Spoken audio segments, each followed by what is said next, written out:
Are we live? Morning, everybody. Welcome to Irene Country Club for the final of the Nedbank Over-40s Africa Cricket Cup. Namibia won the toss in this final match against South Africa, or the Proteas, and have decided to bowl.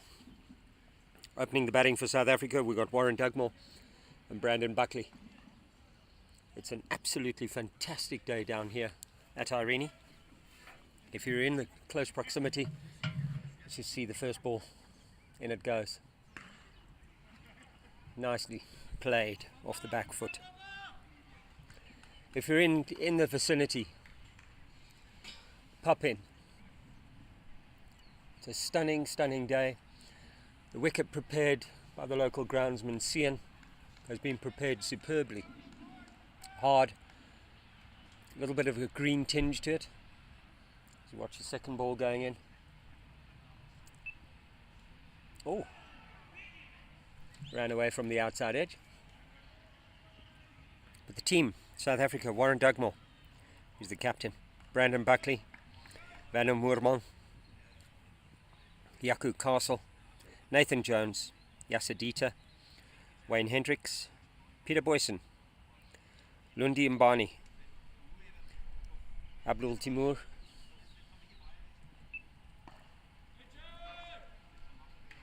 Dan Steiger, and Ridwan Williams. And that's the South African side. The Namibian side, Nicholas Buys, Francois Fouchier, Jan Nel, Rowan Erasmus, Conrad Jacobs. We're watching the next ball going in. Left arm over. Oh, he's put it down. He's put it down. He's put it down. It was a foolish ball. And it's run away. The Namibian slips and wicketkeeper are in deliberation as to whose fault it was. That would have been a very interesting start. Peter Mevenhuizen, Rian de Wit, Assad Abbas, Hendrik Geldenhuis, Dwayne Vermeulen. Another ball going in. Oh, tentative. Norbert Manyanda and Yaku Zondag. Those are the two sides that have made it through the entire week to play in this final here at Irene Country Club.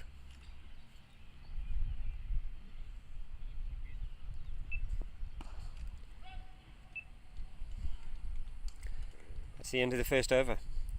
Very interesting. Very interesting indeed.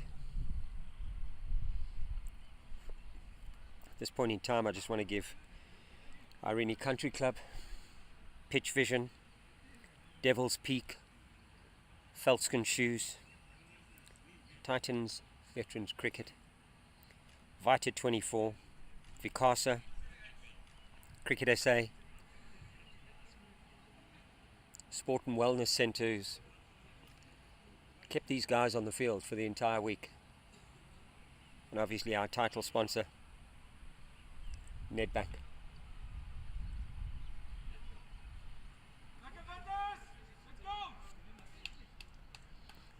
There are a number of other sponsors that need to be mentioned. Amity Perfumes,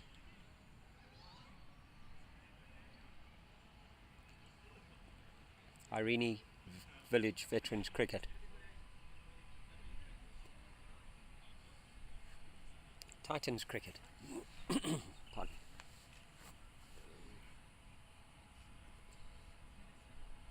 Yesterday we had an off day, and the group of children that were down here being coached by the South African Over-40s side was absolutely overwhelming. The involvement was enormous. Another left arm bowler from the bottom end. There you go. Wasn't much carry through there. Wicketkeeper took it on the knees.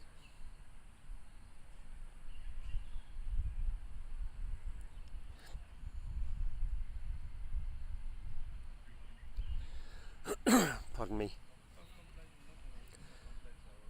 As part of the Titans Veterans Media Group, we've been covering the games and happenings around the entire week on a regular basis. So you can go onto the various websites, Instagram pages, Facebook pages, to see the content that we've uploaded. Vikasa. There's another ball. Oh, well forward. Tentative start, really. But alluding back to the social media pages that you can actually look at the content and follow what has happened this week. Earlier on in the week, there was a presentation done, and I alluded to where we're going with this veterans cricket product. Oh, hammered. Fuller length. Bucks was all over that. We've driven it down the ground for 4. We alluded to the product and how it's developing, and speaking to the Namibian guys before this final match, as well as the umpires. Everybody's in agreement that, frankly speaking, the standard has increased year on year in, and this is all culminating in the over-40s, over-50s and over-60s World Cup, but it starts at this level of over-40s. And to see the product growing and developing, and the interest that these type of tournaments creates is amazing for veterans cricket.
Quick single taken.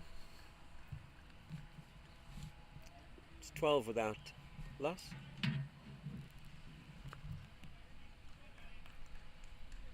Warren Dugmore on 5 and Bucks on the 6. From what I saw previously or earlier on, unless of course it's the manner in which the Namibians have decided to approach this game, I would have expected there to be a little bit more life in the track. As I said earlier, it's the first time this wicket has been played on this week, but it looked lovely when we were, can we call it a pre-match inspection at the toss.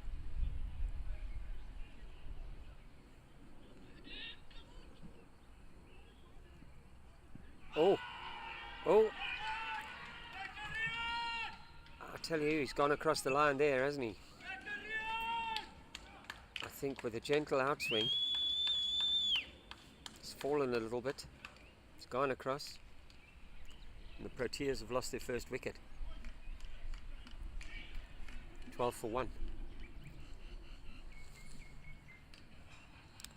sure he's not going to be happy with that, is Warren.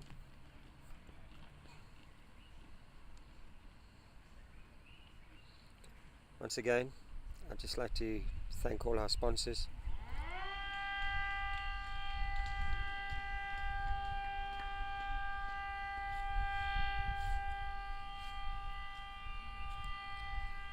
Over-40s Country Club,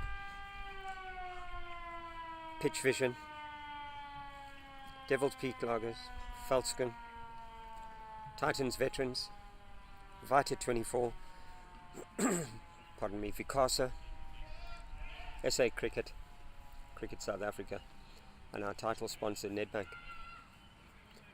While I've been sitting here, Henry Davids has just joined me, the tournament ambassador, and as you could clearly hear, the siren was for his arrival.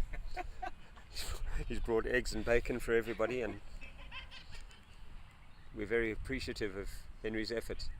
The guys are just running off with, is that Devil's Peak Lager or is it Vita 24? I'm just not sure. I know at a presentation that we did have, Henry pulled my leg, seeing as I was stood with the sponsor's brand, but then his argument was that he was also stood with the sponsor's brand.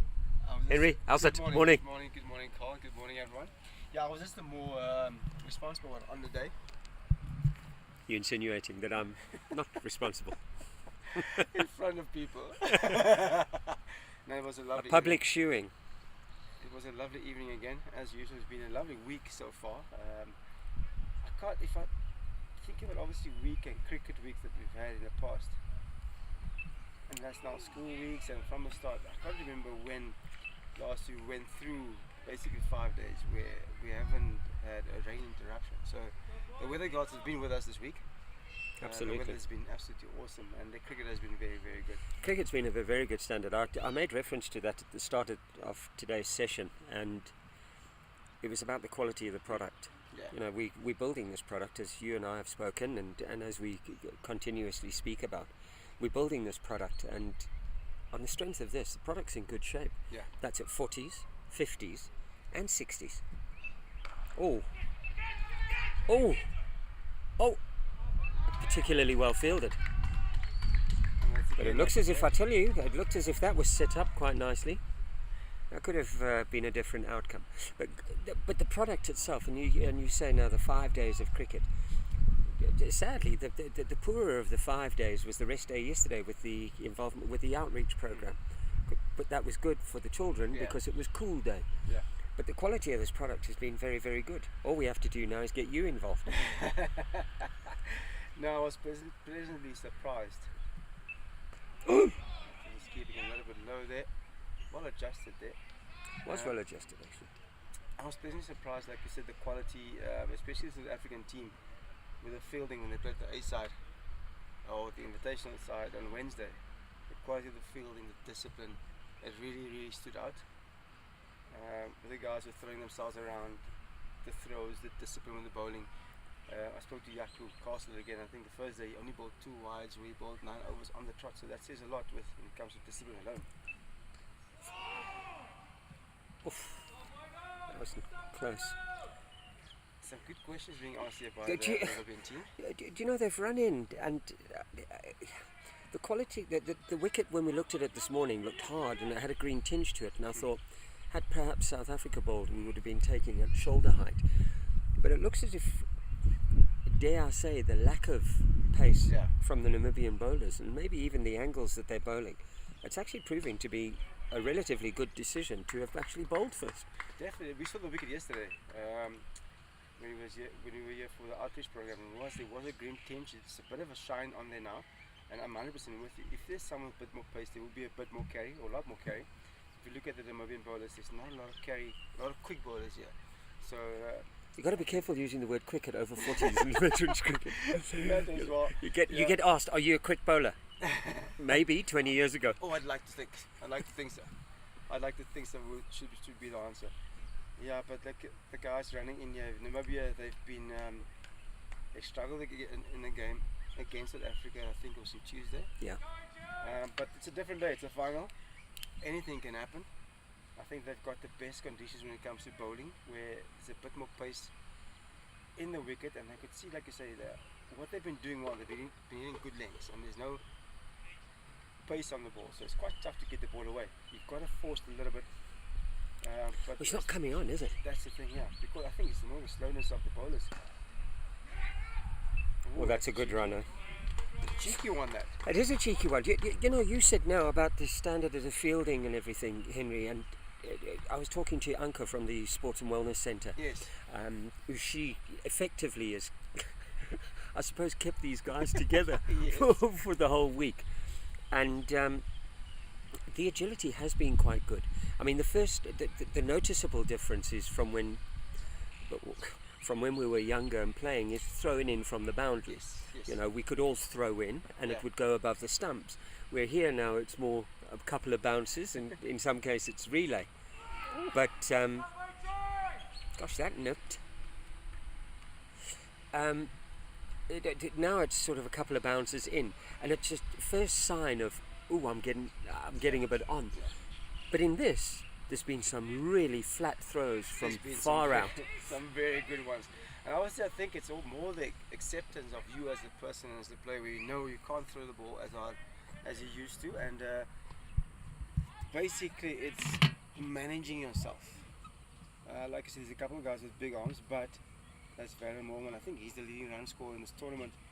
Got one there on the finger, but also again, tall bowler here from Namibia. He's bowling it into the deck, isn't he, Henry? Hendrik Geldenhuys. Yeah, Buckley just shouting there. He needs some plaster or paper because there's a bit of blood. There's a bit of blood in the water. The sharks. The sharks are circling, Henry. They've got a wicket. And obviously South Africa don't want Van Morman to depart, obviously, with a little bit of a niggle or injury. He's been the stalwart, hasn't he? yes, he's been the By him and Nathan Jones, they both played Nathan Jones has He's on been a exceptional. fantastic run. Yeah, I think he's got probably a strike rate of over 100 in this tournament. And he's going to call him the finisher so far. But it's obviously it's a fresh wicket, so you'd expect a bit of bounce. You would do. But we say that because as batters, we would appreciate that. That said, where the wicketkeeper's been taking the ball below knee high, Yeah. it's suddenly becoming two-paced, isn't it? Yeah. I mean, we've seen that one jump up now at Vanna's hand, but the others have died. Yeah. I mean, it was a few balls ago where you said halfway down the track and he adjusted well to pull it. Precisely. So now you've got that element of doubt, and especially when your mate gets one on the hand. Another thing is off a You good go length. off a good length. Yeah. Suddenly, you're in that two mind, isn't it? I mean, And both you and I, we're hardly the biggest guys, so Yeah. it's actually a dent to our confidence because you end up playing from the crease, You don't you? don't know where to go, if you're going to go forward or back. Like yesterday, like I said, the wicket looks nice from here. Yesterday, where there's a lot of cracks, I think it's the heat wave that we've had. You can only put so much water, and the more water you put, if it's a little bit, it's just going to widen a bit more quicker. And so I think that one just hit a crack, went through top a little bit. So you'd expect. That's why the odd one will just misbehave, and that's why we got a little stop here in those games so far. I think in the second over, was it? No, it wasn't. It was in the first over. It was an edge and ran through for 4. Yeah, went through the keeper's hands basically. So Yes. that's a big one. That was of Warren Dugmore. Luckily Correct. for them, he didn't stay there too long. You make reference to the games this week, and more importantly, because we're watching South Africa. Just on a side note, this doesn't look good. Yeah, It looks a little bit prolonged, and I see anchors out there, and so is the Cairo. Yeah, I don't know what the Buffalo Cars and are Yuri doing. are now joining in. Yeah. I don't think the Cairo's good. Well, you don't know, with a dislocation maybe. Maybe, yeah. But that doesn't look good.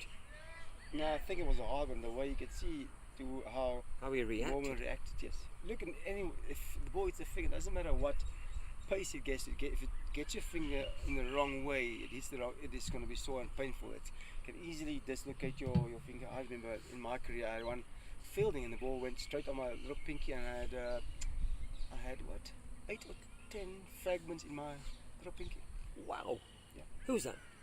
That was fielding. I was standing at cover. Who hit the ball? It was in a T20 game. I can't remember. Ram McLaren hit the ball, but it was a Yorker, so he dug it out basically. I'm in the covers. Second last ball of the innings. And the ball landed in front of me, and it spun, obviously with how he was hitting the ball. And he went, as I was looking to cover, the ball ricocheted basically to the right or to the left, and I just stuck my hand out to stop it. And it went on my finger, and it just pushed back. Not a very good looking finger, Henry. No, that's why.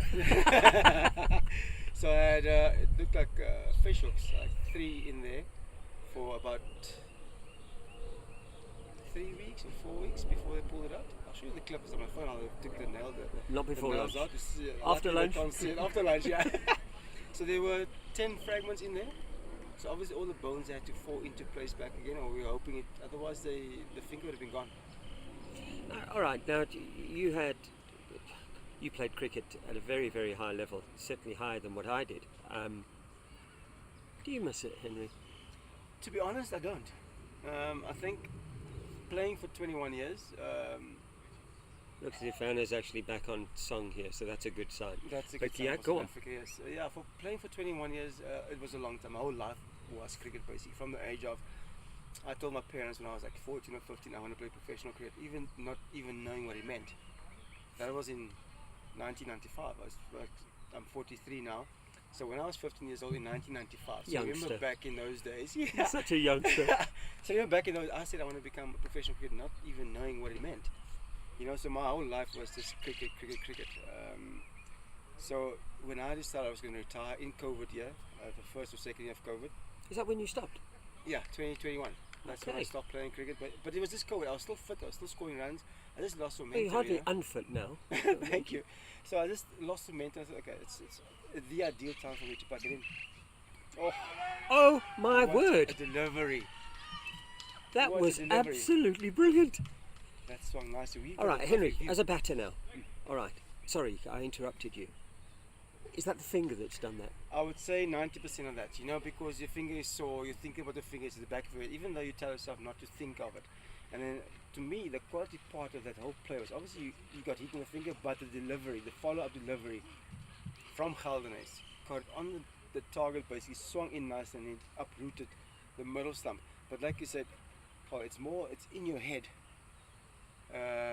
Is it going to bounce? Is it going to? Because that's probably very similar. It's that commitment to go in 6 inches further forward or rocking back. 100%. It's like when you get hit in the head, the next one, more often than not, you're going to wait for the short ball again. That's where the bowlers will go for the fuller one, where you out of position, and that's how you lose your wicket at the end of the day. Yeah, more than a massive wicket here for Namibia and for South Africa that they've lost basically. And it's a good Jake's start in. for them. Jake's. I don't think Jake's South in. Africa has been in a position like this in this whole tournament. It's a good test for We- the rest we- of the batters. It is indeed. We started talking now before I got, and I want to explore your career a little bit more because I find it fascinating, and at a high level it's to be admired and it inspires. But we were talking about this Namibian side and how they were and I can use the word rolled, 29s, Yeah. unfortunately a hiding of note. It certainly looks on the balance of things right now, and it's very early, and we've both played long enough to know that you can't get away from yourself with this thing, but they don't look as if they were rolled for 29 the other day, do they? I think 100%, especially when if you think about it, all sportsmen, let's have a look, full toss there, all sportsmen, you have a lot of pride. I don't care who you are, and these guys, you can see, some of them have played whatever level of cricket, so there's a lot of pride in you as an individual, and I don't want to get rolled for 29. I want to come to the ground and showcase what I'm made of, basically. So at the end of the day, it is a final. If you play in a final, you get the opportunity to play in the final, you're going to lift yourself up to come and perform, irrespective who your opposition is. That's another good delivery.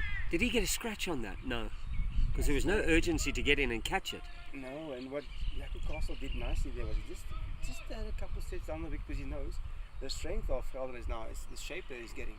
He's straightening the ball nicely. He's looking to get you out RBW ball. So he's looking to counter it by walking out of his crease, and that's what you need to do, because he's not going to take your head off. It's not the quickest in the world. So It is over 40s. But lovely control here from Gelder. Oh, another one. You can see the shape from there. Now here's your comment. He's come down the track to negate it. He's almost run past it. You got to do something different, because look, like I say, these guys, he's not going to bounce you out, so he's not going to intimidate you.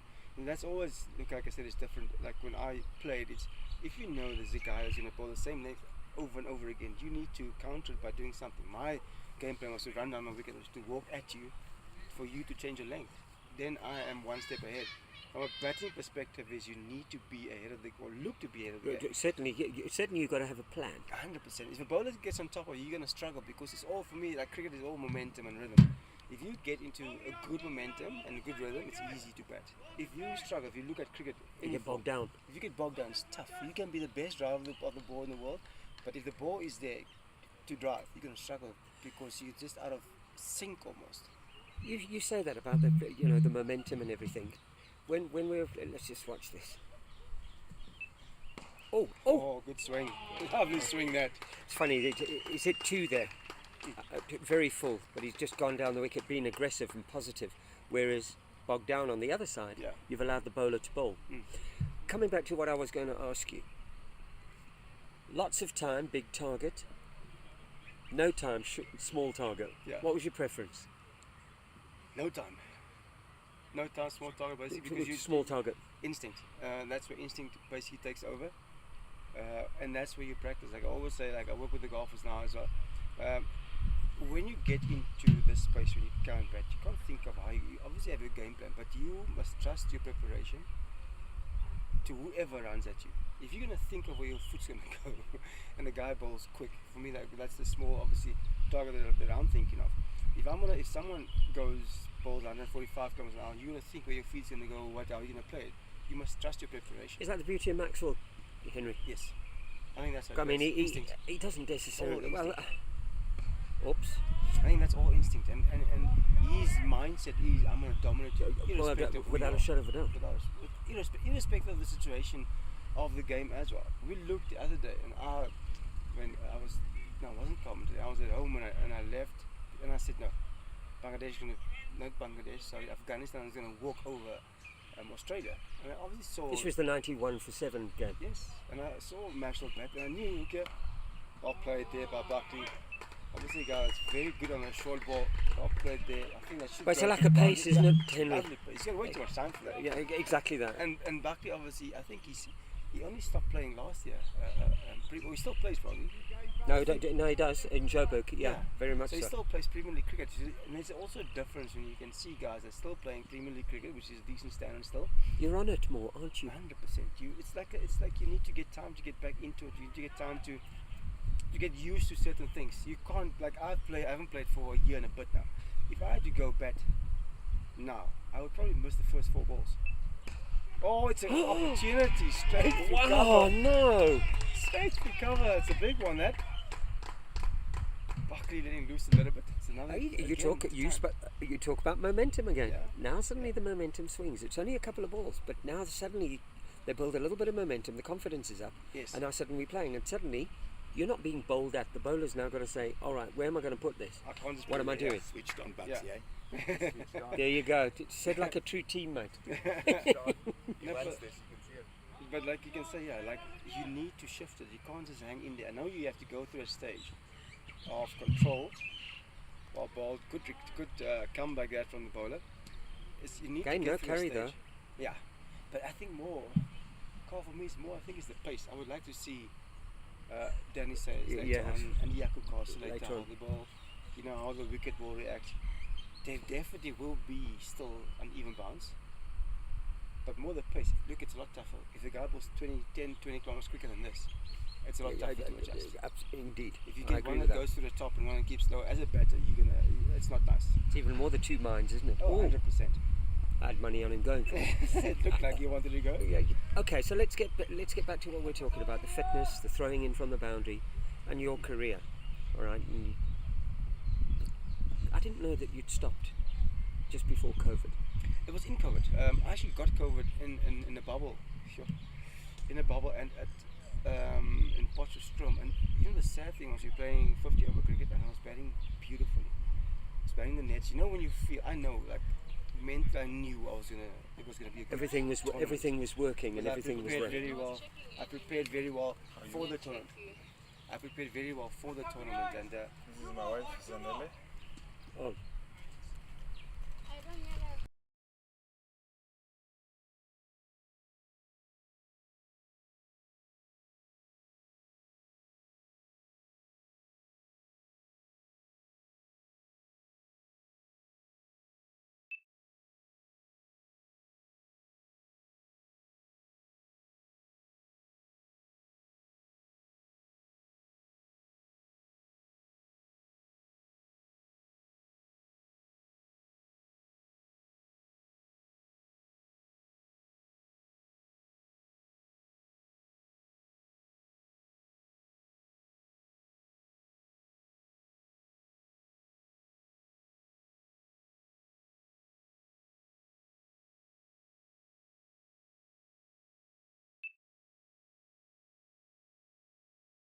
kind of glitch there.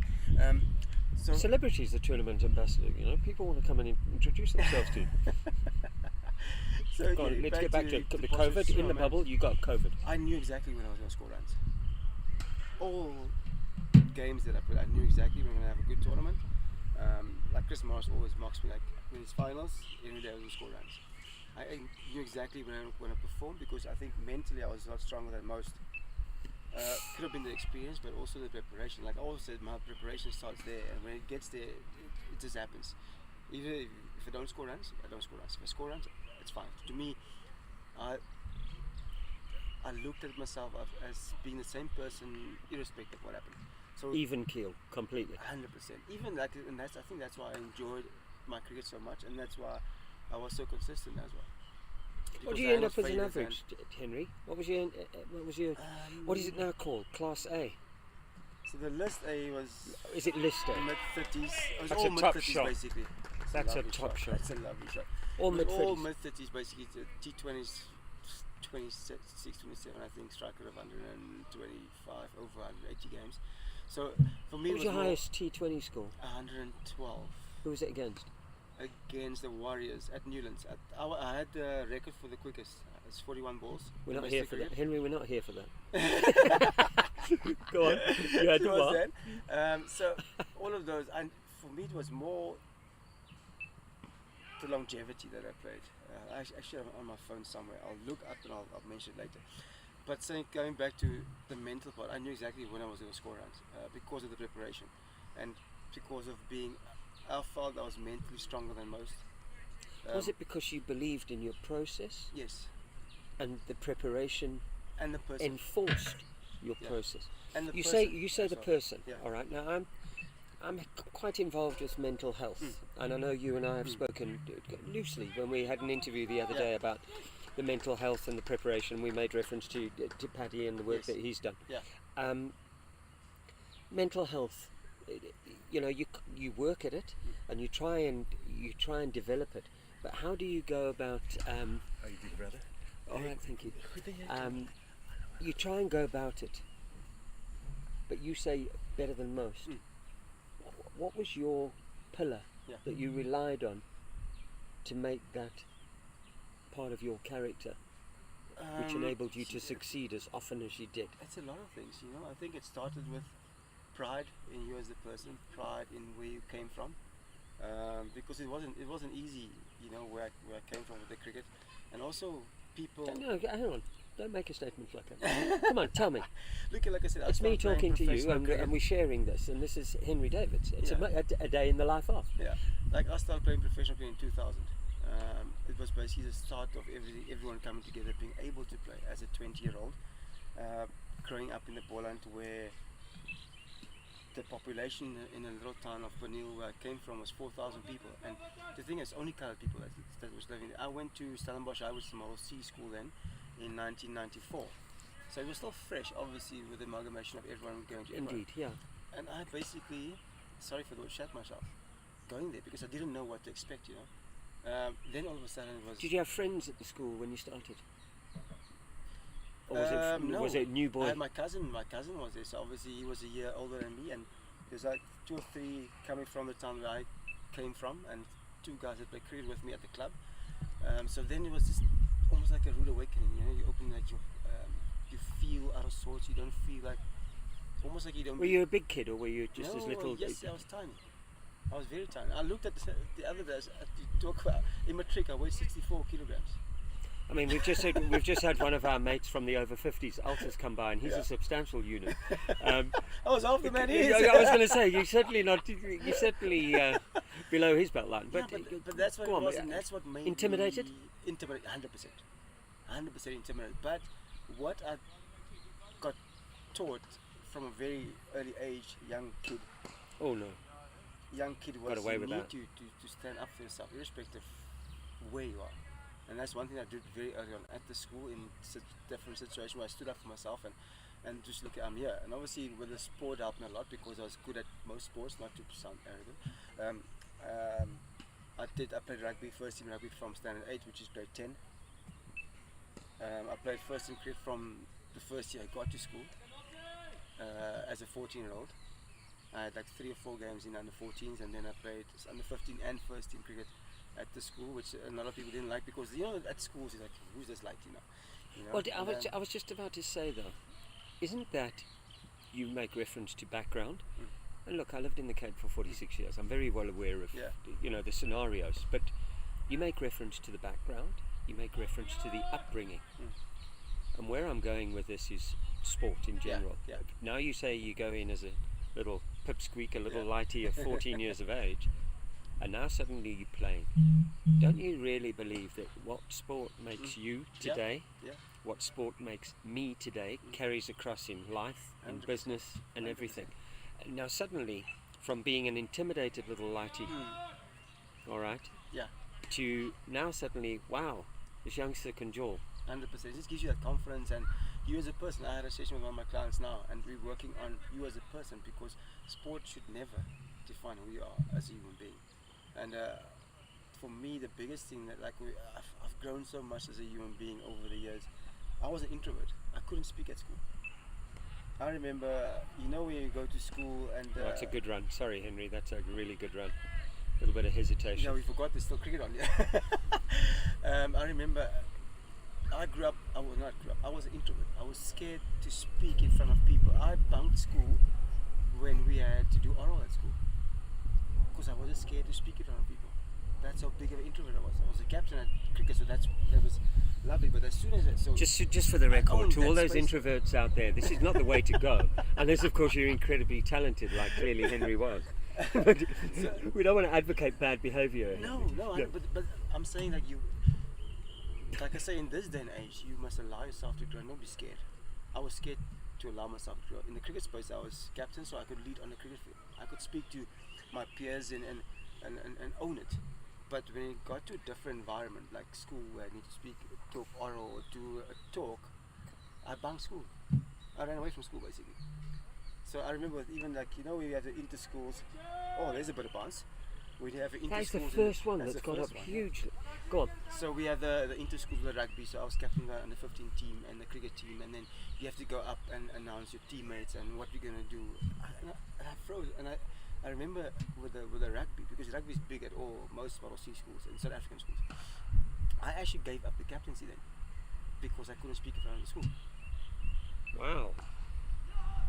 That's another beautiful singer. Oh, Lucky Castle. He's a machine. He's quick. He's quick, very isn't he? Quick. He's one of the Brisk. fittest He's like guys a at this rabbit. age, yeah. So that's all part of the growth. Like I said, I spoke to one of my clients now who is a golfer and he's just golf. And I said, what I want you, and I said in the beginning, look, you're obviously going to work on the high performance part, but I want to work on you as an individual first. If you sort yourself out first, grow as a human being, and be more confident in you, owning the space that you find yourself in, the sport will be easier. Were you Because- liked, Henry? Were you liked growing up? Yeah. Or were you sort of distanced because of, firstly, think it's- talent, confidence, and that can be perceived as arrogance? Yes. Were you one of the boys, or did you remove yourself in order to focus on self-well-being, I suppose, inner security, Yeah. and then the talent that you Yeah. obviously had? No, I think I would see myself as one of the boys because, like I said, I played all different types of sport. I was very naughty, so you were one of the boys. Absolutely. and that I wouldn't be grew able with to time. relate to that, Mike. And that grew with time. Like I said, only from the age of 15 years old. Then I came out of my shell a little bit. Oh! And that's sport. That's what sport did. Like back then, when I was on the sport field, I threw javelin at school. I was third in South Africa under 17 when it comes to Were you javelin. really? Now that's interesting to me. Yeah. When I asked you the other day, there's something about you that people won't know. Yeah. You threw a javelin. Yes, I threw under The 15. javelin was bigger than you, probably. It was bigger than me. I threw the furthest I threw under 7 and at the SA champs, like the athletics champ, was 64.88 meters. So under You 17, threw a javelin 64 meters. You can say 65. It sounds better, you know, if you round it off. Wow, 64.88. we're going there now. For Yes, the people listening, they're saying, wow, Carl said 64, Henry wants 60. you just round it off. It sounds easier. Round it up. Yeah. So and then I played. That's impressive. Yeah, under 18 Craven Week, I got to the last trials. I played at my club, Super League cricket in the Western Province League. Super League was the top league.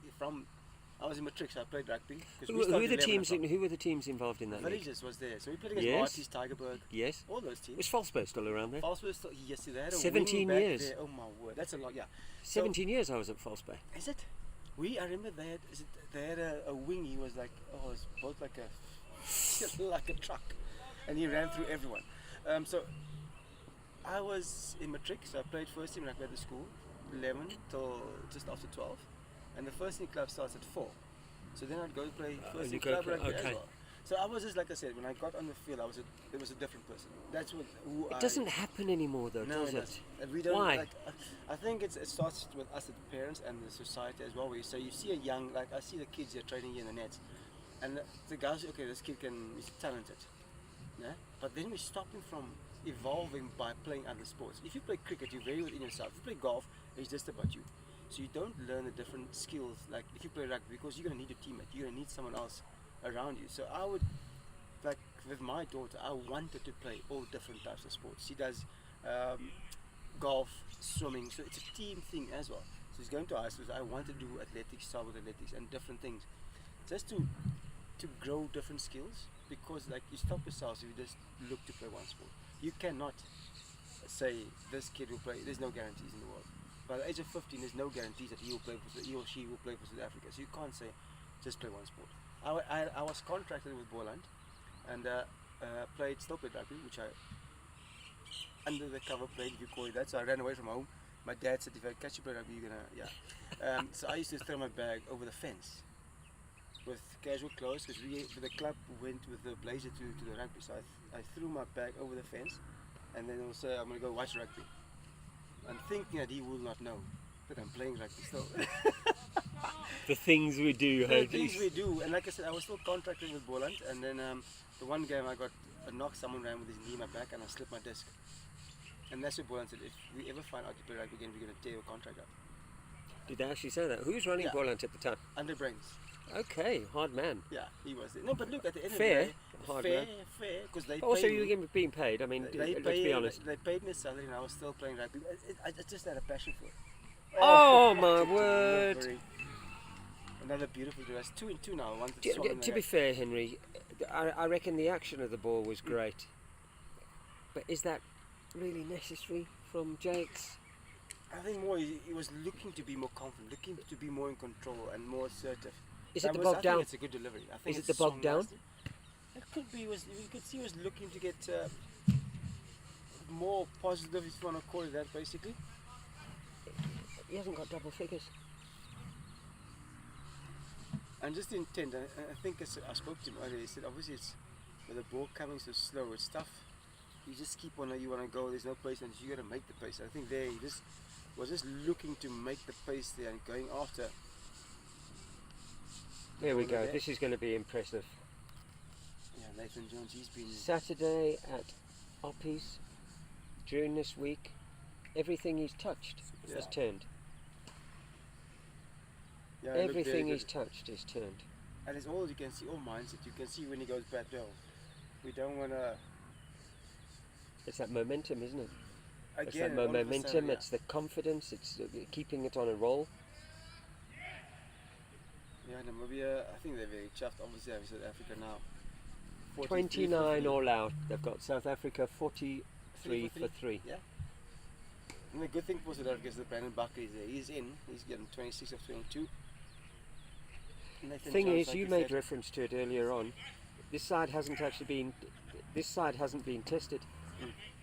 This side hasn't been put in this position. Yeah, I don't think they've ever been in, like you say, in this whole tournament. And it was yesterday as well, where, especially with the A side, not yesterday, Wednesday, putting them under a bit of pressure at the back end, and they came through it well. So if you think about the World Cup on its way in a couple months' time, in February, so this is very good practice. Well, it's the final, it's not practice.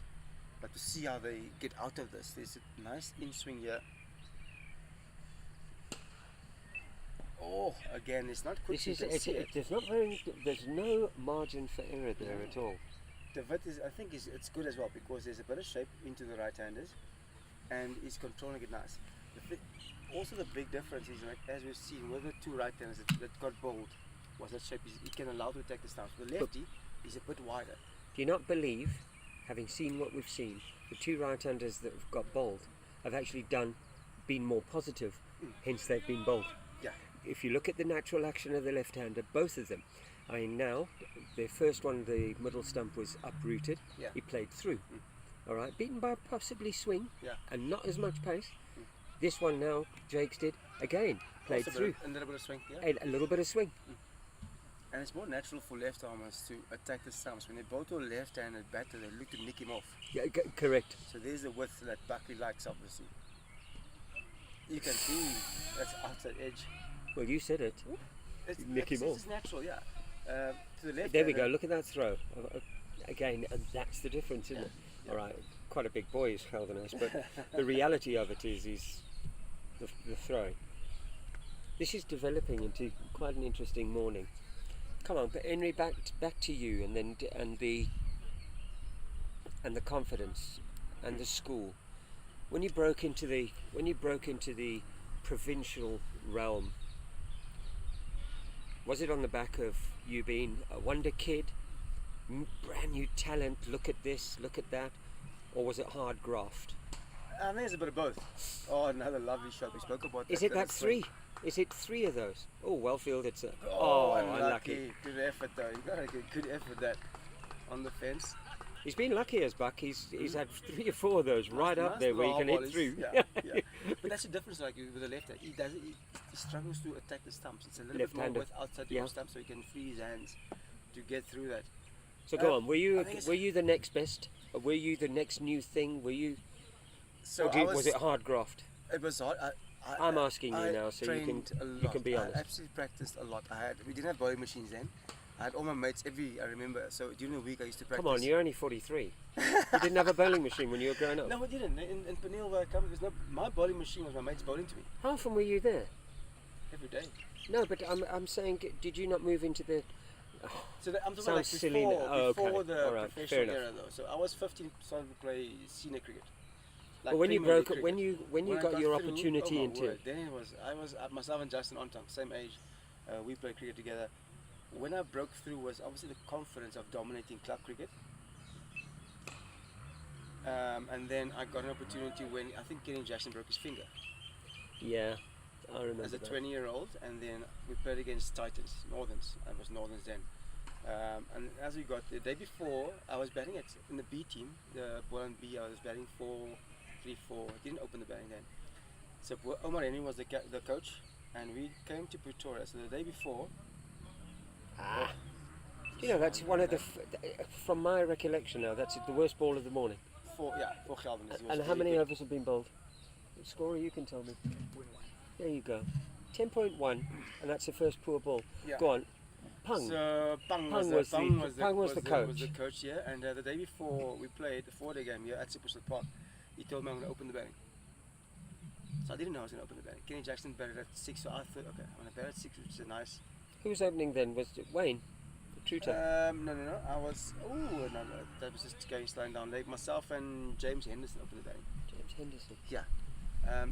So we the day Had before. Wayne Truter had Wayne Truter No, he finished still then? played a couple of games, but I don't think he didn't play in that game. He wasn't as regular then, he was getting to the back end of his stuff. Back end of Yeah. his career, yes. He played in my club Coronation for 2 years, I think. Wayne did. Yeah, Wayne Truter did. So I only found out the day before I'm going to open the batting. But to me, That hopped. That's that finger thing he isn't Yeah. doing, isn't it? To me, Go on, then, Harry, yeah. Carl, all that I was thinking of is it's an opportunity. Not that, oh, I'm going to open the batting.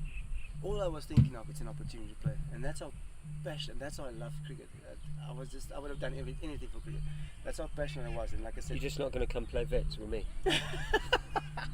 I would do Just anything to for suit cricket, it but up. I'm Carl. I'm not going to come and play vets cricket with you. That's as a 20-year-old. So, like I said, it's an opportunity. And I remember the first day at Superstar Park. As you know, it's a long walk from the top to the yeah. So Steve Alworthy opened the bowling. It was him, Greg Smith, Townsend were the three, and they were probably one of the three best bowlers in South Africa at that time. And the first innings, being this arrogant, cocky little 20-year-old, I told Jay, I'm gonna face the first delivery. You know, you wanna show him, yeah. I wanna show. Oh, that's a lovely shot there by Buckley again, uphill. It should be just the two.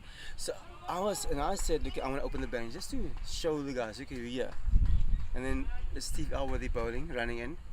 I remember, I think the second ball, he bowled me a bouncer. Kieran van Wyk was the wicket keeper. He bowled me a bouncer, it landed once and hit the fence. So this guy's quick. Fourth ball nicked me off, caught second slip, and I walked off like almost in tears. And obviously being disappointed, first game we get naught. And then my dad phoned and said, what happened? I said, no, I got nicked off defending the ball. And this was his words at nuts. Look here, when you get opportunity again, go out and move the ball. Because I was always aggressive at playing. So the second innings was being more getting out there. I told James, look here, the first ball I'm going to face, if it's on here, if I get batted, we're going to run. So I hit the ball straight to Morov and we ran. And taking my dad's advice and being me, going out to enjoy what I'm doing and see ball, hit ball, open the batting. I got 100 in the second innings of 84 balls. That is a tough shot. Played. Well guy there by Jones. A lot of intensity. That's one thing that I like about Nathan Jones. When he gets out or goes to bat, it's a lot of intensity, which is nice, good energy. But he's looking all the time, isn't he? Yeah. He's looking to create. He's looking to be positive. And that will get you into good positions. Well, now, I mean, he's moved a lot at the crease, but he's looking to be positive, Yes. as you correctly say. Yeah. You're getting into those And especially in positions. tough wickets, that's the mindset. Exactly. You need to be in. You've got to rotate. Yeah. Peter Kirsten. Yeah, busy. Guys is busy all the Before time. you know it, 20. Yeah. Then 30. Oh, we're Yes. clapping for his 50. Yeah. And then he hits a 4. 100%. You need to be busy and proactive almost. So, second innings, I got 100 of 84 balls, which back then no one batted quickly. So, I remember that's high. That's going to be a good catch. If someone gets to it, I land straight in the middle of the two. One can argue that that's a little bit too positive. Ooh, a but little bit too. But look, I like the intent. I was always with the mindset of be over attacking than conservative. And that's like I said now. My second innings, I got 184 balls against that bowling attack where they tried to bounce me out. They said, young Lighty D coming back, he's 20 years old, we're going to bounce, intimidate him. And those guys were quick. And I hit 20 boundaries in that innings of 100. Wow. Which was the second innings. And for me, that was like I said, it's more with the advice my dad said, because obviously he knew me the best, to say, look, you go out and just Express yourself. Express yourself, hit the ball. And this was with Nathan Jones. For me, I've always had this, when you get out there, look to score runs. T20 cricket, my mind was to hit every ball for a boundary. You don't really get that latitude today, No, do you? because there's too much riding on it. Or people see it as it being too much riding on it. Do you not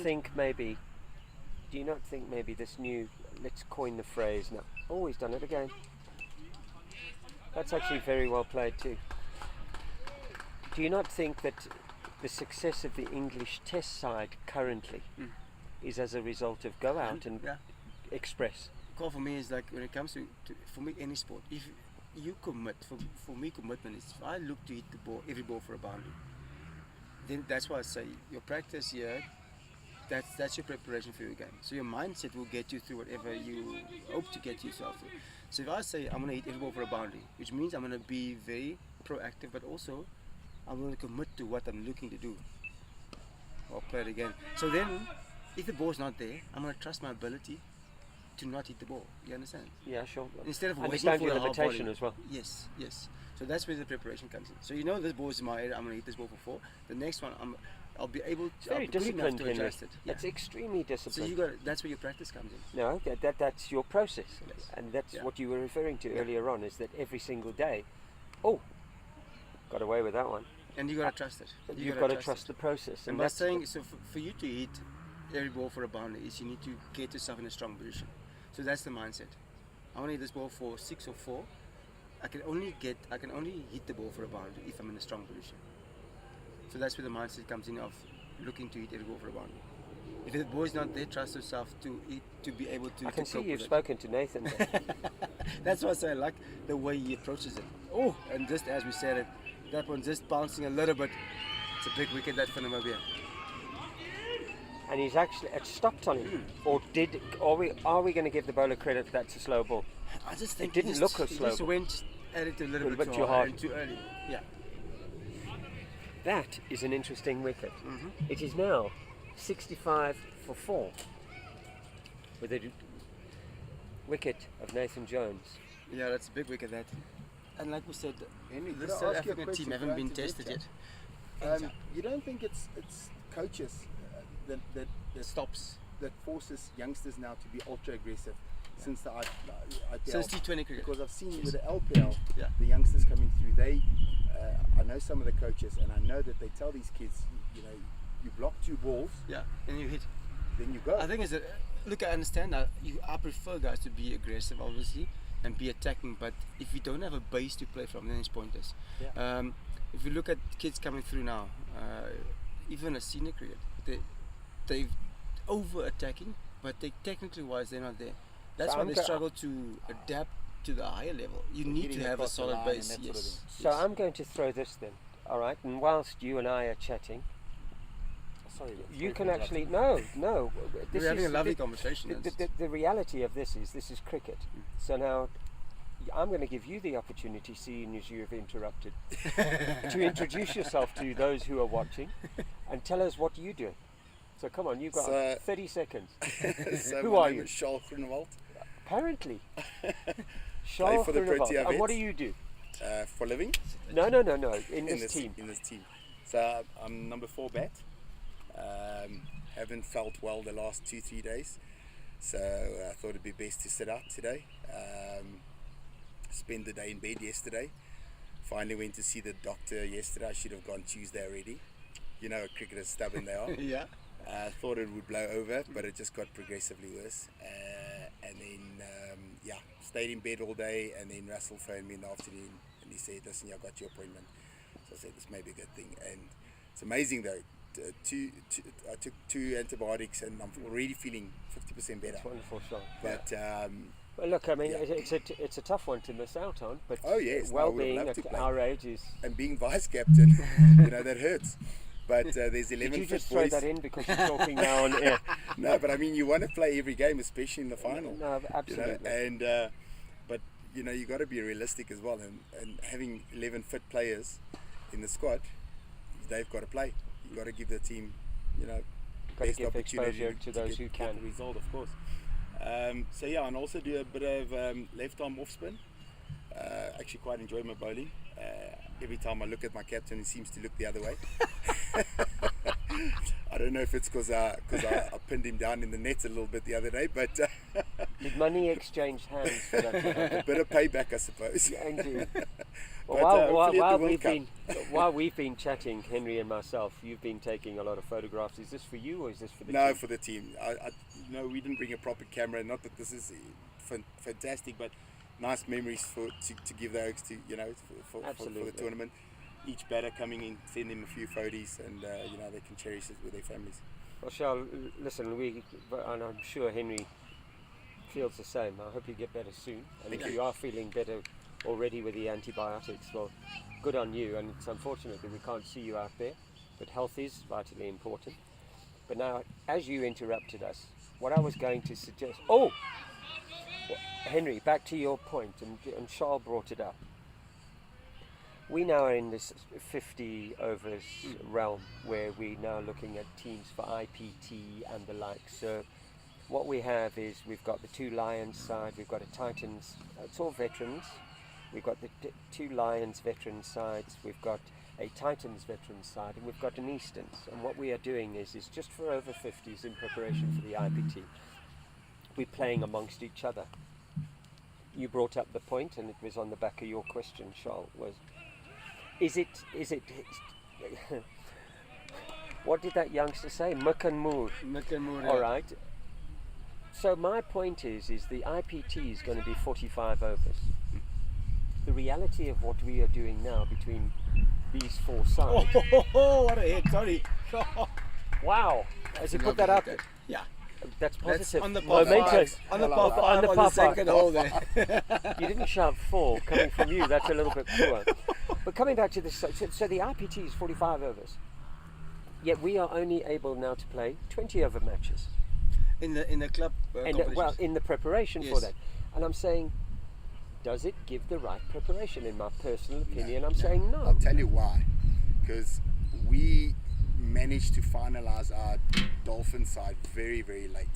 To give you an idea, the IPTs was... Come a little closer, Charles, so Sorry. that because The- that's the microphone there, and I the- don't want you to not to be heard. The IPTs took place, when was it? End of April. It is the end of April. And our team was finalized on Easter weekend. Is that the over 50s? Over right? 40s. Over 40s. Yeah. Finalized on Easter weekend. That's 3 weeks before you got to leave. And what kind of preparation have they had prior to that as a unit? So we played Another T20. great shot there, Charles. Sorry. No worries. We played T20 for 2 seasons, only T20s. And we only had about 6 teams in our league.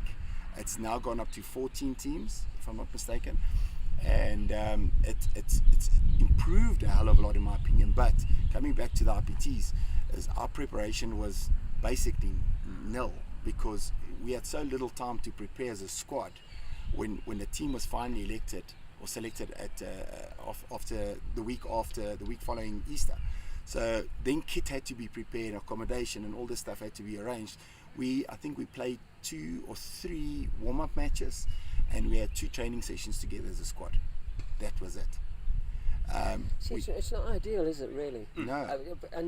And even now we've looked at this over 50s sort of tournament.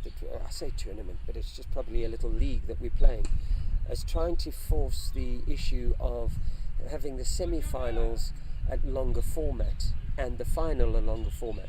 So we've managed to tap out, if you'd like, at around 30 overs, which is far better than 20, Yeah. but it's not quite 45 either. Yes. There's a very It's a big lot. difference It's big. between 30 It's and big. 45, isn't there? It is big. Massive. And one of the reasons for that is fields again, because now you're into the season, and I don't know what it's like in KZN. Sato. But the leagues are playing, Charles, so you can't accommodate The availability of the grounds as well. It is the development of the grounds, Yeah. and also if you're looking at these teams that you want to try and build for IPT, but create unity within a team, you end up in a situation where how the hell are we going to get the guys together outside of whether they're playing Prem or whether Yeah. they're playing their normal cricket? Where do we get these fixtures? Because the Premier League, the various leagues from top to bottom, and including the ladies now, they're all playing. So you struggle for venues, you Yeah, struggle for facilities, time, yes. you struggle for, again, the light factor, the seasonal factor. It becomes a hell of a challenge. Yeah. Comes back to your point. So when do the kids, they see two balls hit the third? Yeah. Comes from this sort of, it's almost like this rapid fire cricket that we get drawn into, Yeah. Unbelievable. It's just not conducive to building innings out there. Patience. Perhaps the 100%. pillars of what we grew up on. And we're all of this kind of the same age, which it was build an innings, get a partnership. Yeah. How often from the top of the order you say four? How often in the top order do we say, Charles, get with Carl, get with Henry, let's build an innings. Take 5 overs, take 10 overs. You don't get that latitude Prefer anymore, do you? that so much. With T20, you just don't have the time, and it's so much T20 being broadcasted on TV that this is all kids see. But that's the thing when you're talking about it with the coaches as well. Yeah. And for me, it's the wrong message. As a coach, you need to work on Technique, the you base still have to have technique first. and base. Yes, the base first for anyone to hit on. If you look at Dale Briels, just to mention a name, he's a phenomenal when it comes from hitting ability. Yeah. But he's getting exposed now because I'm not saying he has a bad technique. He struggles with the short ball. He will get better. He's too young. He's still young. it's He'll get plenty better. time. So many people work But with it. that's why I say any young kid, if you have a good, I do a couple of private sessions, so you can see. So when I put that machine on, there's no half volleys. I put it on the length of the ball, swings or seams, that's what you're and gonna you get. can see they get so frustrated because they just want to hit the ball, which I don't mind. But now it's about the selection of when and what to do. That's how you grow. And if you get First to that bide phase, your time. 100%. Do Get you through the think, difficult patch. you and I were talking prior to Charles joining us, do you think what was the pillar of your success, understanding your limitation and knowing stump geography and all those beautiful things, do you think that element of the game now is lost? I think to a certain When you look at extent, a little bit. You and I made reference to Glenn Maxwell's innings the other day. Yeah. All right. There were very few limitations there. I mean, and then he's done it again. But when we're growing up, we need firm pillars in terms of what Yeah. is that lost. And Charles just brought up a very valid point. Have a sighter, have another one, then muck and more. Yeah. Is it lost? A little bit, but I think it's obviously more to what kids see, and So are the I'm coaches stepping then on- victims of circumstance? I'm stepping on articles here basically when it says coaching. For me, I've got not a problem. When you decide to be a coach, you need to have obviously the feel, but also Are understand. you getting serious on me? Yeah, a little bit. Because I've got a problem. I see a lot of coaches around. There's people that's passionate, but giving the wrong advice to kids. And I've got a problem with it. Like you say, when you get kids C2 and hit the ball, it's your job as a coach to take time and to work on the foundations of batting, basically to let them understand what batting is about. And then you can do whatever you want. People see me as obviously saw me as very aggressive when it comes to batting. My pull in batting was if I can play a solid forward defensive shot, then I'm in. So where does that come from? Not a cover drive, not a cover over 6. If I can need to play a proper forward defensive shot early on in my innings, then I'm in. Also makes the bowler negative or Yeah. less confident because you're so Yes, solid. and they young know, ball, yeah. if you go here, it gives you confidence as a Could bowler. I Okay. throw a different aspect in altogether? Don't you think that coaches are now forced to coach that way because Where the money is. of parents Okay. putting pressure on coaches Parents to give is their also a kids an problem. opportunity? Parents Because play the a top massive order bats well, problem. and then 5, 6, 7, 8, 9 don't get chance to bat. Hey, but I pay big money for my Yeah. kid to be in the school and this and that. Why isn't he getting? So Parents he tells are the top massive. order, go hard so that everybody almost gets a chance to bat. Well, I would say this much, Charles. You've mentioned a couple of points. The parents is where I want to come in on here, Yeah. because you get little Carl and little Henry. They run out there and they play the forward defensive. They play this. The parents, now I'll use your point, whether it be financial investment or whether it's not, The parents see what's going on television, and unless, of Yeah. course, they've played a game at a high enough level, what will happen is the peer pressure on little Henry and little Carl, to coin a phrase, the amount of abuse, abuse is a very strong word, so the amount is said about Henry and Carl when they're playing, because I'm waiting for my Charles to go in because he's slightly bigger boy and he'll hit the ball further. So you get a spiral, or you get a slippery slope where everybody spirals downwards, where little Henry and little Carl are getting a negative rap from parents because they're not scoring quick enough when you go in 100%. as a 10, 11, 12, 13, 14-year-old and you hit the ball, because parents are being subject to and experiencing and exposed to T20, Yeah. Maxwell. And So this is what we've they used see. Maxwell quite a lot. Yeah. We're going to bash the living daylights out of it. But And it's what they see on TV, like you but, say. but that is it. And the thing is, it's also Subliminally, you're affected you by it. cannot compare under 15 or even SA schools kid that plays SA schools cricket to international level. That's what you aspire to be there one day, but you're so far off still. So now the parents will see, okay, this is what you're supposed to do. And I've seen it. When the kid comes off, you're supposed to use, why didn't you play this shot? Because they've seen the Maxwell or A.B. de Villiers or a Heinrich Klaas and play this certain shot. Those kids are not there yet. And I that's don't why understand those players, pardon me, has spent years Yeah. perfecting their technique and their defensive technique 100%. before you can go the aggressive route. Hey, let's be quite honest here. Apart from Henry, all right, there's over 100 years between the three of us here, Yeah. and none of us are as good as AB or 100%. or the names you've just mentioned. Those are So, individuals, special individuals. That unfortunate 100%. pressure that gets put on youngsters. And if you think about A.B. de Villiers, he played some of the best test knocks ever because he had a solid technique. That solid technique allowed him to play those silly shots that he does. If you look at Virat Kohli, unbelievable technique. That technique allows him to play match-winning knocks because when the ball nips around, he's fine to cope with it. If you look at, say for instance, I always use Dave Miller as an example. He stopped playing 40 cricket, so now he's just hitting the ball. When the ball nips around, he struggles. And he's one of the best wide ball cricketers in the world. I think you've just made a lot of enemies there. No, I'm just saying, but it's the fact of the matter though. You need to have a solid base to play those extravagant shots that the guys play. You have to have specialist positions in the team. You have to have your solid openers. You have to have a solid number 3 and even a number 4. But from your number 4, 5, 6, they're almost all rounders nowadays.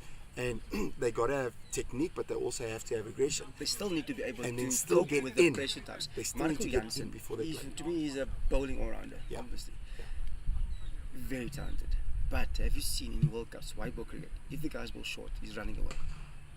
That's the system. That's a Because system flaw. system flaw. Yeah. Because they don't focus on, this is how you play a short ball. Dale Brevis again struggles with a short ball. Because he's played school cricket where obviously he's exceptional. Yeah?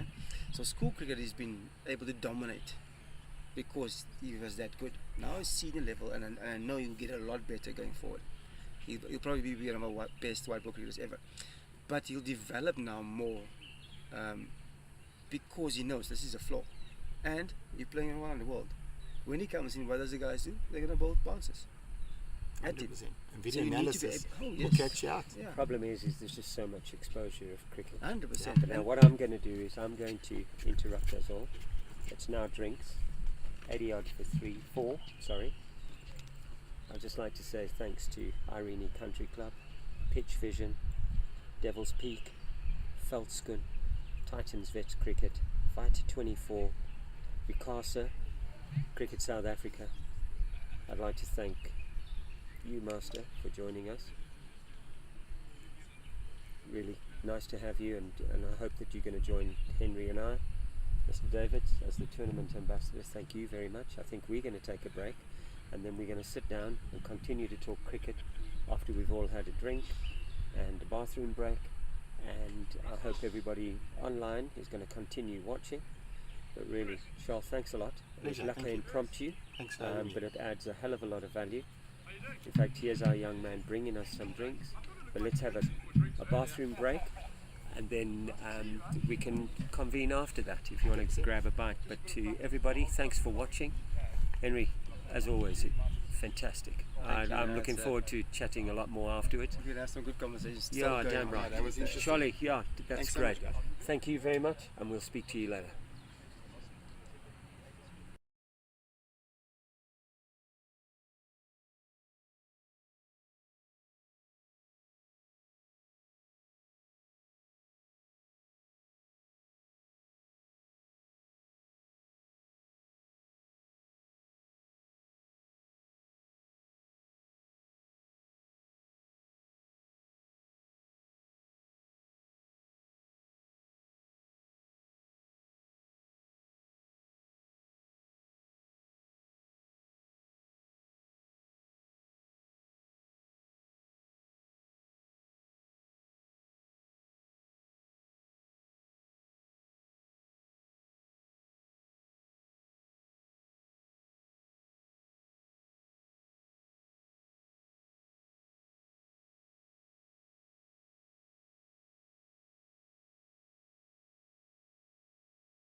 Afternoon, folks. A bit of an afternoon session after the drinks, and Namibia's claimed a few more wickets. South Africa trying to recover and doing a good job. Peter Boyson's playing exceptionally well, and Wayne Hendricks on the other side, who's currently batting. He's certainly grafting away, which is something that's needed. Oops, hammy? No, not yet. That was a bit tight. That's 5 days in the sun. That was a definite hamstring ripper. But we're still very fortunate to have Charles Groenewald with us, and it's the tournament ambassador Henry Davids, and we're chatting. I know, gents, we were talking about coaching. Oh, that's a top shot. Goodness Shot, gracious boy! me. We were talking about coaching. We were talking about the influences of certain cricket formats, putting pressures on youngsters. Charles, you brought in parents, you brought in coaches, and we were debating that. I want to throw something at you now, and from Charles being vice captain and Henry very much a senior in the game. Field placings for the different formats, and being influenced by what is seen on television, and the influences of power plays being brought into place. How field placing has differentiates formats, but it's changed over the years. The different formats almost dictate what kind of field that you set as a captain, or as a young captain, or as a coach. Or there's a lot more creativity, certainly in terms of where guys in the 20 over game hit the ball, and how they hit the ball. And in a 20 over format, you could probably end up in a situation where you could lose a game in 12 balls if somebody. We've just been pleasantly surprised to be joined by Brandon Buckley, who batted particularly well. Bucks, hello. How's it going? How you doing? Yeah, sweet, well played. Thank you. What we're just going to touch on now is just field placings for the different formats of the game and how they've changed over the years. And prior to us breaking, we were talking about the influence of coaching, kids, schools, parents, investment at schools, opportunities, and how we get sort of run away with a child going into bat and he faces 2 balls, and then the coach is expecting him to go and smash it from ball 3, and the lack of ability to build innings, build partnerships, which Henry and we were talking about, and how we go along thinking the game's changed. Has it changed for the better? It's become commercially a product, but has it changed? And now we were just going to say field placing. What's your take on the development of cricketers over the different cricketers? Wow.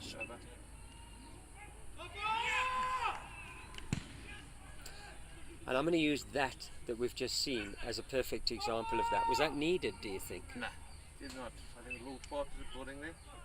I think they put on about 30 already together. Bucks, you'll have to talk a bit louder for us, because that's the They put little... on about 30 there. It's a partnership, and I think the way it was going, they could probably have got us to about 200. Being 6 down, but not the right shot, not the right shot to play. It's funny, isn't it? Dan? You mentioned 2 things. No, it wasn't the right shot to play, in partnership. And those were the things we were talking about. Henry? Yeah, I think it's obviously some of the fundamentals as well, like partnerships. You can see someone like with Peter there getting more aggressive. I still think the shot's on. Like I said, my mindset has always been to be over-attacking with both fielders up. It's an opportunity to score. I always think score is maybe just execution. The slowness of the wicket, not getting entitled at the ball and getting the elevation there. And that's also, like you say, where cricket has gone, where batsmen think more attacking and taking control and dominate than anything else. The fielding also, I think that's where the game has gone, where you as a captain or as a squad and team, you need to be more innovative. You need to think out of the box, where the traditional fields will not go out of the way, it'll still be there, but you need to think out of the box and sometimes take chances as well. When it comes to certain field placings, when it comes to, we've seen how the trend of the game has gone. More often than not, the mid-off would have been on the fence there. So if a batter is in, if I'm a coach or a captain or we're thinking like that field placing, if both guys are up, I would say the first option you need to do, if you can get to the ball, to hit the ball straight over the top, because that's your boundary option, and it's a low, it's supposed to be a low risk shot, even though you're going to go over the top. To me, there was just execution. You've just batted on here for a lengthy period of time. Was a shot on that wicket? I think with Peter, the way he was playing, he was in. I think you the shots, Bucks? even though it was, It depends on the style of player. Personally, I probably, if I was still in now, go ahead my wicket away, but they try and push the fielder back, all of a sudden you're singles the rest of the over. So you've got 4 for the first ball and you get 5 more singles, because then you're going at 9s for the over. It's a game of chess. What does the batsman want to do, and how are we going to stop the batsman from doing that? And what is the bowler trying to achieve, and how are we going to stop, as a batsman, how do you stop the bowler from achieving that? This morning when I said, how's it to you out in the middle, did you expect the wicket to play like this? Yeah, being a fresh deck, I thought maybe it would be a bit of movement up front, and there was. Cardinals bowling from the start bowled beautifully this morning. Back for length, moving it both ways, keeping the batsman on their toes. I think there's nice pace in the wicket, and then there's a couple of cracks on the far end there, so there might be a bit of uneven bounce later in the day. Well, certainly from what we were talking about on the other side, it looked as if it was keeping lower. Yet, the 2 balls that popped, one went through to the keeper's sort of shoulder height, and then the other one hurt Vanner's finger. So there's plates on the far end, and when the bowler hits those cracks of those plates, there's that even bounce. Was it difficult out there? Yeah, I think I was quite fortunate. I didn't have to face Cardinals the first 10 or 12 balls. Well, it was funny because on the the non-strike only at the end. fours that were hit were those really nice, toss, juicy yeah. full tosses that you just smashed down the ground towards the par 4 down the back. Yeah, so I was quite fortunate. He lost his length there and bowled it really full for me. Whereas Cardinals on this side obviously brought his length slightly back. He had to push at those kind of deliveries. You give it away? Yeah, I did. I think I should have Pushed on? Yeah, I think and you agree, when you get to over 50 in a format like this, you gotta be there for the late overs. You need to. it's also This tough, is- like the Should way have, you would see- have, part of the game. You looked hungry enough, which is good. No, I wanted Right it, indeed. but It's tough to put us to reel yourself back. If you're in that mode, if you get into that phase of being obviously very attacking, Being dominant overly bowlers, aggressive. it's tough to reel yourself back in. Because I could see the space you got yourself in just to dominate, which was, I love it. I absolutely love it. It just, again, it's in the moment, execution, picking the right one to hit. But to me, I love the way your mindset is and how you approach the batting. So those shots you pull off more often than not with the mindset you've got. yeah, I think back to what we were saying earlier with the field placements. They've dropped a long off out for me. They've got 2 covers, not really catching, but on the ring, and a deep cover point. So I'm a driver of the ball. So now I'm going to go, where's my boundary going to be here? So use my feet and try and create angles for myself. And the bowler obviously saw me coming and just dropped his length slightly back. Those are the kind of things. Execution. Did you have to do what you did? You know, you've just said now, Yeah, well, guys I back, wouldn't- back point. You know, you could actually get your 4, 5, and then who knows? That's all I'm trying to create an angle for myself where, Yes. where there's a 1 or a 2, and if you hit it well enough, it's a 4. Think they worked you out then? No, I think there's a little rush flat to the head with 12 ball to the bowler. He saw me coming and just pulled his length back. You made an interesting point. You said there's enough pace in the wicket.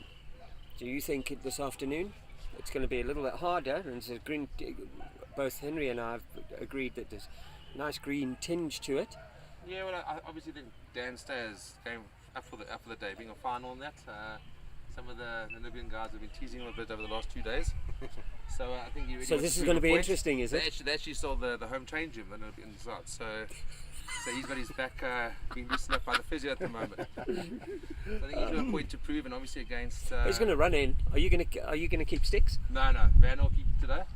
I think I'll be With that thumb? firmly and safely placed at first slip there. With that thumb? Yeah, I think just for now he seems in high spirits at the moment, so he should be fine. If he doesn't, I'll gladly take the gloves. I must say, I think from a bowling perspective, Henry, I reckon watching the SA bowlers steam in this afternoon is actually going to be quite enjoyable. Yeah, I think it's going to be tough for the batters as well, especially with the uneven bounce. If you get someone that hits the deck hard, you get obviously more variable bounce. And for any batter, if you see one go through the top and one keeps low, that's where you get your feet stuck in the toilet, basically, as they call it. So it's gonna be interesting, especially with the newer hard ball. If you can get a couple of wickets up front, then it's always a lot easier. I think that's what Namibia has done. They got wickets early on. Put South African team a little bit under pressure, but they've done well so far. getting close to. I said if you get close to 200, you'll be happy on this wicket, especially with the bowling attack that we've got. I said to Charles earlier on, when I was out there this morning, I said 260.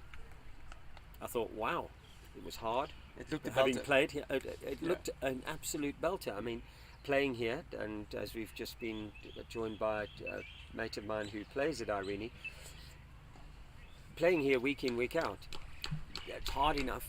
And I would have said 260, 280, and then put Namibia in and go and get it. Now I'm saying, as I said to Charles, 210. 210 here, 220s, maybe a bridge too far, depending on how they start. But then also, from a Namibian side, what we've seen this week is that their runs come from a few individuals. It'll have to be a big effort if they're going to get really close to a 210, 220 against the South African bowling attack. You fancy your chances, Bucks? Yeah, I think if Dan and Yappy Castle can start as a flop and try and get 3 in the first 10 or 12 overs, sticks, put them on the back foot. And what we saw against the international side on Wednesday, where our opening bowlers didn't do that. Our spinners came on and the whole game just changed. And not just that, sorry, Bucks, a lot of people focus on Dan, but Yaku Castle is deceivingly quick. And he does ball bad And he balls, does eh? so much with the ball, seaming and swinging the ball. And then you've got Lundy. Lundy's phenomenal. He's bowled particularly well, His hasn't he, slower Charles? ball, the thing with Lundy's bowling is his action stays the same with a different variety. So his bouncer, he's got a slow bouncer, he's got a quick bouncer, he's got a back of the hand bouncer. He's got so much variation, it's phenomenal. And his run up and his delivery strike. He's a all bloody is the good same. cricketer, isn't he? Fantastic. Yeah, I think he's cricketer. licking his chops here with the Oh, yeah. chances batting out And- today. and Yeah, then- he's going to come off now. He's going to fancy himself as a complete all-rounder, isn't he? Yeah, Look at he's that. And he is an all-rounder. And He is an all-rounder. In You the know- IPTs, he played against the Lions. He took a couple of sticks and he came to bat and he took the No game runs, away yeah. from the Lions for border. I think he got 70 odd very quickly. No, the guy can bat. I tell you, I've been incredibly impressed. I mean, Charlie, you alluded to his bowling. Henry, I mean, he's bowled particularly well the whole week. Yeah, it's been very good. I played against him a couple of games when he was at the Warriors. But like you said, his slow ball is deceiving. But more at the end of the day, it's the control and discipline that he bowls with. He gives you nothing. And with the variation, obviously does help. And he doesn't look to do too much. Like I think the other day where he took 3 or 4 wickets, but just doing the basic things very well. Have you got much to come in this side, Buck, from a batting Yeah, perspective? yeah, we've got quite a few still. Really? Yeah. Sorry, Yeah, that was... Charles said Abdul Aziz Timur best at Abdul 4. can Yeah. hold a bat nicely, and then obviously And the opening Dan, bowler Dan even Dan backs can himself bat, as, yeah. as the opening bowler to hold the bat But correctly. most opening bowlers No, they do. back themselves, eh? But it looked good in the nets the other day as well. Eh? Oh, the game's played out there, Charles. No, 100%, 100%. But it's a confidence thing, you know. And if you Yeah. feel good in the net, you go out and back yourself. You know what I mean? If you can get an extra 10 runs, 15 runs from your last 2-3 players, Yeah, it's gold. that's gold. You know. And you know, just to come back to Lundy's, even his fielding's phenomenal. Eh? He's a powerhouse in the field. Eh? He's so Good quick. arm, You know, and we've had Peter that's just gone out. He's only bowled once this week. He's a phenomenal bowler. This is the first time he's batted as well, isn't it? Yeah. I think it is the first time he's batted. And I mean, first time. having played against him when he was at Jeppy and for that limited overs thing that we played, the competition last year, it was unbelievable. He bowled he batted, he scored runs and everything. He hasn't had an opportunity hardly. Gold. You know, and then we've got 3 other spin bowlers in the side who haven't had a bowl. So Warren is spoiled for choice, eh? And that's what's such a good thing is, even if things don't go our way, there's options. There's always options, and the batsman will never have the opportunity to say, "Okay, we've gone through their 2 best Yeah, bowlers. Or we can 3 now best get bowlers. settled." We can get settled. This next guy's also 3. I mean, Aziz with his leggies, Yeah. phenomenally. I mean, he's a contractor player at one stage. Yeah. So no, there's Is this the other opening bowler now, isn't it? No. number 77 is the other one. It was his first ball, that's one left. Help me out here, young man. That's his second over. First ball. This is first. First ball. It's a lot of left. Let's breed a lot of left-handed bowlers up in like Namibia. Pakistan. Oops. He certainly doesn't swing the ball as much as the guy did up front, Bucks. Yeah, A ba- a guy from that side. Up a bit. Hey, bowled beautiful this morning. Hey? Nice shape, maybe a bit too full at times. When we play them on Tuesday afternoon, less swing. Today I thought he'd actually on top of his game. He bowled nicely. Let's pitch this up. Ball's also a bit older though, so that'll affect it. But Let's have a look at this field, gents. You do anything, Charles, seeing as you're the vice captain of this side? Oh, that's got to go over for the Milan, hasn't it? left-hander, What did you say, Charles? Sorry, I interrupted you. I said for the left-hander, if the ball's still swinging, I wouldn't do much. You've got your bases covered on the leg side. But, you see that one bounce, you see now. I think there's enough doubt in the wicket to give the bowler confidence. You say that, Bugs. The balls that you hit down the ground for 4, as Henry and I, we were saying, it was very much a question of they were right up to you, and you just drove them down the ground. Was there doubt in your mind after No. So after Vanna got hit? Was there doubt? Yeah, from this end where it was bouncing a bit, I thought so just play a bit softer hands, let the ball come to you. But from the bottom end, there was true bounce, so you literally play through the line of the ball. The ball too full to me though. That's why I like moving the ball straight down the ground. You have to put it probably a meter or 2 foot down back towards him, and then the lens down, let the ball swing. I thought Carl as well. Sorry, it almost looked like he struggled a bit to the lefty. The right hand is easy because most left armers when they get brought up in bowling is to hit the stumps with the right hand or the pads. Because that's the model dismissal, LBW or gold. So the left it's a different angle. So you try to nick him off basically. So you just got it wrong there. That's why You were very big this morning, you were Henry, allowed on that angle. to free your arms basically. It's a little bit easier though. I agree with that. I used to be a left arm receiver, believe it or not, when I was about 13, and you're right, you get brought up bowling to right-handed batsmen, so you attack the stumps. And when you bowl to left-hander, slightly further back, They tell you pitch nick him him off off, yeah. and try and nick the goal. He's got slightly wrong to me, but to the right-hander this morning he was firm. It seemed that he got, yeah, exactly, but to Warren he got it spot on. But that was what you were saying about nicking off and attacking. Well, you've just said that as well. Pardon me, Bucks, that you attack the stumps as a left-hand bowler because you used to bowling to right-handers. Scorer, this is the opening bowler, isn't it? Yes, sir. Thank you. Yeah, groene bal. No, Hendrik Geldernes. Yeah. That's my dinner shoes tonight. I almost thought he did his hamstring earlier. Bucks, thanks a lot for your time. Really Pleasure. lucky catching up. Enjoy. I'll see you later. Will do. Yeah, he's been very good. He's only taken the 1 wicket, 20 runs in 7 overs. No, he's bowled particularly well, bowled well up front. And now with an older ball. I think the body's hurting a bit. Well, it's an interesting thing because up front that they weren't loose at all. I think we said Henry it was 7 overs before he bowled a bad ball. One down leg, yes. Or was it 10 overs? It was 10 overs. But longer 10 than overs that. before he bowled a wide down leg side. It's always difficult, and again, Henry, well-being, fitness, stretching, mobility. Yeah. It's always difficult at veterans level to come in. Oh, what a ball. You bowl, get taken off, and then you've got to come back at the death. And it's again, It's that really rhythm. hard yards, isn't Like it? you say, rhythm, your body's not the same. You get tighter when you stand still in the field, and you got to adjust quickly. But like with these guys, with the experience that they have, it's you take 2 balls. Can I add to that? I was thinking about it yesterday, the same thing that you mentioned now, Cole. We see this at test level. So why don't we, because we could play 12 players in veterans cricket, with your 12th year effectively only being able to bowl and field. That's a bigger shot. Whenever you have the 5 over intervals, why don't you get your opening bowlers or your quicker bowlers to bowl their spells and then come off and have the physio work on them? Just to get that tension out, that lactic acid out, you know. Just What are we going to do for before you go batters? Did you just say that? jump in over there. jump in an ice bath and then on the physio table. Or you can bowl a couple of balls all for the field just to get loose and back. Well, when you into come the swing back of on, you things, do yeah. that. I think But we it's just to protect bowlers too much. I reckon stuff them.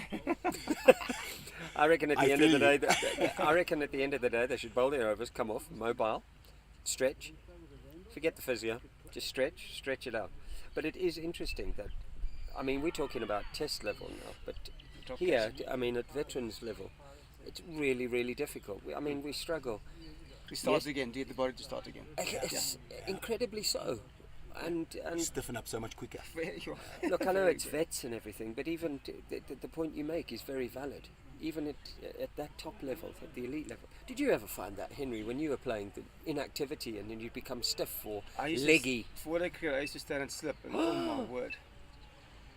For the I used to stand and slip, and I felt I was so sore, not sore, but everything is tight after a day in the field because you're not active.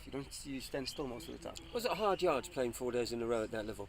Yeah, it's tough if you field for 150 overs. When you watch somebody go 330 for 2.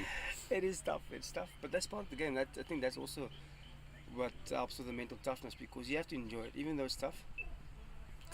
Like I say, for any young cricketer, you might as well. Not you might as well. I think you have to try to be a good fielder because 80 to 90% of the time you're going to be fielding and not batting or bowling.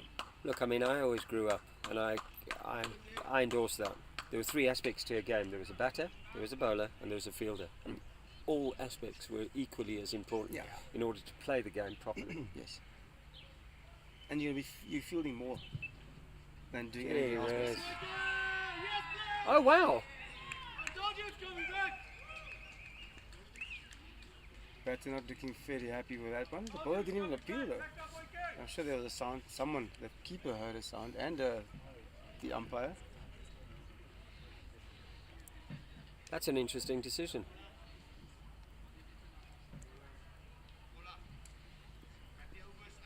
He's not happy. No, he's not. That's the 8th wicket for South Africa down. He reminds me of a gentleman I used to play against, Colin Kruger. It used to take him an age to get off the field.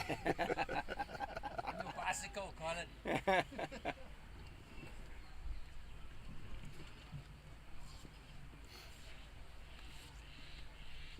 He certainly doesn't look happy though, does he? Oh, there's a shake of the head there. Let's get back to this field placing thing. 20 overs, ODIs, Test cricket, power plays.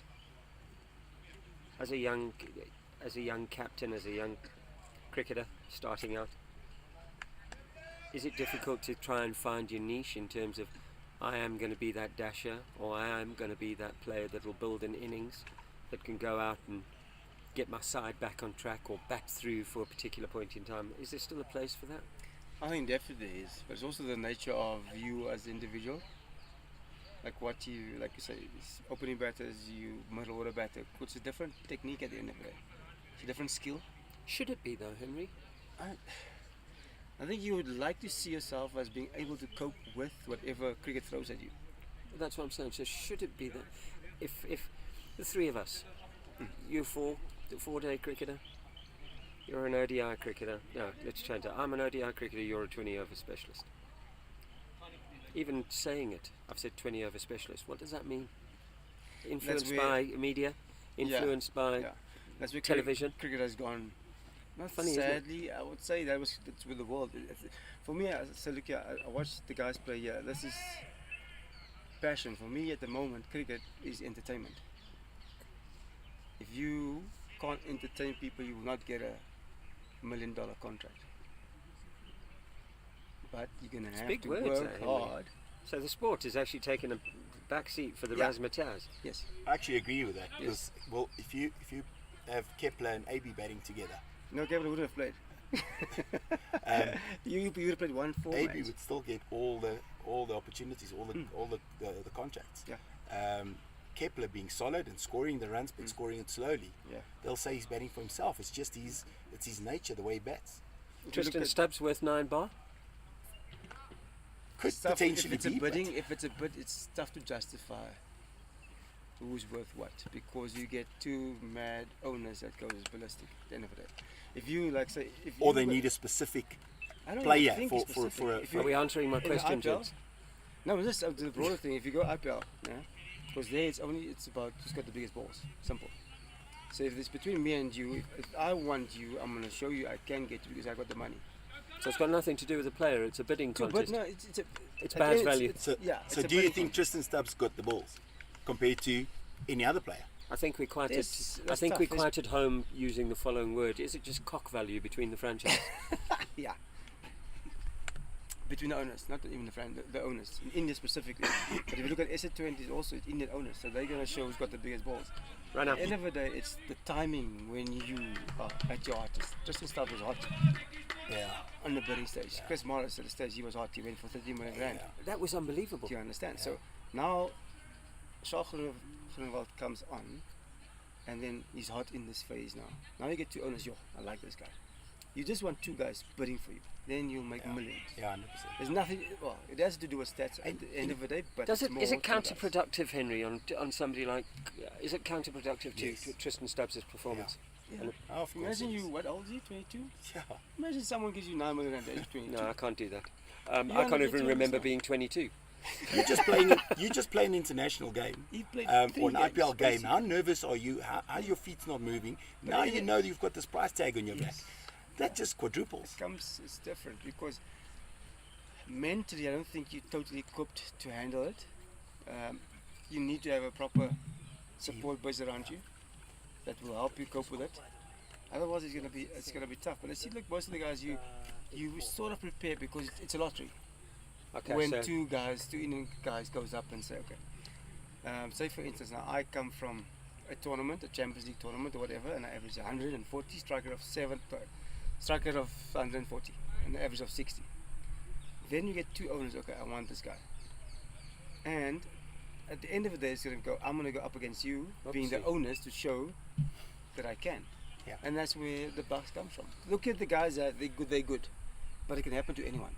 So I want to ask you, in the realms of now, this isn't your cricket, this is in your, it's not quite sports science, but it's the mental side of it, the conditioning that you are focusing on with your clients and the business that you are in.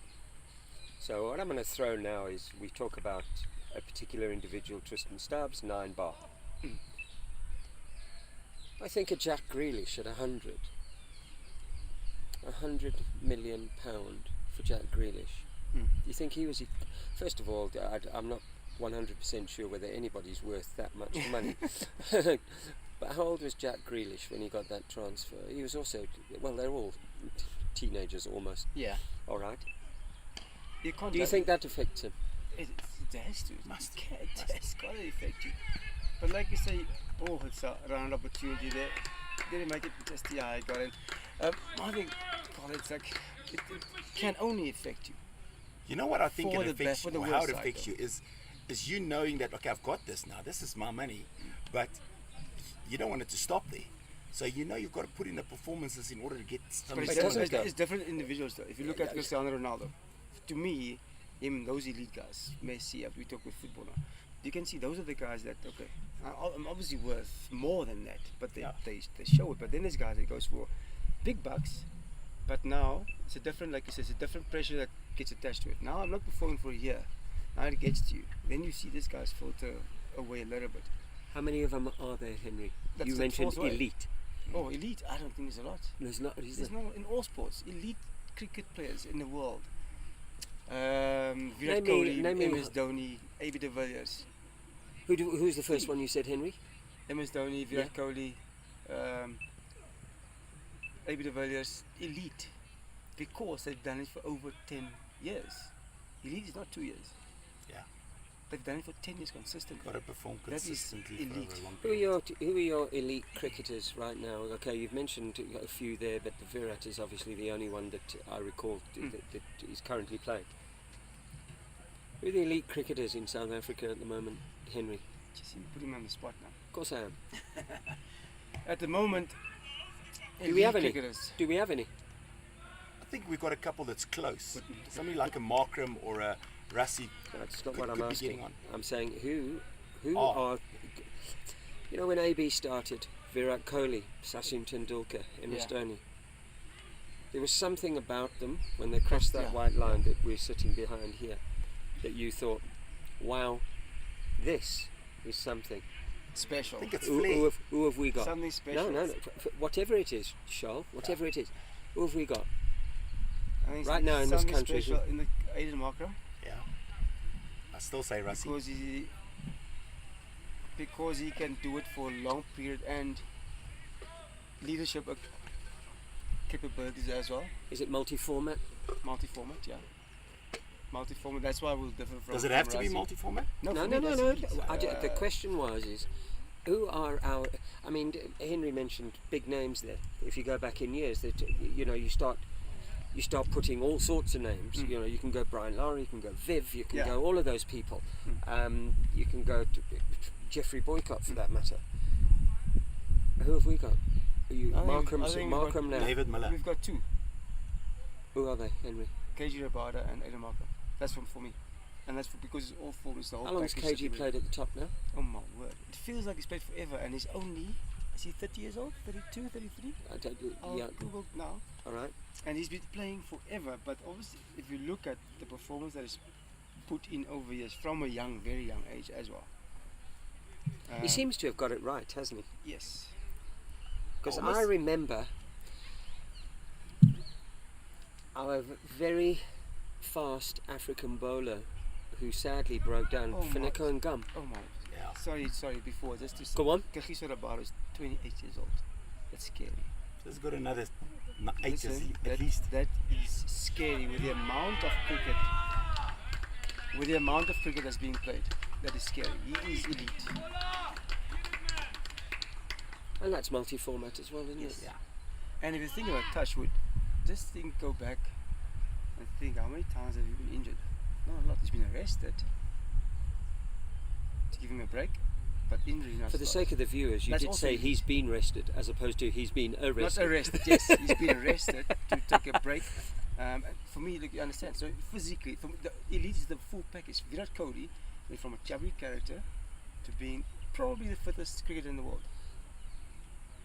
MS Dhoni. You at the height of your career. Yeah. All right. I come to you and I say, all right, Henry, you're not playing on Saturday. I want to arrest you. You're happy. If it was 4-day cricket, maybe.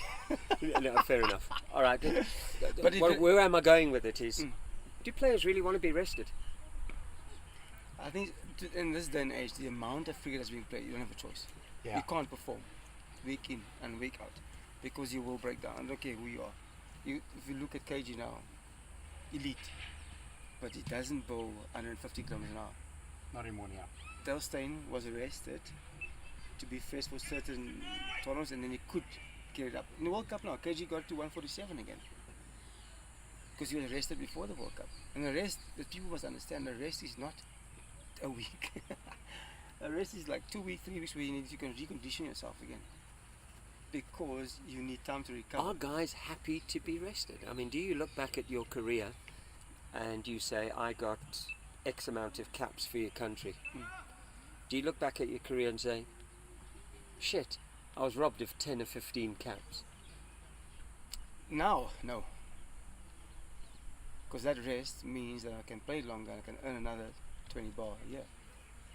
Good Lord, for the record, Henry Davids earned 20 bar a year. No, I did not. I'm talking, Hang on a I'm talking second. about the IPL Quote guys, unquote, I'm it was said on Pitch Vision here at the Nedbank Over-40s Africa Cricket Cup. Henry Davids has gonna haunt openly you, Fred. suggested saying. Yeah. that he earned 20 bar a year. Folks, I wish. there's a lot of money in cricket. I wish. No, but if you think about it now, if you, like you say, if I've been rested, then I'll be fit for. If you, the mindset now for guys as well is, I'm not going to play this series or whatever, so I can be fit for the IPL, where I'm getting paid 20, 30 million rand a year for the year.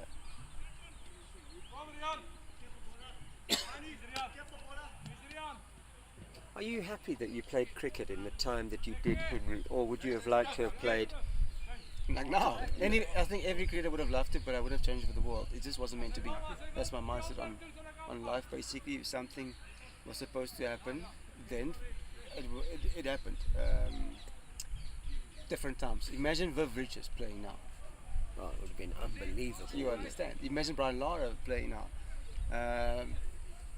Malcolm Marshall, those guys. Imagine those guys in their prime. Alan Donald in his prime. Imagine Mfuneko Ngam not getting injured in his prime.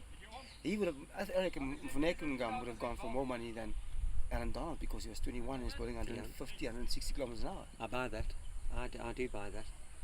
So imagine those guys, you know. So it would have been nice. You would have earned a lot of money, but it's just wrong time, wrong place, basically. You played cricket, Henry, at many grounds.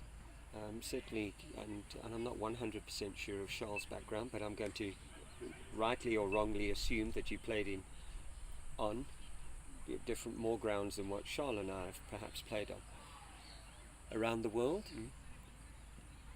If you had to choose, flirting with danger, if you had to choose the ground that you most liked playing on, well, what would it have been? You can't say Newlands because it's pretty and you can smell Newlands beer is all pretty. day. You know what I really enjoyed was PE. Really? We played the Oh, do you final play the against- trumpet?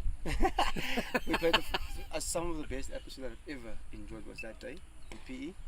We played New Zealand in the last game of the tries of the bilateral series, and it was unbelievable. It was cheapest when the whole crowd sang the anthem at the end, and we were winning the game. I think probably that's obviously the emotion that got attached to it as well. In Bangalore, it's wow, deafening. I actually thought it was an earthquake when we walked onto the field to go field. That's how loud it was basically. Colombo was also very loud, but more of an irritating loud. And then I loved Centurion. just because of Colombo the and family. irritating loud. Did that remind you of PE? No, PE was lovely, it was passionate, it was St. George's. beautiful. Yeah, St. George's St. was George's. unbelievable. Colombo was more they were blowing those whistles, and it was just irritating, but loud. You couldn't hear a thing, and it was irritating. Australia? The MCG was more for the abuse. Was it good abuse?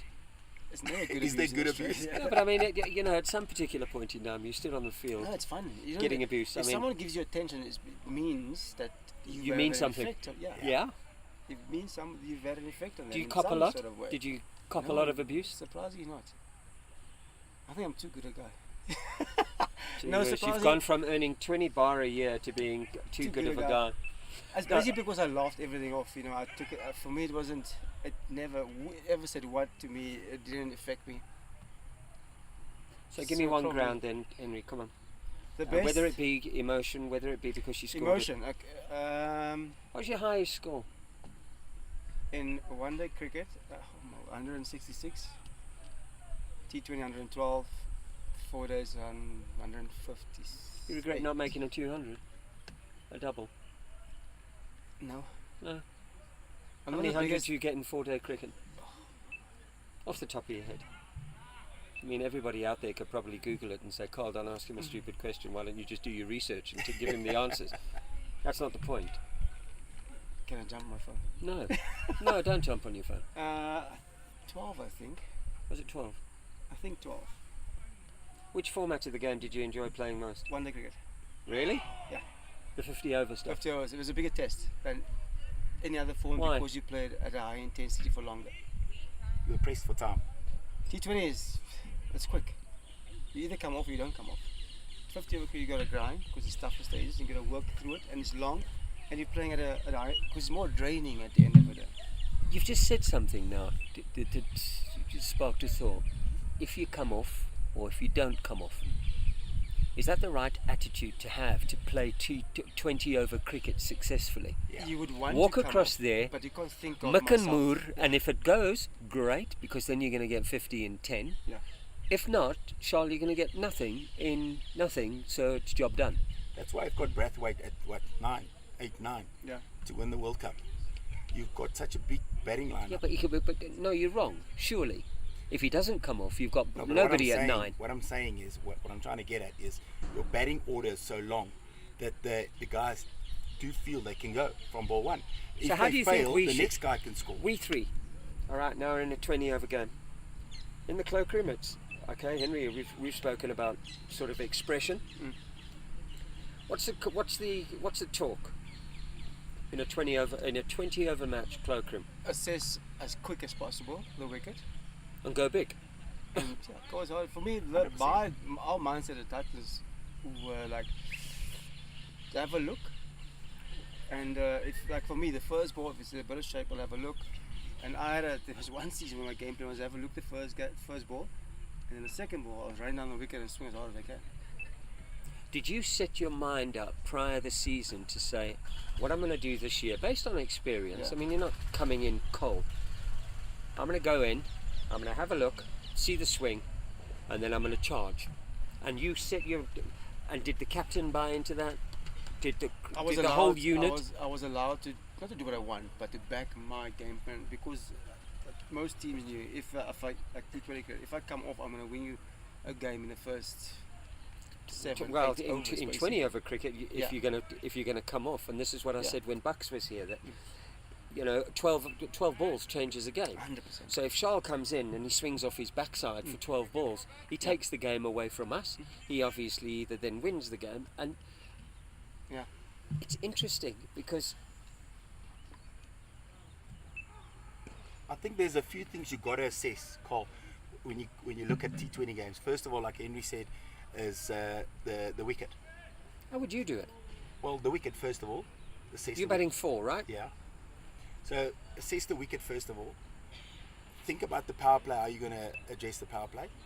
How aggressively you're going to go through the power play? Because that's where a big portion of your runs come or should come from, with the field being in, and then the bowling attack. Not Charles, because, you're batting 4. Yeah. All right. Henry's been open, and he said that there was a particular season where his mindset was assess the first ball, charge the rest. He's opening. At 4, what are you going to do? You can't talk to me about power play because you're not opening the batting. So, unless of course you go in, you're unfortunate enough to lose 2 wickets in That's 2 what I'm gonna overs, say, and, yeah. and then you Then just you've got go. to Then you consolidate just a bit. Yeah. what? You just Got to said, consolidate a bit. but then Henry goes in 3. But there's different types of consolidation. You can be aggressive and consolidate, and you can be ultra aggressive. You can still look for when you consolidate in a test match, you Yes, see you've got out time. 5-6 You've got overs time. T20 don't have before time. you start looking for runs. Okay, Your so now you've got. consolidation period is 2-3 balls. Well, that's, Yeah. this is exactly my point. You still look for a ball to score off, Yeah. and not necessarily looking for a boundary. That's the difference. Yeah. So you're talking about consolidation. I'm talking to our tournament ambassador who has one-sided that charges the living daylights out of Well, everything. but he's Henry Davids. I'm not Henry Davids. Your point's very valid, and the talent obviously varies from player, individual, child to child, or to player. but is that the right amount? I want to play for, I don't know, I want to play for Western Province.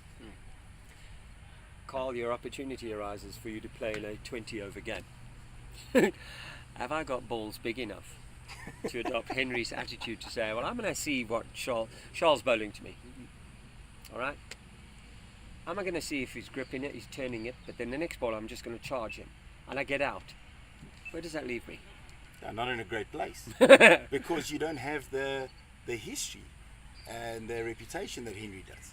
But because Henry's played this game for so long and he succeeded at a high level. Nor the for bank so long. balance, Charles, of 20 million a year. Yeah, or that. and that's what I'm getting at. You know, you look at it. How do we big thing is coach that? You gotta trust it works for you. Yeah. So like I said, for me, the biggest thing that I felt I had an edge over other guys were the mental edge. So if you're the bowler, my main thing was I'm going to dominate you mentally as well. Look, I've trusted myself with the skill and stuff, but I want to get into your head. So like I said, my game plan was, if you're the best bowler in this team, I'm gonna try to take you out of the attack. So which means you're going to send your teammates a message, and it's going to scare them. So at the end of my career, like I said, I've had good relationship with most guys. So I asked them, when you bowled to me, what were you thinking? And their mind, and they first thing they were saying, like, when is he coming at me? So what does it mean? I'm in control. 100%. I'm in control. The first thing they said was, when is he running at me? So I know I'm in control. So you think intimidation of bowlers worked for you? Yeah. I think it has Sometimes to. you're gonna look like It an goes idiot. both ways. Batters and bowlers can get intimidated. Sometimes you're gonna look like an idiot by running by charging for the second ball, but more often than not, if I get hold of you, or if I miss the ball completely as well, you're shitting yourself. Yeah, if you go hard. Yeah, Yeah. because I've beaten you this time, but hello, you're going to come at me again. Oh, he's coming at me. He's coming at me. So what do I need to do now? He's coming at Have me. you ever had a Can't get it wrong. Have you ever had a bowler giving you a hand to hit ball and say get back in your crease? Nanti Hayward. Manante Haywood. Yeah. Yeah, but you can expect that from the NC. Yes. Listen. But he was proper. It was like, my throat. And I don't know what I did. Hand to I did hit. for 4. Did you hit it for 4? No, I didn't hit it. It's evasive action. Evasive action I for 4. don't know. I just tried Was to he- stop something because it was at my throat, basically. Was he, and as the quick next as ball- was he as quick as they say he Yeah, it was? was quick. The worst is the first ball he beamed myself, and the next ball, his ball he beamed JP Dumini Accurately or very accurately. Jeez. And then I think it was in a very bad space or mood or whatever. And then he just grabbed his cap and walked off the field. Have you ever Done for the been, day. Done it for the day. Henry? Have you ever been scared by anybody? Yes. Oh. This is the question. We played against. I'm not talking about going into a pub and getting. No, we played against Pakistan Academy. I was in the National Academy, played against them. Second test match, and they said they had a guy that he's actually need to be cleared. I can't remember his name. So we played at Supersmith Park. The first ball hit me on my hip, and I didn't see the ball. The first ball hit you on the hip, On my and you hip, never saw I it. didn't see the ball. So we took one, and Brett Tucker was the guy on the other side. He asked me, "H, what's he doing?" And I said, "I don't know." Never saw it. Were you And that he went- honest? I didn't see the ball. Was he really quick? Over 160 kilometers an hour, but he's throwing now. So obviously with a funny action, just feels 10 That's kilometers why I quicker. never went international. Yeah. And Brett Tucker, his first ball, he picked his bat up and the ball hit him on his chest. Jeez. And I was shitting myself on the other side. I love pace. I actually love it. I thrive Just on not guys that running much. quick. But the fact that you don't know where it's coming from and it's quick. Well, you know I'm going to get hurt here. Luckily, I got bowled with the 4th ball on the day. And I was happy to be out. That's interesting. Charles, you ever been scared before? Yeah. Nancy Hayward. Really? Indoor cricket, believe it or not. The orange bomber has actually put the fear of No, God in all of you. In PE, because he's so handsy with the new burley ball, he came running in, and when I lifted my bat to play the ball, it hit the keeper's gloves in the back here. And it's exactly the same thing. I thought to myself, I never saw that ball. Who's the fastest bowler you ever faced? Henry? It was that guy. But obviously, the one. Okay, well, guys, the one that shall remain unknown. Yeah. But those that are known, there's a couple. go on, give us a couple. Come on. Dirk Nanas was quick. Dirk Nanas, Zimbabwe. Oh, Good swing. Dirk Nanas was Dennis, is he from Zimbabwe? quick. Netherlands. Netherlands, Australia, sorry. yeah. Netherlands. Dirk Nanas he was Netherlands, quick. indeed. And then then Australia. In Australia, yeah. Francois Plaatjes, he was at the Western Cape, he was quick. Dell on his day, quick. Oh, it was Branders. It was Edo Branders, Zimbabwe, isn't it? Yeah. But Brett Lee was obviously quick, even till the ripe age of his late 30s. Did you face Brett Lee, or did you face the ball? No, I faced the ball. I could, Overcome that. yeah. You had the mental. remember- You had the mental strength to Yeah. block that. Yeah, I could block those. For me, I could get into my zone easy. Like I remember with Delstein, we played Champions League. He was on fire, and I said, "Okay, he's your best bowler. I'm gonna take care of the attack." First ball was a player missed. Second ball, I hit him over extra cover for 6, and then he started bowling slow balls. That was the mentality, like the best bowlers as well, to try to dominate. Look, I've got dominated as well, Oh, but that's just the mindset about trying to dominate bowlers. I and think there's a very the main few, bowlers. very few individuals, special individuals. We've mentioned a few, ABs and these guys, Steve Smith and Kohli and those guys, that can come onto the scene and dominate like that. Yeah. I'll give you a very good example. it's back to that elite then, isn't it? Yeah, I'll give you a very good example. Let's look at David Warner, who played club cricket and was pulled in from club cricket As to a the mindset, international side against South Africa when he made his debut. Debut. Yeah. I And recall that. Actually. Now I'm asking you the question: would David Warner have batted the way he batted? Because remember, he was ultra aggressive and he smashed Dale Steyn and him all over the park in those two or three internationals, Yeah. ODIs. Would he have batted the same way if he had gone in number 5 to bat and Australia had lost 3 quick wickets? And being allowed to think, because you only Is for he me, that's elite? the best. At one Is stage Dave Wa- he was, is- maybe is- not now anymore. But I Is think Dave he Warner was. elite? Yes. You I say would yes. Yeah. You say no. No, Because say of playing so long not as well. now. At one No, stage he look was. at for just me, saying elite. I think Yeah. elite is over the whole package over years. Yeah. Exactly Years that. and I years. kind of agree with that. So I'm going That's- to blow you out, Sean. No problem. All right. So Over So over then- the years, like what he's done. Like now in the World Cup. Oh my word. where he was almost not making the World Cup Yeah. team, to being their best batter, obviously probably getting them to the. Oh, Well done, good foot. He should be so I playing for think he Manchester should- United. Well, they need players. Marnus. I'm not going to bother Marnus going. Luskaku. I'm not. Let's just call him for the sake of this conversation. Marnus. Marnus, yes. Is he going to be elite? No, You don't think so? no, yeah, I don't think so. Oh, no, he's not. Too much in his head.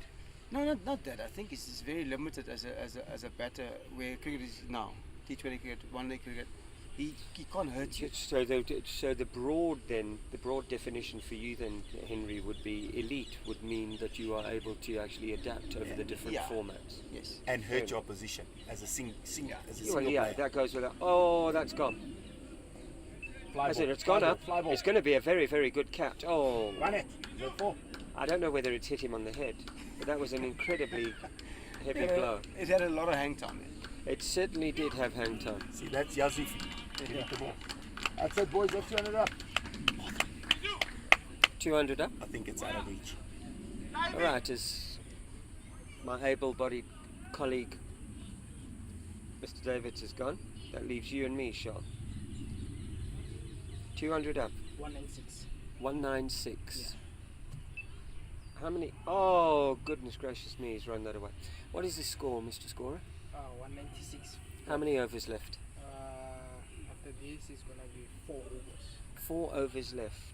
Charles, I said 260, 280 at the beginning of the day. That went out the window. We then said 200, 210, 220 would be a bridge too far. 4 overs left. I Nail don't your think so. colours. Nail your colours to the. I To the think wall. 220 is on. You think 220's on? 4 overs left. These two. Wayne has been in for a long time. If he gives Yazoo the strike, enough strike, we can get 20 runs. It's 5 runs and over. 220 is on. Good comeback by Wayne. Fantastic. Fantastic. Is that what you think? What Bucks should have done? Oh, Yeah, maybe. But Bucks was in that groove where he was ultra confident and you could see he backed himself. And he was hitting the ball cleanly. And sometimes it goes 100% your way, sometimes it doesn't go your way at all. He was sort of caught in the middle. He got to a 50 and maybe didn't play one of his best shots. He said himself he wasn't happy with the shot. But I don't know, it's just unlucky. judging by what we've seen from the wicket, 50 yards away, who do you think is going to be the guy to rely on for the SA side?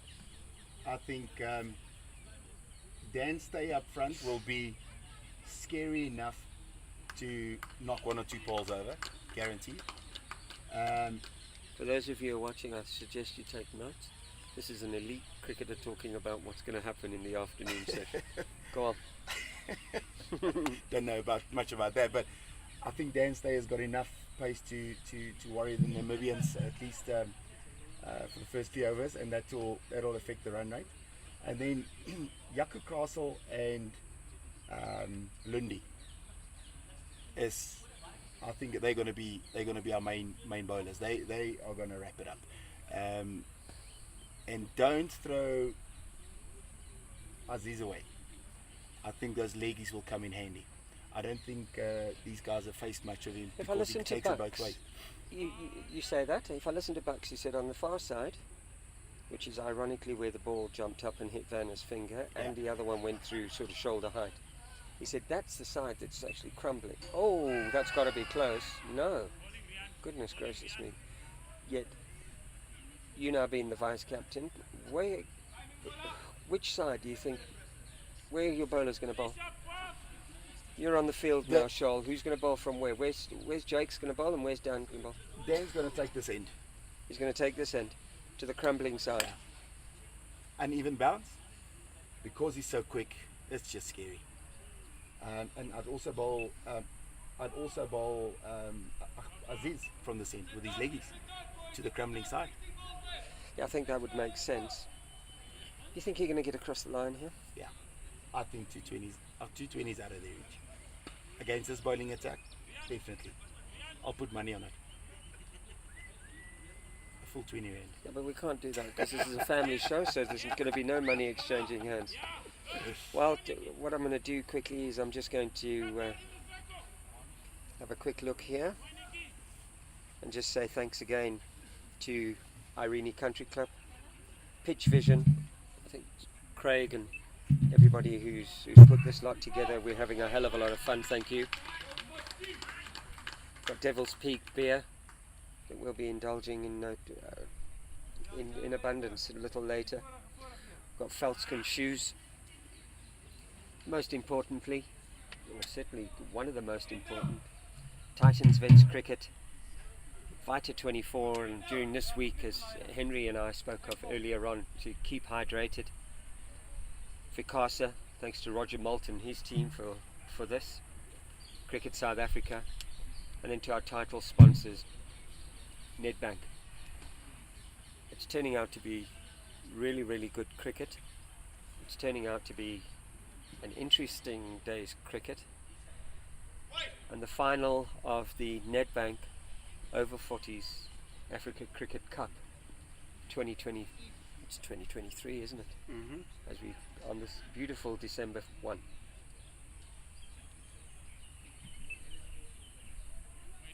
When we were standing out in the middle this morning, we were saying that this ground is just tailor-made for those.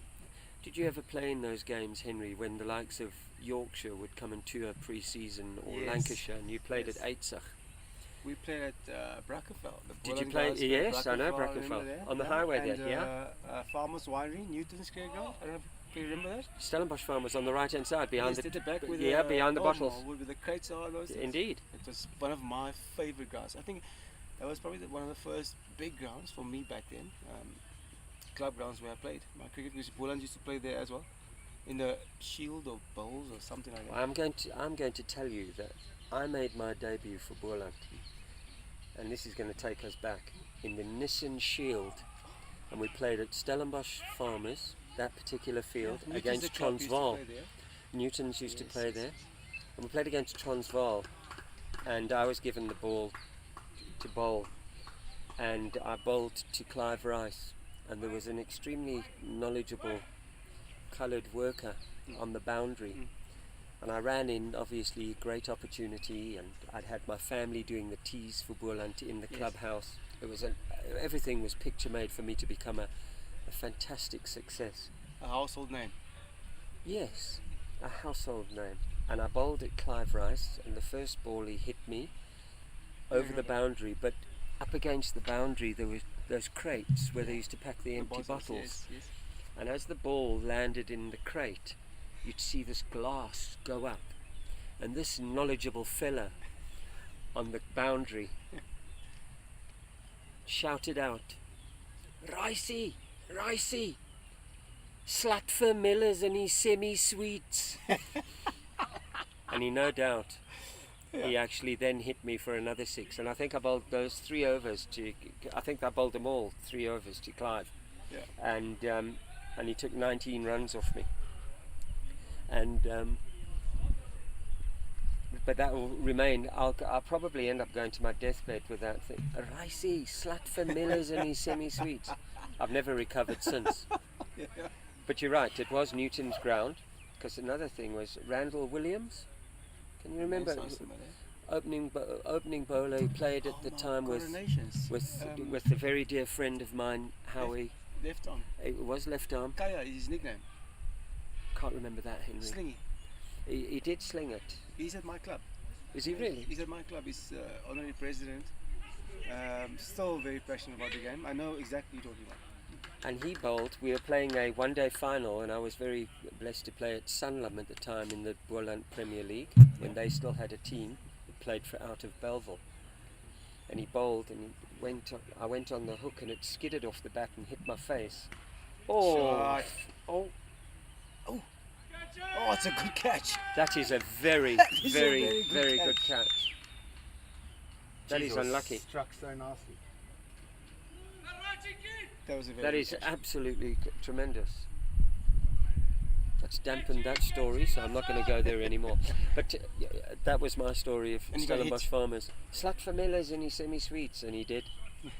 It was a lovely I was ground. humiliated. Let's It go, was an Danny. unbelievably beautiful ground. Take And us all the way to obviously the end, we, eh? Coronation, Benil, we didn't have a ground back then. Sorry, Henry. Charles, can I just remind you that you're on air and screaming and shouting is unbecoming of commentary skills. Apologies.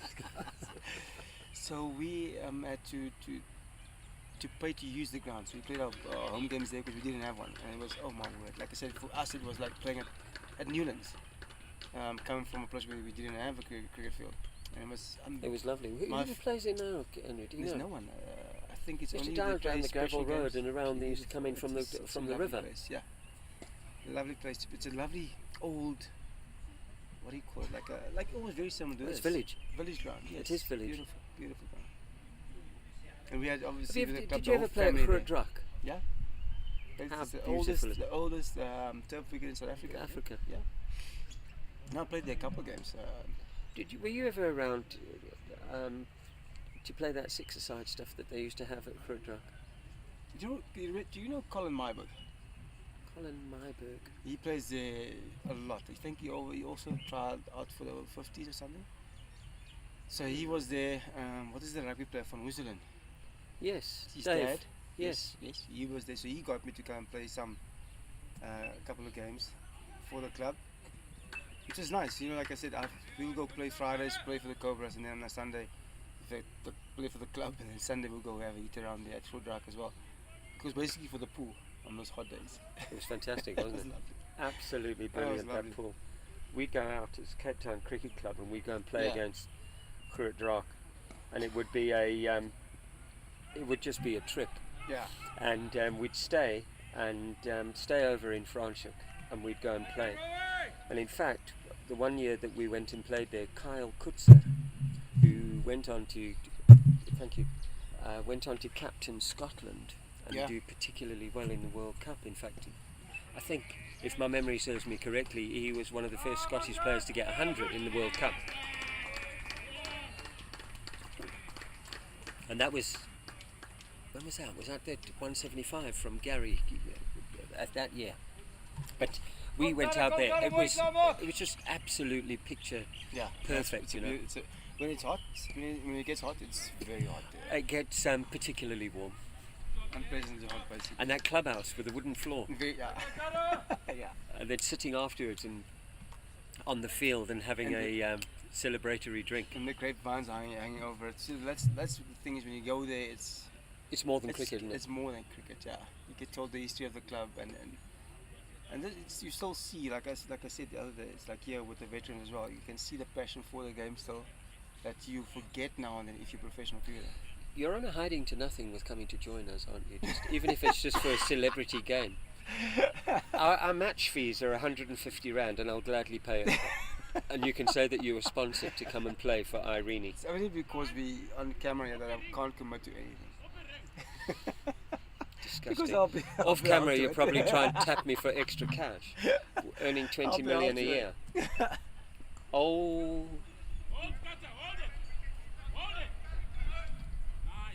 it's suddenly become quite frenetic in the Namibian fielding. There's all sorts going on. We at the 217, almost 220 mark that you were talking about. Indeed. Yeah.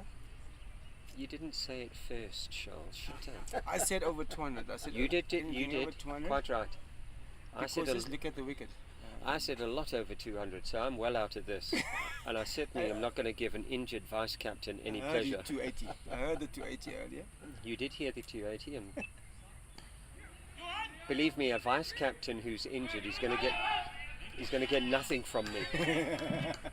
I would rather allow the tournament ambassador to be seen as knowing everything.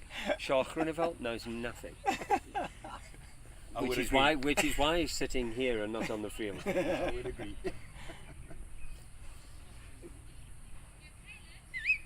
How many, Mr. Scorer? How many balls left? Balls. 4. Wow. 219. 219 with 4 balls left. Should be 2. Oh. 220.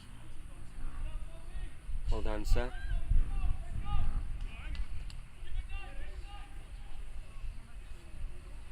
I must say this, and I could be talking out of turn. Judging by what I'm hearing, Namibia actually sound as if they're up for this. The there's a banter lot of around the energy. ground. There's a lot of energy in the field. It's There not is. guys that you can't see them. Oh my word, they've got over this. You can see the way they.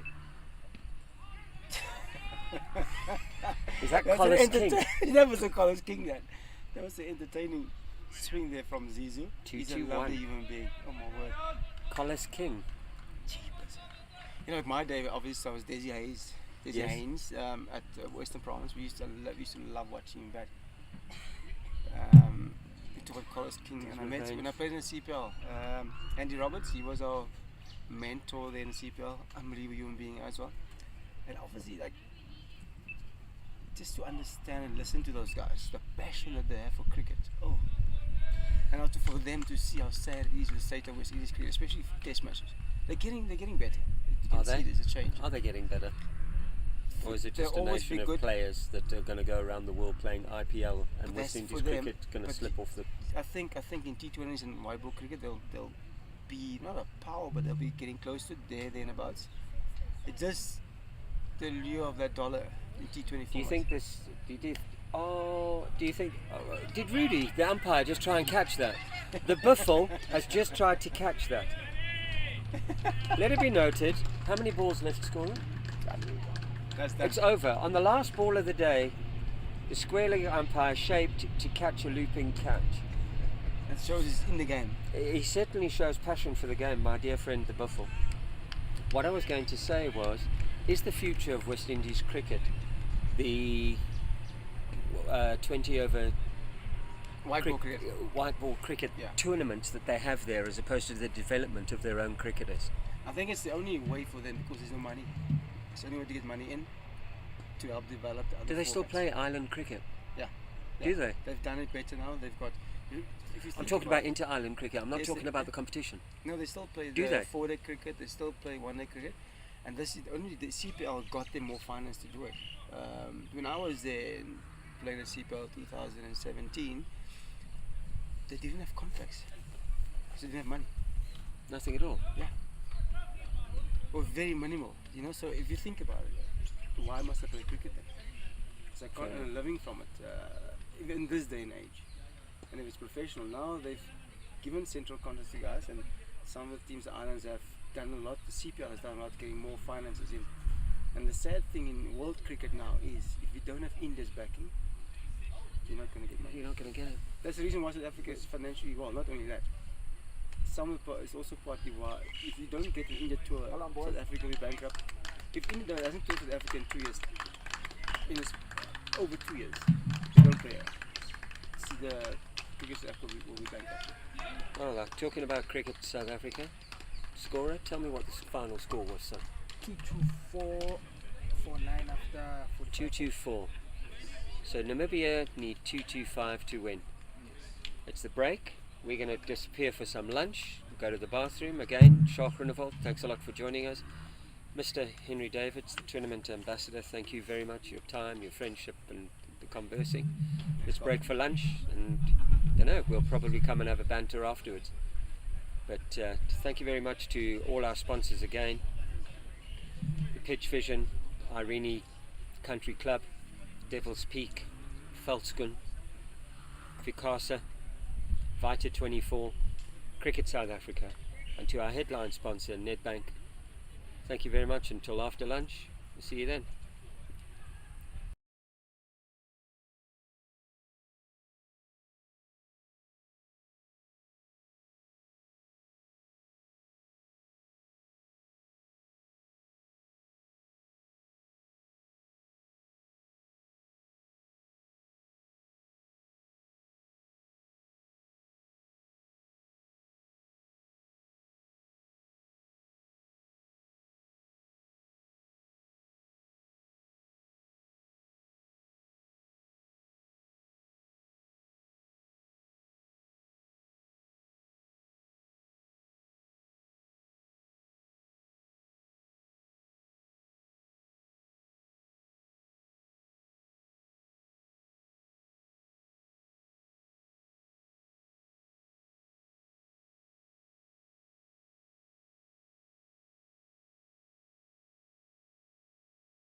Okay, welcome back to our country club.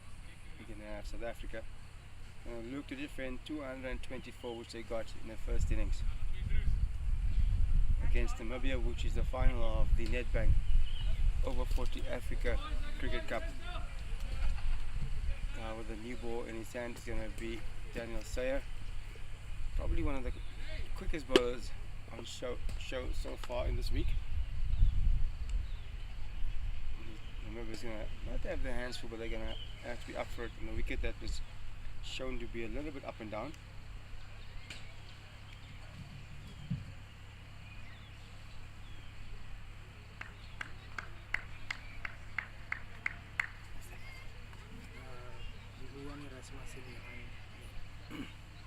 The opening batter will be Rowan Erasmus facing Saya. Oh, that's what you do not want to see. The first one rolling, and this puts a little bit of doubt in your head.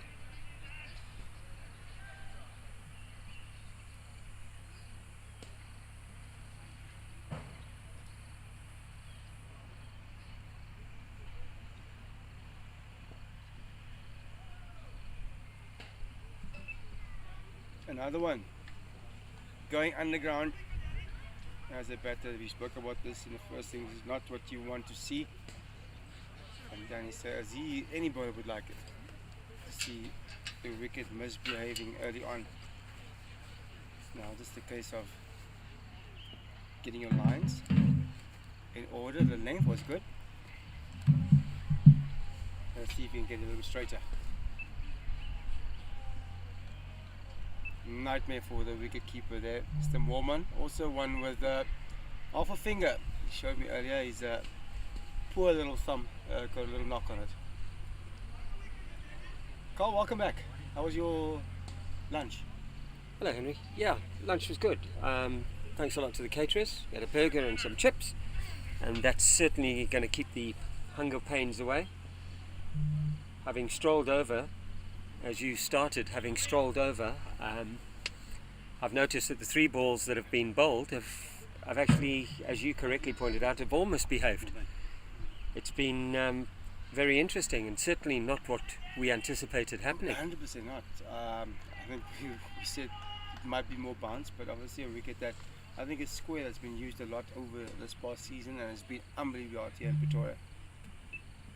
Well, I'll tell you something. We're very fortunate now, because a very dear friend of mine and a teammate and captain of the Irene Villagers veteran side and former and current South Africa over-50s representative Morne Saliers has joined us, and he's played here for many years. Morne, hi, welcome. Hello, how are you? Find yourself, Cole. Yeah, not too bad, thank you. Oh, that's a bit of bounce. It was a bit of bounce. Your earlier chat to me about this wicket, in terms of how it will play based on your experience. Well, if I look at the square that they are using, when we played against Zim last year in the Africa Cup, we used, I think, the one on the left-hand side of this one. It was a very, it's one of those squares that I want to roll up and take with me when we played here. Scored 49 not out on that one. But this one is I'm not surprised that you remember all of that. Yeah, I know. But if you look at the square, normally the Irene square is flat. It stays low on the other side. This side is a bit more bouncy, but it seems like today is the other way around. And like you mentioned, and what I saw when I was watching online, it was doing a bit. Funny enough, was doing a bit. But yeah, I think Henry is correct in saying that it has been used quite often. It's one of the prem wickets that they do use. So it could have been a bit worn out, and due to the heat, anything is possible. Lovely start again by Aki Carl. So it seems like Carl missed his targets, eh? His round end, how many overs did he bowl the other night? 9 Nine on the row. 9 on the trot. I mean, Good effort. with the greatest of respect, I mean, this is over 40s and not more than what we play as over 50s. But there's nothing on him. But the commitment of running in, and it didn't look at all as if he took his foot off the gas ever. No, and now it doesn't. And today is exactly the same. But if you look at the action and the way that he's running in, He's not forcing anything. No. It's quite rhythm, and he's bowling and he's hitting the line and length all the time. Basically. And he does. He is seldom. So this is going to be an interesting day now, because if it's misbehaving, Henry. I think the first thing for a batter, especially when where Cyrus is coming in from, it's tough because you don't know which one's going to bounce, which one's going to keep low. It's that confidence again in the strip, isn't it? Again. About going forward Forward or or playing back, from yeah. your crease. Oh, that there as well. Not really carrying to the wicket keeper. And also the other side is like, obviously the ball is swinging, so from the slip court and the wicket keeper you need to come a bit closer. But there's also that balance of how close can you get to the stumps. And especially, well, for the keeper it's fine, he's got gloves, but especially with the two slip fielders there. I wouldn't get too close to get a flyer, would you? No. Well, back in the day we used to say, oh, good fielding, but it's easier again. Back in the day we basically said like you rather want to eat the ball than let it go short. Absolutely. You don't want it in. You don't want it on your ankles. Yeah. Definitely not.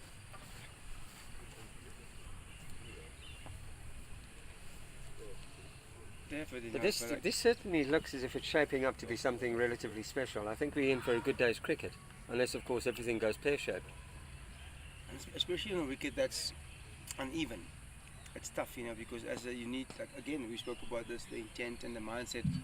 It's about the mindset. You can't think about what if the ball keeps low or bounce. You still need to get into a good position. And if you see guys that get into a good, strong position, they get away almost. It almost feels like they get away. They miss the ones that keeps low or they stop it. But if you're tentative, that's when you want to get the batter to be tentative. Then you can get him in trouble. But look at the way Jakes has bowled that first over. All right. As Mornay correctly pointed out, he's very rhythmic. Every single ball that the batter has played has gone behind square, which shows me that there's an element of confidence about the batter in telling me that he's waiting for the ball. Do you concur with that? Or Playing it nice and late, basically, and obviously with a shape. yeah? Jackie's bowling, swinging the ball away from him. In my imagination, or does it not look as quick today as it has done during the week? He looked a lot quicker, Danny says. But again, you said it's over 40s. It's 4 days that you've played cricket. You had 1 day off. It's the 4th game in 5 days. So It's that rest period that you were talking about earlier. Yeah, it's 1 day, and it's more. You're not used to it. If you're used to playing, then it's different. I remember day 1 he was running quick. That got through a little bit. That's so okay, he was a he'll bit get the late odd on one that, through, wasn't he? Very late on it. You'll get the odd one to go through, but like I said, it's 4 days, 4 days out of 5 that you play. So your body takes its toll basically.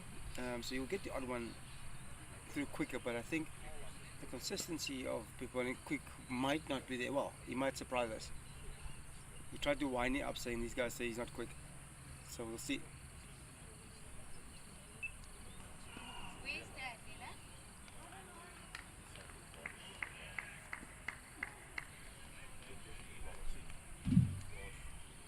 Mom, we can't go around that. That was the Namibia first run, wasn't it? Second round. Second run, inside edge to fine leg.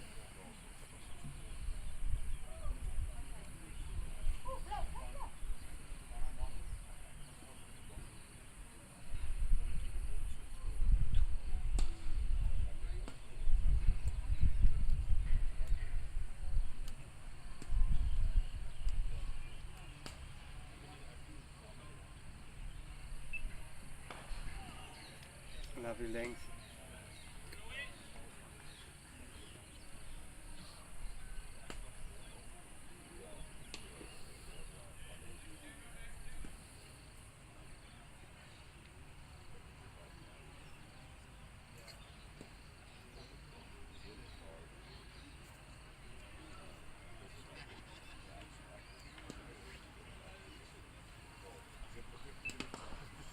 Oh, that is the pace of Danny Steyer. Nicely pushed through one wicket. Are they going to turn for the third now? Just the 2 runs. Very well played there. Okay. All right. I'll check now because. Okay. By Rowan Erasmus. And that gets him off the mark.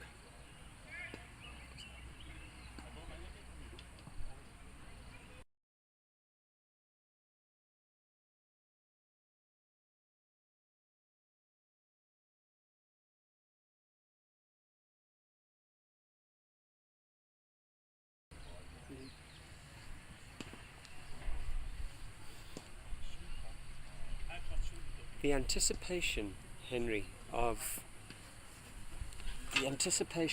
what we were going to be seeing from the South African side's opening bowlers hasn't quite materialised, or am I being hard? No, I think obviously we expected a lot more bounce and a lot more pace. There is a bit of pace, but not the bounce. There was 4 wides now, one it also kept low. You could see Warren Darkmore they're showing go a bit straighter. You know, you don't want to give them any width. That one was wide, and especially on a wicket like this, you need to almost acclimatise. You need to. Do you think they're wasting the new ball? You need to go straight. You want to go straight as possible on this wicket because it's keeping low. It's, do you know what? I mean, we've spoken at length today about the styles, about fielding, about formats, and then about how it used to be in years gone by versus how it is now. There really isn't a substitute. I'm throwing it out there. I'm asking and making a statement. There really isn't a substitute for the opening bowlers making the likes of you play the ball as often as possible. Yeah, and that's the discipline and length at the end of the day. Irrespective of what format it is, well, T20 is different because, like I said, the guys now have one look and swing at you basically. No, not the guys, Henry. You. One day cricket, you've got more time, so you can suss the batter out basically. See, okay, this is where he's struggling on the day. And you obviously do your homework to know, okay, this is his strength, these are his weaknesses, so you work towards that. And like I said, on this wicket it looks a lot lower, so I would assume immediately you would say, okay guys, we need to attack the stumps. Especially if the ball's new, because it can bounce more and swing and... Well, I mean, even if it's keeping low, I mean, yeah. What did we made reference to, well, obviously not very often, but we made reference to my career, Clive Rice. He worked on the auspices of you miss, I'm going to hit. Yeah. And isn't that what this we is should the type be? Of wicket that you want to look exactly. Like you want to see basically. And I think the difference between the two bowlers, where Jacob Castle is making the batters But can play every ball. I think it was one leave basically. Russell Bennett has probably been the most efficient 12th man ever in the history of our game. Good afternoon, sir.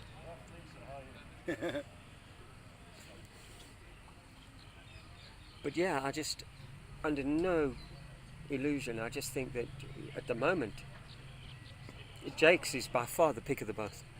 Yeah, but look, at the end of the day is, you assess quickly what's happening. So I would assume this side, where we're sitting from and watching from, going the other way. It's a lot more uneven. So you want your bowlers that attack the stumps more to come from this side, for them to be more effective. If you look at, again, Yakuka, so that length, some of them was keeping low earlier from this side. So from a captaincy point of view, just to change a little bit maybe, but obviously these guys, they've got their plans, and it's not as if Namibia's gotten away from them. They're going nowhere slowly, which is still early on. Still early on in the game, but you wanna get a couple quick wickets, especially with a new ball. What do you think will happen? Again, preempting. Obviously, we've played this game for a very long time collectively between us. Namibia get over the line here. I think for them it's unbelievable, especially being rolled a couple of days ago. Being rolled, they got bowled out by this team for what, 29? It was 29, wasn't it? Yeah. 29. So just to get over that mental space, and I think also it's because it was a second game. A lot of times you come play over-40, you think it's going to be not a walk in the park, but fairly chilled. They could have. I'm not saying they did. I didn't see the game, so they could have been a bit more relaxed. They didn't know what was coming at them. Now they know what's coming at them, so you better prepare as well. And I don't care who you are, you've got an opportunity to win a final. So a different person, more often than not, comes out. What do you think it do for Namibian vet cricket? I think massive. I don't know how big the cricket is. No, well, quite. I take that. I think a lot. Obviously, they'll take it more serious. Not say they don't. I think maybe put more into it when it comes to getting more players involved. Oh, there is bounce. There is, but how That's short was that's that? very short. That's probably a spot on the wicket that hasn't been used today. I like that. I like that. Certainly none of the Namibian bowlers Yeah. were that aggressive.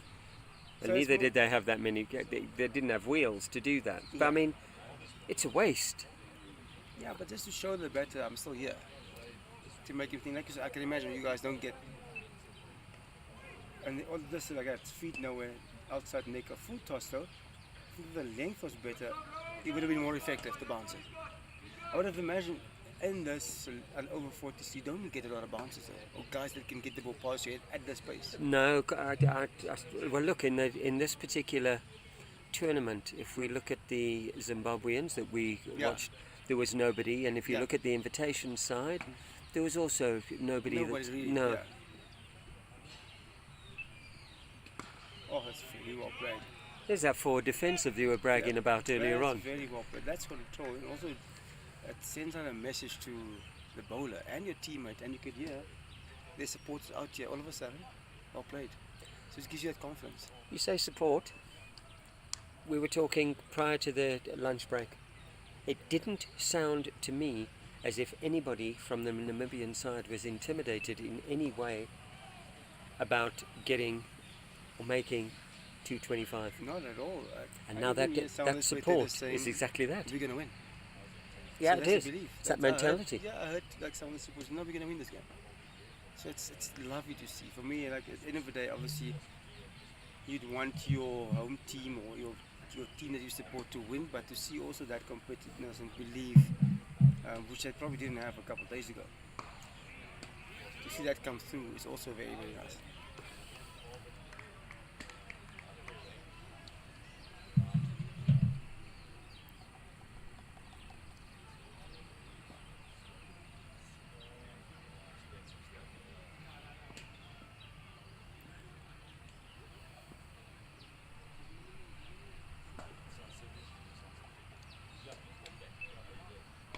Oh, lovely shot straight to point out.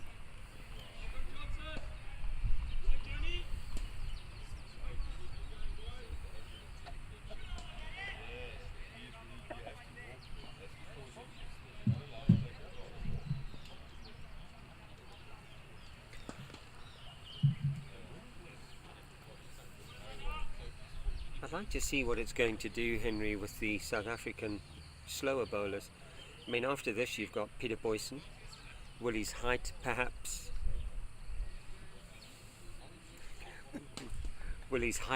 assist him on a wicket like this?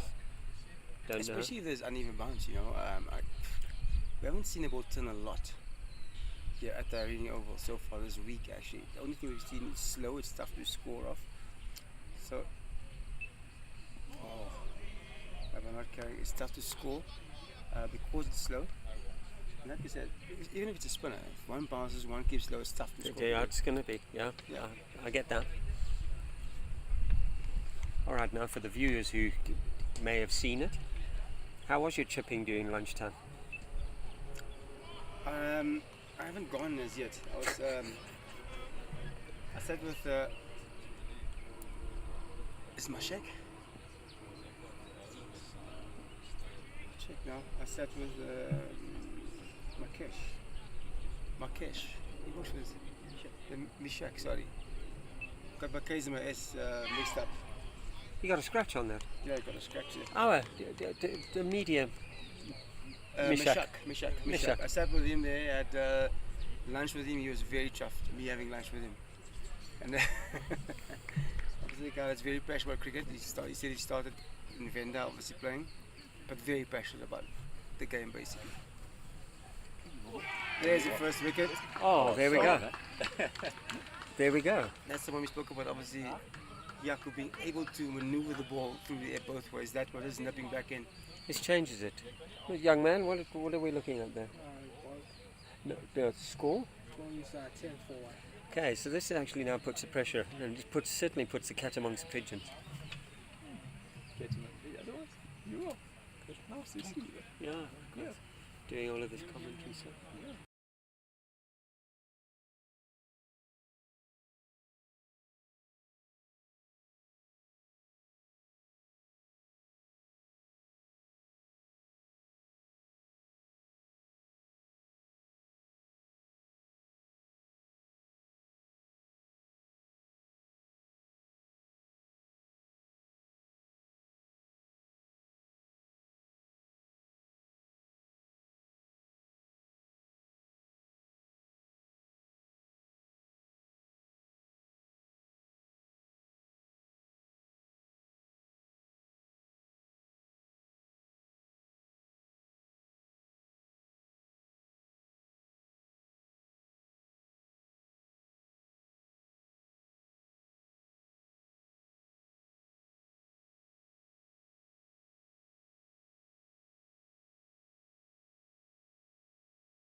Henry, that was a good over, wasn't it?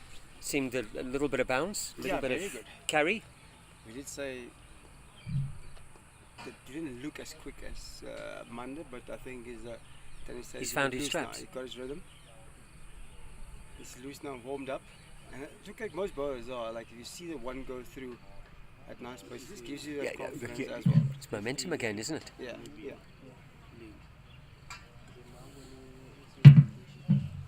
While we were off air, we spoke to Trevor Poole, who's been selected as the over-60s, South African over-60s vice captain. Yeah.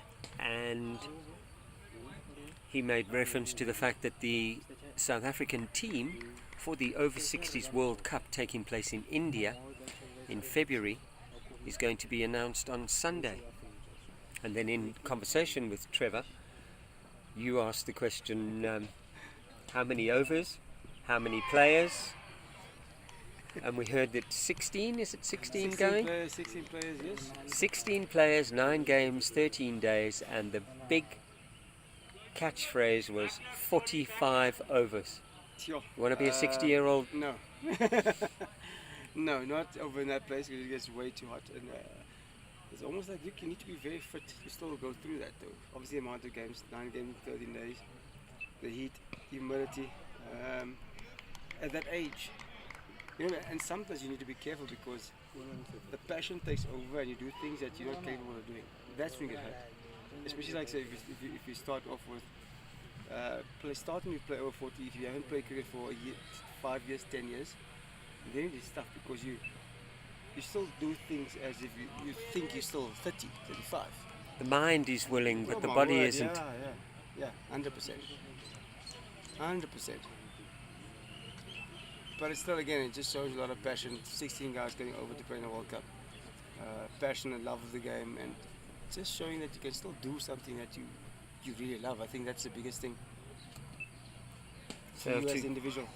So to all of those guys who have been in the mix, I'm sure from Henry's side and mine, we wish you all the very best of luck and congratulations in anticipation for all those guys, all those gentlemen who are going to be selected to go to India next year and represent the country and get their colours. It's a monumental achievement. So in anticipation, well done. And it's probably the best place to go play cricket in. Well, People that's where they're so passionate about the game itself. It's lovely to see and be part of. it's a hell of an honour.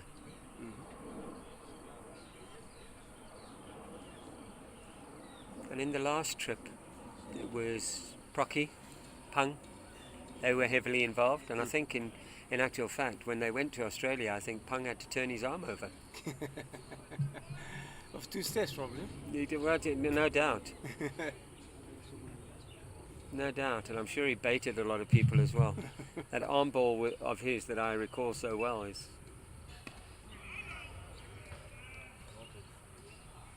What do you think of this so far, Henry? It almost feels like Mo is trying to hang in there. You understand? So it's a final. There's not a lot of intent when it comes to scoring runs. It's almost a case of trying to see how long I can survive. So if you're going to be in that mind space, you will get something. You'll get a ball with your name on it at the end of the day. If you think they're 17, 18 after 8 overs.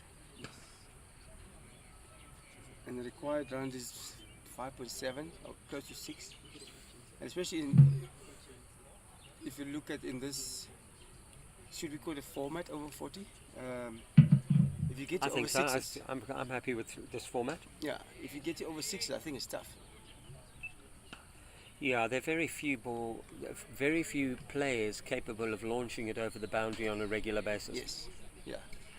And Although, the rotation, meaning also the running between the wicket is not as quick Correct. as usual. So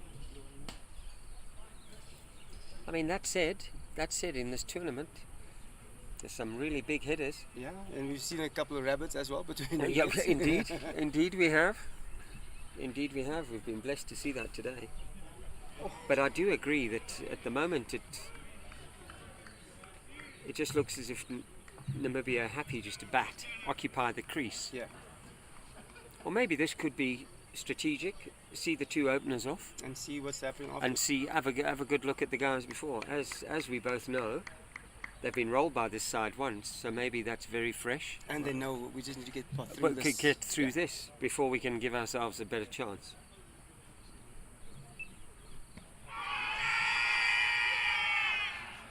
Gosh, Sound that was like a a loud bat. sound. That sounds like a little woody. there. Yeah, a little nick. You got a scratch on it, I think. And all of a sudden, it's funny how wickets and stuff just changes now. There's the first two balls rolled basically. It looked like it's obviously a bit wider. As soon as you come straight to those last couple of balls, good bounce, good carry to the keeper.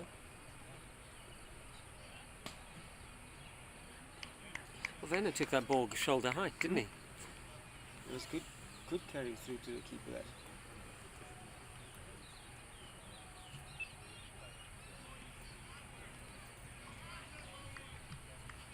Well, out of everything we've seen, that over and the over before were probably the ones where it looks as if Dan has actually found a little bit of He rhythm, found his rhythm, yeah. and he's liking it, and therefore it's carrying him. I wonder how much the heat and having played 3 days in a row I think that is actually going to. the rest of yesterday is very welcomed by the players. Oh, I can imagine. I can imagine. That's the difference between over 50s and over 40s. As we watch Dan jog to the boundary, It's the jog and the walk. you'll get it. Very attacking field, Henry. It's surprising because of the not a lot of Bounce. you know. Would I you think have it's two more the gullies? length. No. I think it's more the, especially the two gullies almost that they've got. That length is beautiful, but the thing with that, those wide ones is the ball popping, hitting the shoulder with extra pace, or the wide one that's slashing that's going to get there. It definitely looks as if there's a distinctive difference in line, that if it's round about middle and off, it tends to be very, very low, whereas just outside it seems to me from where we're sitting that it goes through a bit more. It carries a little bit better, a little wider. Yeah, definitely. I think probably that's why they're looking to have the two gullies, or a gully and a fifth slip almost, fourth slip. Well, wide. tempting him to go wide. And it's also maybe just stopping the batter from driving, maybe. Knowing that there's two catchers here behind you. Oh, he's had a look out there. But I'll tell you something, the discipline of the bowling at the moment, because all we've got is a mid-on. That's all we've got on the leg side. Yeah, but the other thing is, even though he's so experienced, obviously the control, I would want him to go over straight to them because the wicket keeping low. So this field stops him from going anything closer to middle stump. Because you can't afford to let one slip down the leg because there's no protection. You've got nothing. Yeah. And it's not a quick wickets with all the catches behind. Gee whiz. That is Just for rolled. Just for that, I would go a much straighter field, and you put more protection. Have a fine leg maybe and a mid wicket in. And I was going to say you'd And have no to catches, need yeah. maybe somebody square as well, just Yeah. to stop that. Well, not even square. You said mid wicket. You could actually bring the mid on straighter if you're Yeah. going to go. If you're going to bowl a straighter line. And Oh, attack the there we go. stumps. He's Ah. playing him across. There's absolutely no one on the leg side. Salt sweep. Come on. When last have you seen this? Have you seen it before? Well, I think it wasn't the last ball. Have you seen this? Like No, everyone actually, on the I offside. must be honest. To have the confidence to do this is really, really good. But to answer your question, when have I seen it? No. Not a fielder on the leg side. Oh! In fact, there's not a fielder from And he's the showing keeper batter to as well. mid-off. He's showing the best. There's no one there. And they are still running in from the fine leg boundary to go get his cap. I'm knackered. I'm honestly knackered watching them, especially in this heat. He's a very young 40-year-old. He's a very. He's a very fit 40-year-old Yeah. too. As is Jake's on the other side Yeah, too. he's 45. I asked me the other day about how old he is. Dan, 45 now. Yeah, Jake's. Jake's, yes. 45 years old. He's a very fit 45-year-old in very good neck. So here we go. We've got bowling 7-2 at the moment.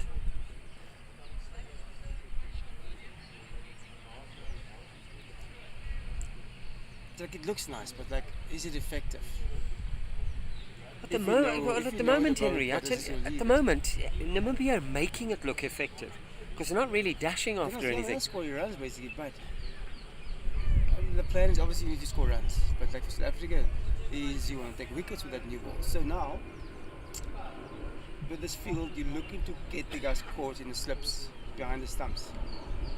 Obviously, it's a bit best, but if you know the batters are just leaving it when it's wide, they're not going to play a shot, then it's not effective. On this wicket again, for me, it's conditions, adapting to conditions as quickly as possible. And we saw the ball rolling, so rather look to attack the stumps, especially with a hard ball. I'm going to go back to what I said about 3 or 4 overs ago. Oh, they're not wasting it. Yeah, they are. I think they're wasting it. It looks nice, but at the end of the day, you're looking at It's ineffective. effectiveness. Yeah. You know, you need to ask yourself the question: is it effective? As a batter, you're riding the storm. Get him through, tire him out for another over after this. Then it's easier. You know, he's going to get a bit more tired. The ball won't bounce as much. You're used to the wicket. You've seen the ball better. Then it is easier for you to score runs.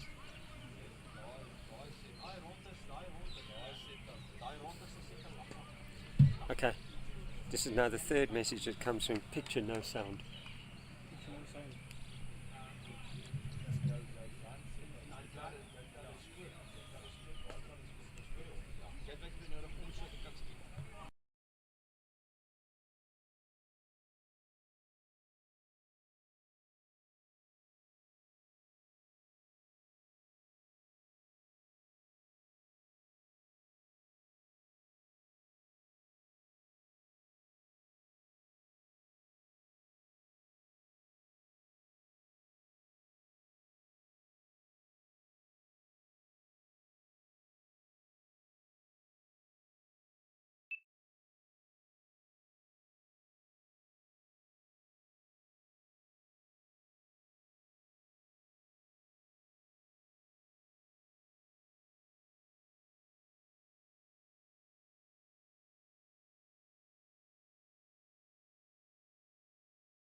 can I talk?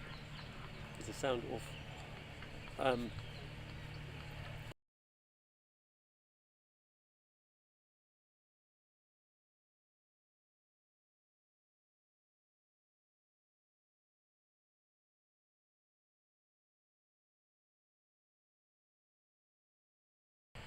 Alright folks, for those of you who've witnessed some sound issues, to those of you who've got my number, can you just give us an indication of whether or not we have sound?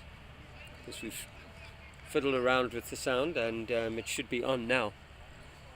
So kindly indicate if you can, either to Henry and or myself. If you can hear the commentary, then please let us know. Oh, here we go. An opportunity for Peter to get his back on. Thank you very much to Nedbank and Darren Nash down in Cape Town, putting in a good shift on a Friday and letting me know. Cheers, Straubs. Lovely to hear from you. So we've got Peter Boyson now bowling. Henry, he hasn't had very many opportunities to bowl. A lot to do, yes. I think it's mostly like obviously Danny and Jakes that has done all the work up front with a new ball, and then the other day the spinners to control. He bowled a couple Peter the other day against the SA side, so he got a couple overs behind his belt basically, and especially again, nice tall lanky bowler with that height to hit that wicket and see if there's anything keeping low that will trouble the batters there. It'll be interesting to see if the Namibian batters approach this next little session of play differently.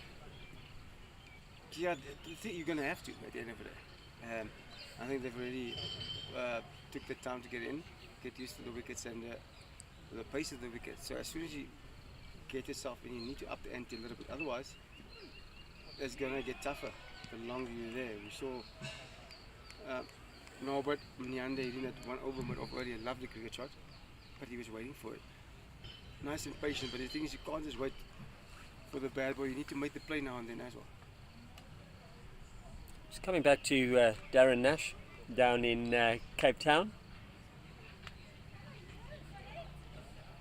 And all the ponies that are watching.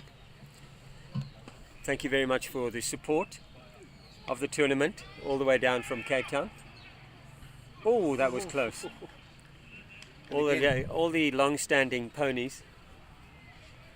And again, something that stands out is its fielding again. It's been unbelievable from especially the South African team. 100%. The fielding has been superb.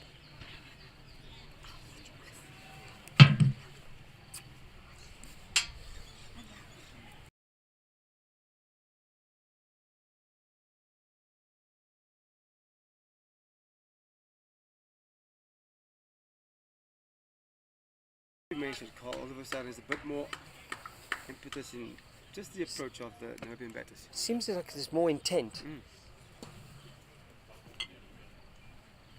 No, they're going to have to, like we said, as soon as it's going to go over 600 overs, it's going to be tough.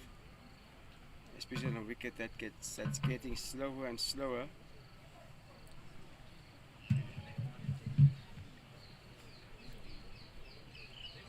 Now that rate is up to close to 6.5. So that's definitely going to make it tougher.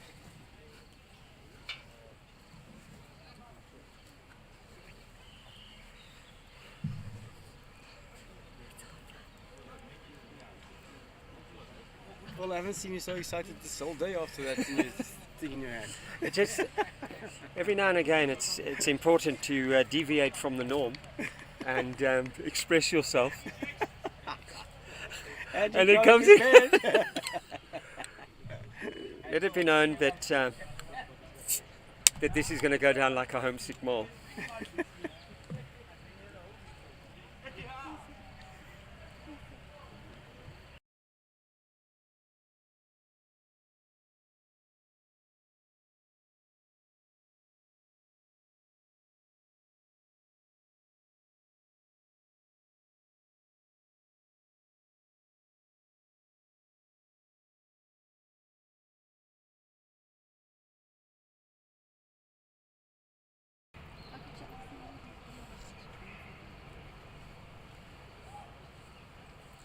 Yeah, I do think, Henry, that the difference in approach we will see.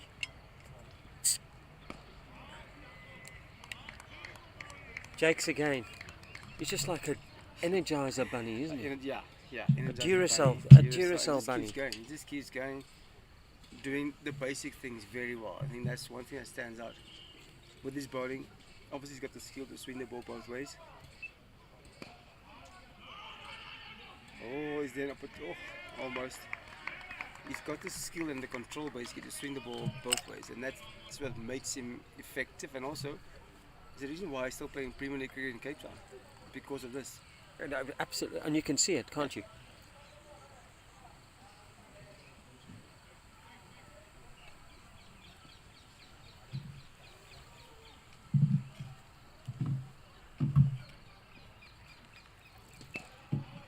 And yet again, Henry, not a soul on the leg side, not a soul.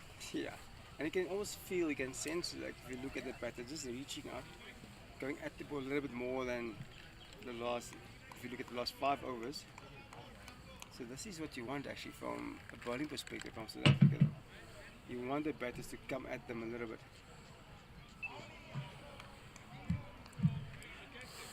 Johan Nel, he's only on 4 of 47 deliveries.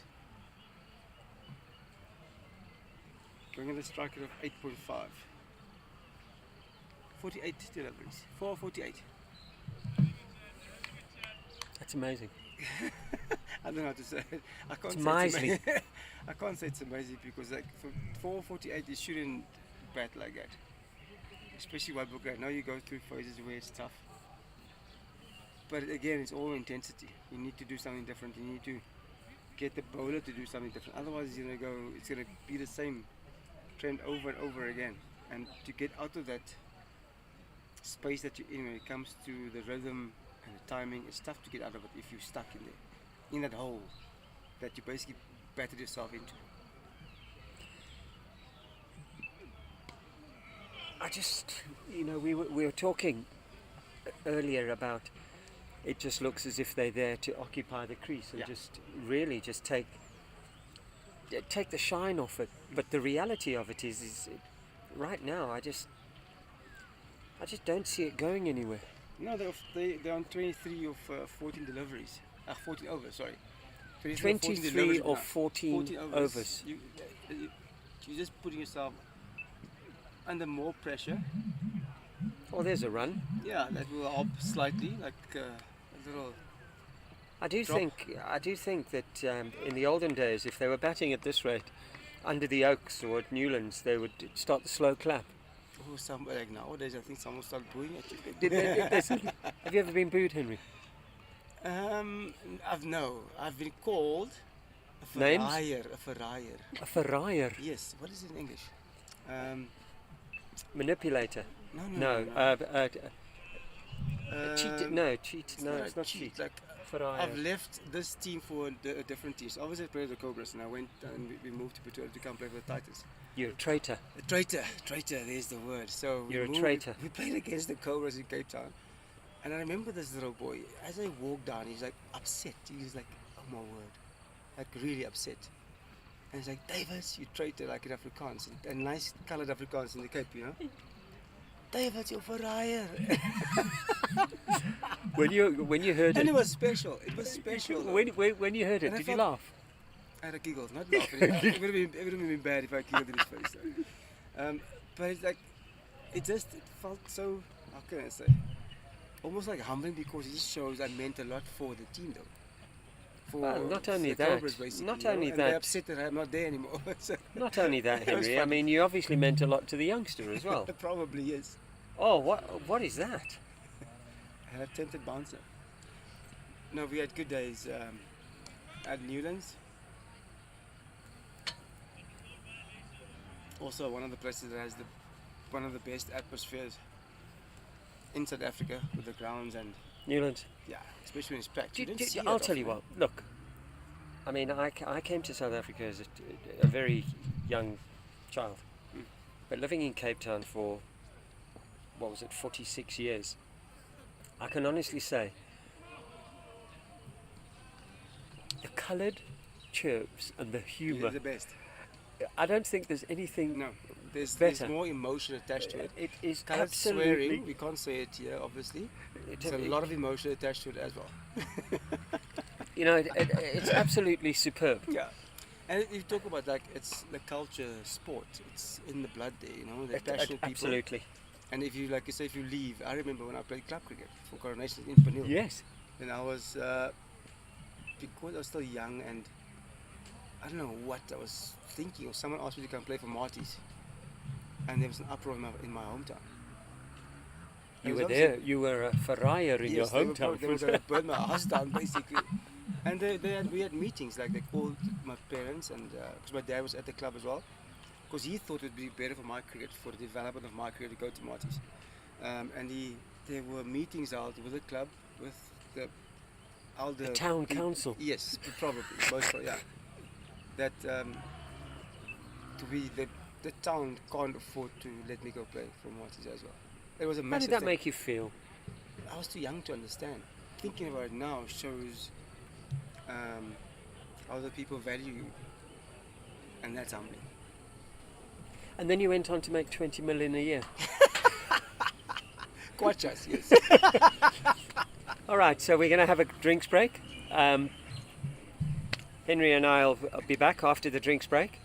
Once again, I'd just like to say that thanks to all the sponsors, the likes of naturally the Irene Country Club, Veldskun,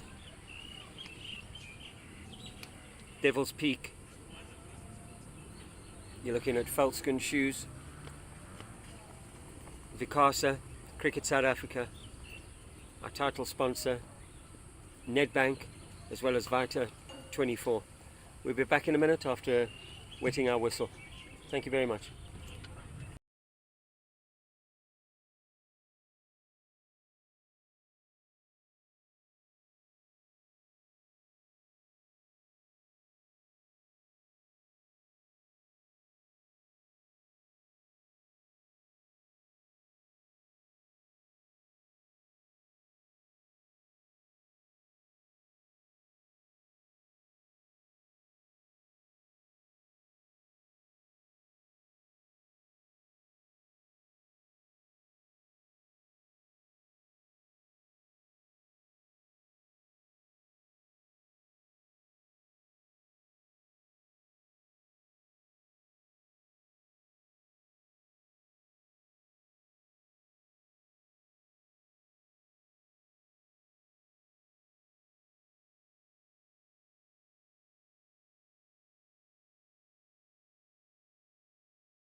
same field.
Right, Henry, we're back on it. Yasser.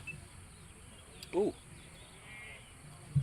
that was a nice loosener after a cool drink.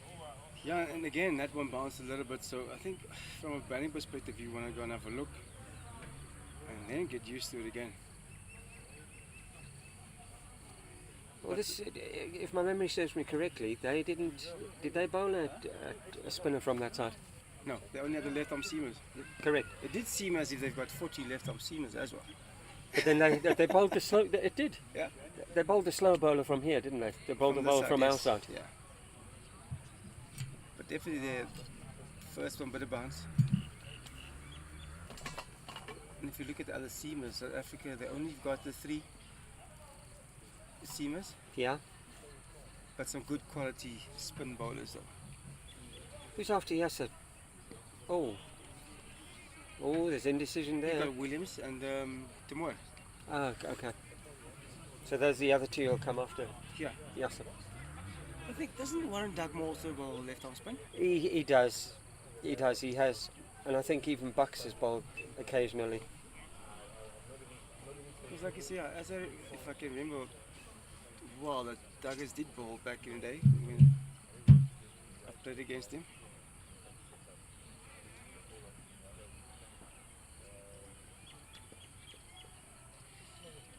'26, I mean the 16th over. It's pedestrian, isn't They it, would Chum? have say it is like watching paint dry.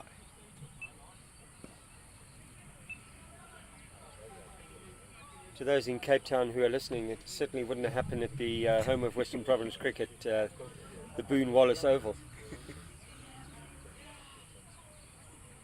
I think that the tough thing is to get out of this.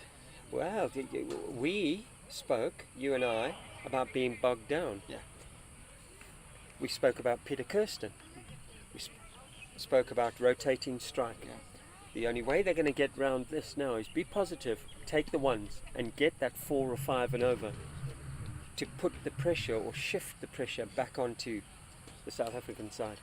Yeah, But even they don't look as if they're doing it. 100%, they've got only the one single in this over as well, and it's a spinner. It's not obviously the quicker ones where it looked like they were troubled with earlier.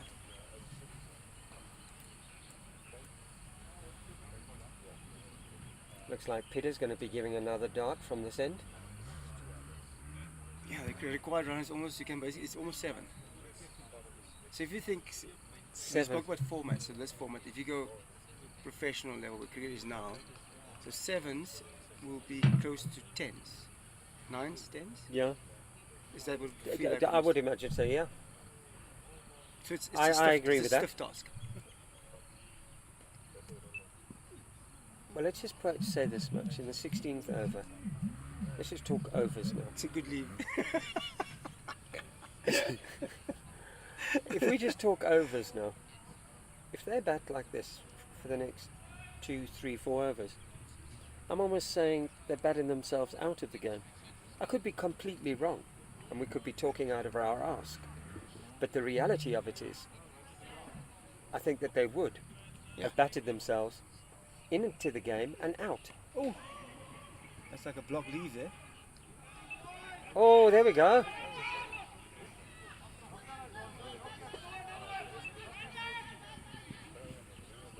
Well, that's the most exciting cricket in the last 5 or 6 overs. Basically, yeah, 100%. Like we've seen in the last. Thanks 5 to the 10 South overs Africans for almost. overthrowing. Dennis, they're not very happy with that overthrows. Because he was the one that had to run after it.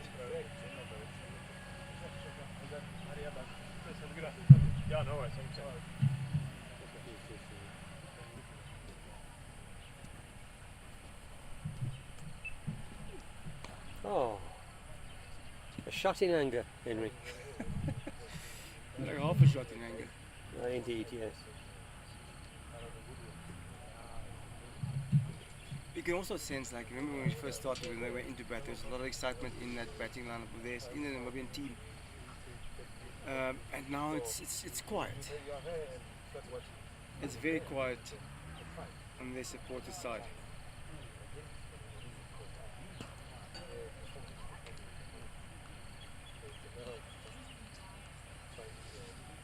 Johan Nel, Carl, he's on 5 or 51 deliveries. That is unbelievable. Just as we said, a lovely shot there for 4 from Nyande. That moves him to, When was the last 4 hit? I can't remember, the one over the top, very like Over the slips? of Yaku's bowling. That's like, it feels like an hour ago almost. Talking about an hour, I've just received a WhatsApp. One of our sponsors, Vita 24. There's a young lady apparently here who we must have a chat to. I think she's the marketing lady. Oh, That's a good hit. that's a hack. You're up, Henry. You're up. Is it getting here? No, it's not going to get here, sir. Oh, well fielded, Henry David. Look at that. Look at that. You've still got it. And there was the under. I didn't want to throw over on because I'm just afraid you guys are going to say you can't put your clothes on. Well, the reality of it is on. Back to Vita 24. Seeing as we're not going to get this right with you at the moment. There's a young lady here that we need to have a chat to. Her name is Bronwyn, and her work she's doing with at Vita 24. So I think what we must try and do is get Bronwyn and have a chat to her. Oh! Was that village, Henry? You can see Peter Boyce wasn't very happy with that. No, he previous certainly shot. wasn't happy with the hack across the line down to Madon for 4. Yeah, that's what you call a duck. A duck pull. Indeed. Duck hook, yeah. A duck hook. That's what you want to call it. And the operative format of that is duck first, then try and hook, Yeah. with no apparent intent. We are, however, criticising, and we shouldn't be, but I think we're just having a little bit of fun because the nature of the game at the moment is pedestrian. To say the least. But, and again, I think it's also obviously what has happened in the second game when they got skittled out for 29 runs. You don't want to be bowled out for that again. No, quite. I do and agree you with wanna that. I do bat agree there with for that. long. They're on 37 now. And only lost 1 wicket, which is also well done to them so far for hanging in there. But you want, it's almost, it just shows also how limited they are at the moment when it comes to attacking part of the batting. That looks very, very straight. Sliding on. I don't know if the common was to relieve him. Johan Nel, that is, he's faced his 54th delivery. And he's on 8. And I think it was the 8 that he's got is also the 3 overthrows. That says a lot. Sorry, I shouldn't be giggling. Be it on your head, sir. There's a good hit there from That is a very good shot. Johan That Nel. is a very good shot. It's actually funny, like if you look at the ground, it looks like it's an uphill and it's a downhill, but it seems like the ball's running uphill very quickly here, Dari. And I've noticed in the past, we always said the Canadians must attack the downhill part, but the more attacking side is uphill here. Yeah. Very much so.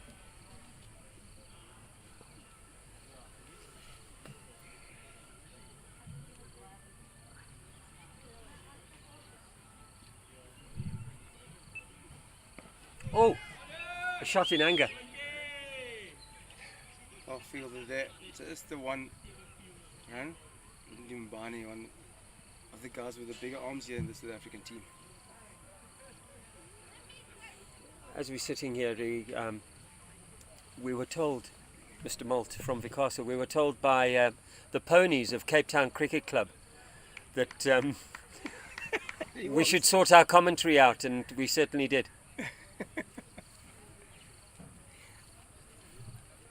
Henry, I'm going to leave you briefly, and I'm going to see if we can find the lady from Vita 24 as the elderly statesman walk past. Good afternoon, gentlemen. Good afternoon. All enjoying the cricket? Good afternoon. Yeah, good afternoon, sir. Good afternoon. What a dashing purple shirt you've got on, sir. You're not Tiger Woods, sir. Not yet. Henry, be back in a minute. Yeah, we'll see you in a bit. Carl, then another alpha suit, very good stop. But again, over this last couple of days, one thing that stood out, that's the captain, Warren Dugmore, standing out there with the fielding. One thing that has stood out was the fielding of the South African team. It's been really exceptional. And a guy like me that stepped away, it actually makes me feel a little bit ashamed with these guys diving around and stopping balls. Again, just showing the passion that they've got, the love for the game.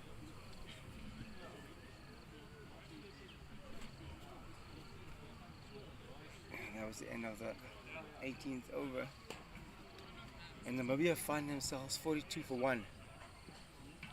And they still need 183 runs to win off, or from 27 overs, that is, at a run rate of 6.8. You are now 13 of 55 deliveries. Oh, another bouncer. You could definitely see it's a delivery that he doesn't like.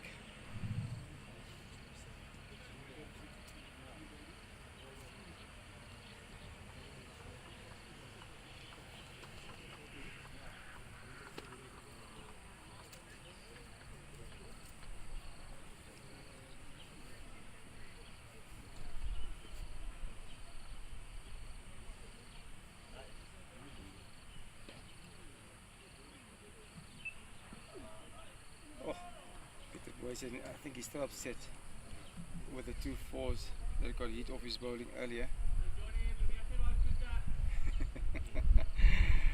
You are now getting some advice from his teammates here from the boundary fence.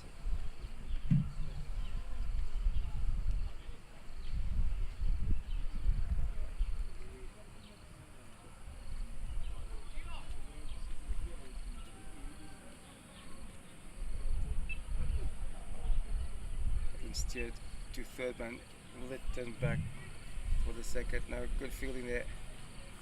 Gotta say we've been blessed this week with beautiful weather. It's been unbelievably hot. First couple of days, well, it's still hot. I don't know why I say it's unbelievably hot. It's still hot out there. It's also the condition of these guys. Some of them still run into their marks, which is nice to see. On day 4, they're on day 4. 4 days of cricket in 5 days. It's tough on the body if you're not used to it.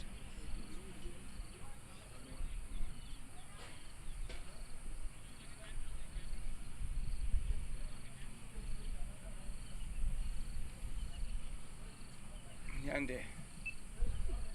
Oh, it's a big swing, just over point. We go in the gap. Again, excellent fielding here from South African fielders. I think it's Williams there on third man boundary. Definitely served 2 for his team.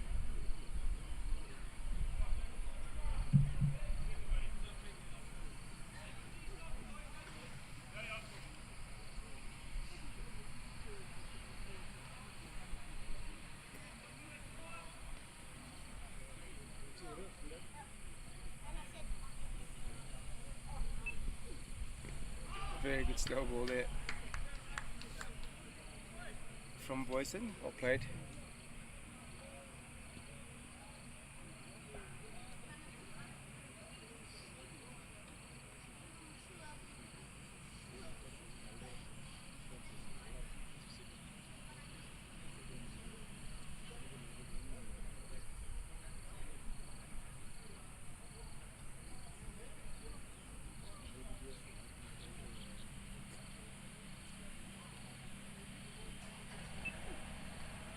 another big swing, thick inside edge. Will that run away to the boundary? No, good slide, good fielding again. Also brings the end of the 19th over. Namibia finding themselves on 47 for 1.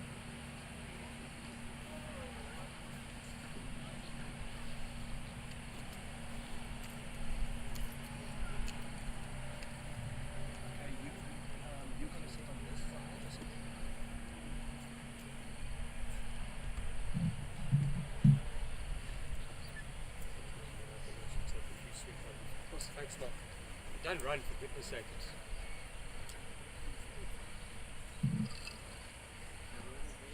Namibia still needing 178 runs to win. 26 overs left. Yasser Duta, he's still going. Only going at 3 runs to the over. Slog sweep, he didn't get enough on it. Abdulaziz quick there on the boundary, just stopping that, keeping it to 1 run only.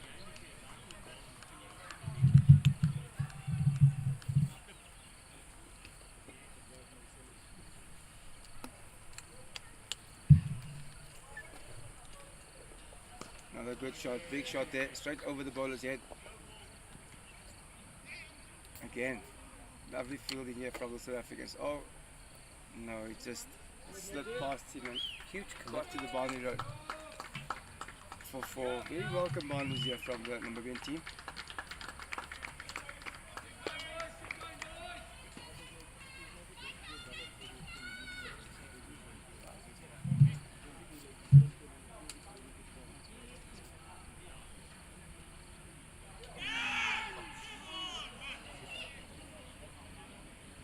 One is going through the top a little bit, and it is Buckley that couldn't get to that one, just landing short of him.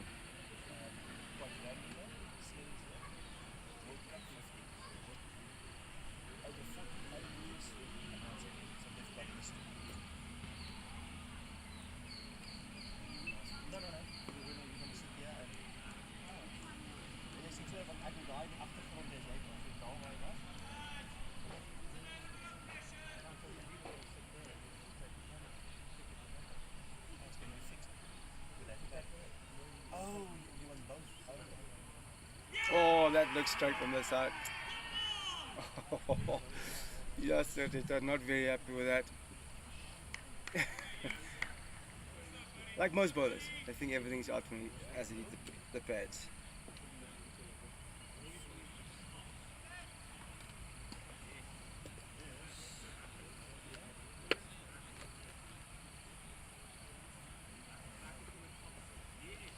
All of a sudden, a little bit more is happening here. Abu Dhabi shots, going down the wicket, up it, get pushed there for 1. And with that, brings the end of the 20th over. And we'll be at 53 for 1.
some a bit. Are you going to come back later? No, no. Oh. No, I need to go finish my work day.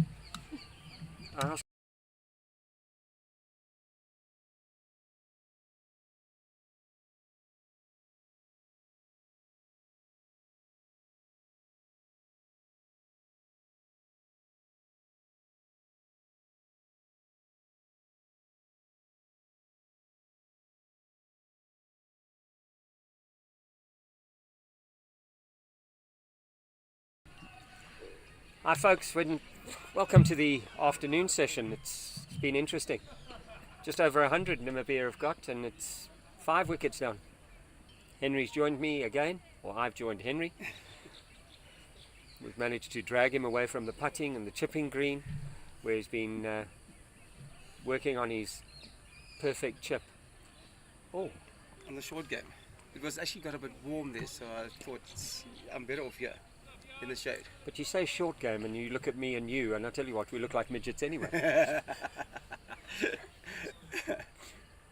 That we do. Indeed. All right, Henry, summation. 119 of 84 balls, teaming green. It's just, unless the rubber's got a seriously powerful heater at the back end. Starting to look a bit slim, isn't it? Yeah. Oh, innovative but unsuccessful. What we were talking about was, and to Irene Village cricketer's colleague of mine, Rafiq Beg, who joined us in the background, and he's been given insights into the cricket. Yeah. The SA invitation side, Henry, playing against Zimbabwe. And we hear that the SA invitation side was 185. What did you say? 185 for 5. Yeah. And very good mate of mine, Werner Pretorius, has got a 50 off virtually no balls. Or should I say early 40 balls. So that's quite nice, because that's the first time he's got some runs. Were they chasing, Mr. Scorer? Yes, they're chasing. And what are they chasing, sir? It's G20. Sorry. Obviously, I think it's for a team that's been struggling with a They're chasing ball 256. cleverly bowled there. Yes, when they just tossed up and turned, hit the top of off stump. Very skillful ball. Yes, it is. It's looking even more bleak now, Henry. Yeah, it's just a couple wickets. Namibia losing wickets in clusters here. It's always going to be tough. I think the way they started, they've had a tough week. They won yesterday. Or was it the day before? Wednesday, against Zimbabwe. yeah, Wednesday. That got them obviously to the final. But they had a tough week when it comes to batting specifically. Do you think you can, on the face of what we've seen today, the way they started, do you think that you can see that why they've had a tough week? It's just, Or have they just been done by a better side today, perhaps? I think a better side, obviously you can see South Africa all round, out of all 4 teams, the other 3 as well, much better balanced, a lot more firepower in all departments, I think. Batting, bowling, the fielding was exceptional. The fielding has For been, me, I mean, we were it's been talking really, loosely, really, I mean, really it's good. been intense, hasn't it? Yeah.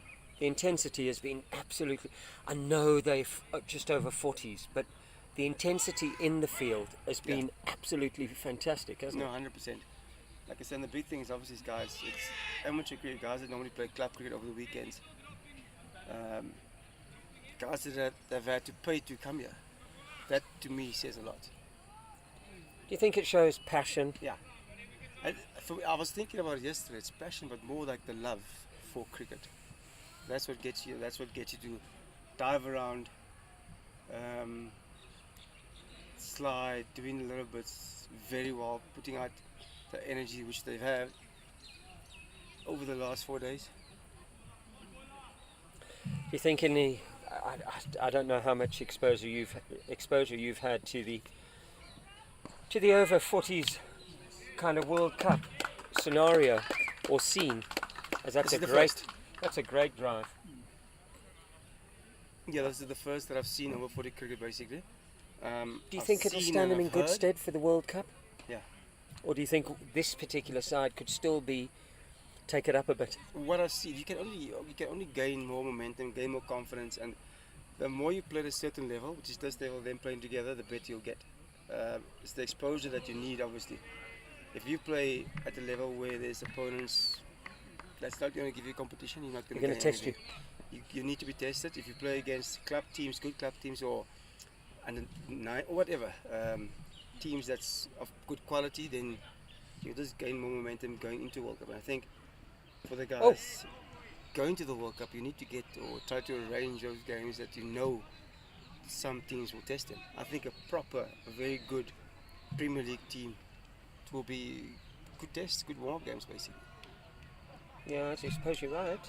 Or Colts teams. But how as do they you call it get? now. How do you get, Henry? The logistics in terms of That's that the thing. becoming You need the money. incredibly difficult. You need the money. At the end of the day, you need the money to get people to do it for you, basically, to get people to get this team together, because these guys from all over. You can't expect a guy to go and play out of your own pocket to go and play a practice game. Yeah, it's a Unless big ask, you're going to isn't go, it? it's a World Cup, then you come together 10 days before.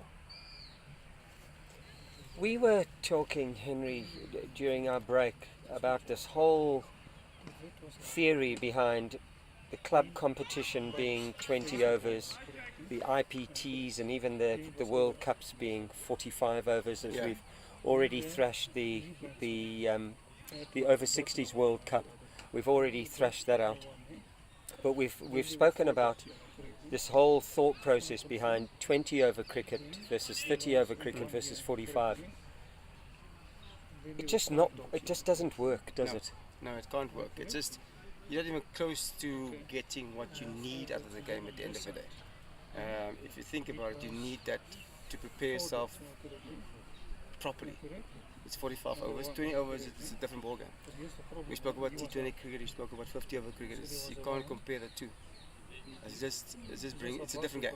Simple as that. It's so difficult because, and again, talking to a group of us, during the break, there's so much emphasis on the clubs getting recognition, Yeah. badge value in a 20 over environment by winning a 20 over Yes. club competition.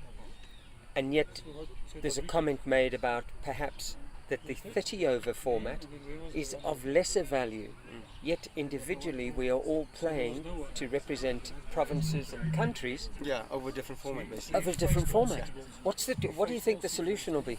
You need to get more time. I don't know how you're gonna get more games in there, like longer games, 30 overs. Even if it's 30 overs, it's a massive difference between 30 or 35 and 20 overs. It's a different type of cricket that you need to play. Well, suddenly it brings that whole conversation about fielding, about mentality, Oh, yes, about yeah. developing, about building an innings, about working the ball around, ticking the score over. Yeah.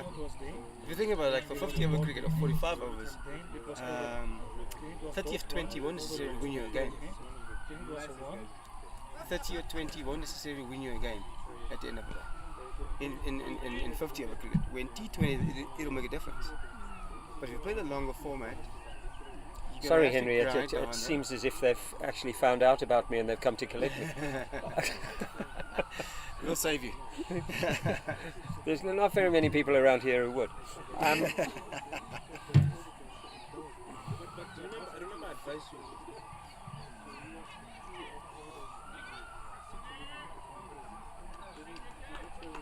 So This has been a I don't good know effort. how you're gonna get to 35 overs for your teams.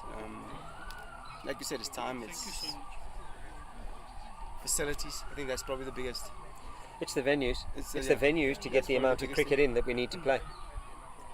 And there is not enough. Like, lovely shot. Oh, almost a great catch there again. Did he drop that? Touch and go. I couldn't really see if it just short or just in. There wasn't a big hoo-ha afterwards. I know because I was in it like a while ago with cricket fields and facilities. There is not enough cricket fields in the whole of Pretoria. The schools are struggling as well. To get those facilities, you think. Yeah, and then you look at, and that's a very valid point because we played a fixture at the Glen. I think Yeah. it was the Glen. But unfortunately, whilst the field was available, dare I say, that the idea was, look at that. Jeepers, that's beautiful. Dare I say that the idea was to get us out there, and thank you very much to whoever organised it. But unfortunately, the field wasn't fit for purpose, and it becomes a problem. You want to gain something by having a fixture, and if it's played on a substandard surface, in a substandard environment, as well? you're going to get injuries, especially at this level. Yeah. You know, especially at this age group. Just becomes increasingly difficult all the time. No, 100%. So the big thing around here is the facilities. You get schools that have, high schools that have over 20 teams, and they struggle to get fields to play on Saturdays. You know, we're very blessed to have a very unique facility up the road from us, as we sit here now. You know, but even there, it's very, very difficult to gain access, Yeah. and there's unfortunately a tariff attached to that. Yeah. So whereas I mean, I recall earlier on I said that I'm going to gladly pay for your match fees at 150 South African rand to lure you in, and you said you would. But you know, there somebody's not going to play over 50s or veterans cricket paying 500 rand to accommodate the surface on which you're playing, even though, 100%, yeah. and it becomes a problem because again we, as I've said in the presentations, we're trying to create this product. Oh, we're creating this product, and it's in its infancy, and whilst we're doing great things, there's not an incredible amount of financial investment thrown into it, so it makes it tricky. And obviously to lure talent like yourself in, we've got a long way to go to 20 million. Caught and ball there by Abdulaziz tomorrow. He made that look very, very easy. That's can we? And as long as we've played this game, and 91 for 7 springs to mind, but can we safely say I don't think Namibia are going to cross the line here? No, I doubt it. But you can see obviously the guys coming in with who brings more firepower. Alden is a big boy. He's certainly two of you and me. He's a big boy. So I doubt he's going to go look and go fiddle around there. We'll see what happens in the next couple of minutes. I know this is a family show and everything, but are we now dabbling in the realms of spread betting?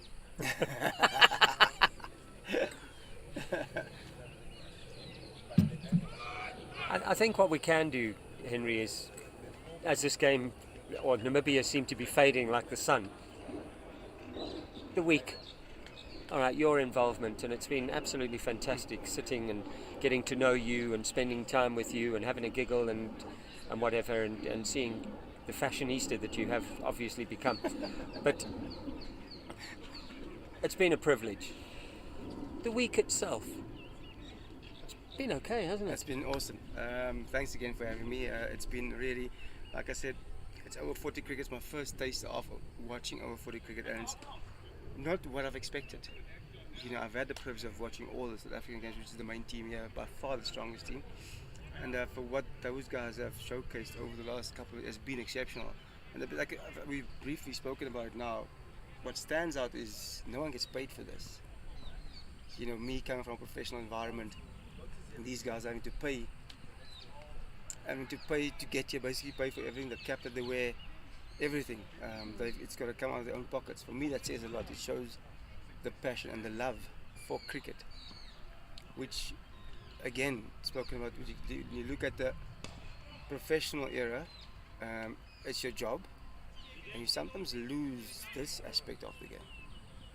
What got you to fall in love with it? You always love it, you always have, but I'm talking about the deeper part where you see, this is really, if to be honest, if I think back on my career, I can't remember when else I had this feeling of, okay, this is why I actually fell in love with the game. This is what pushed me and drove me to be the best that I can be.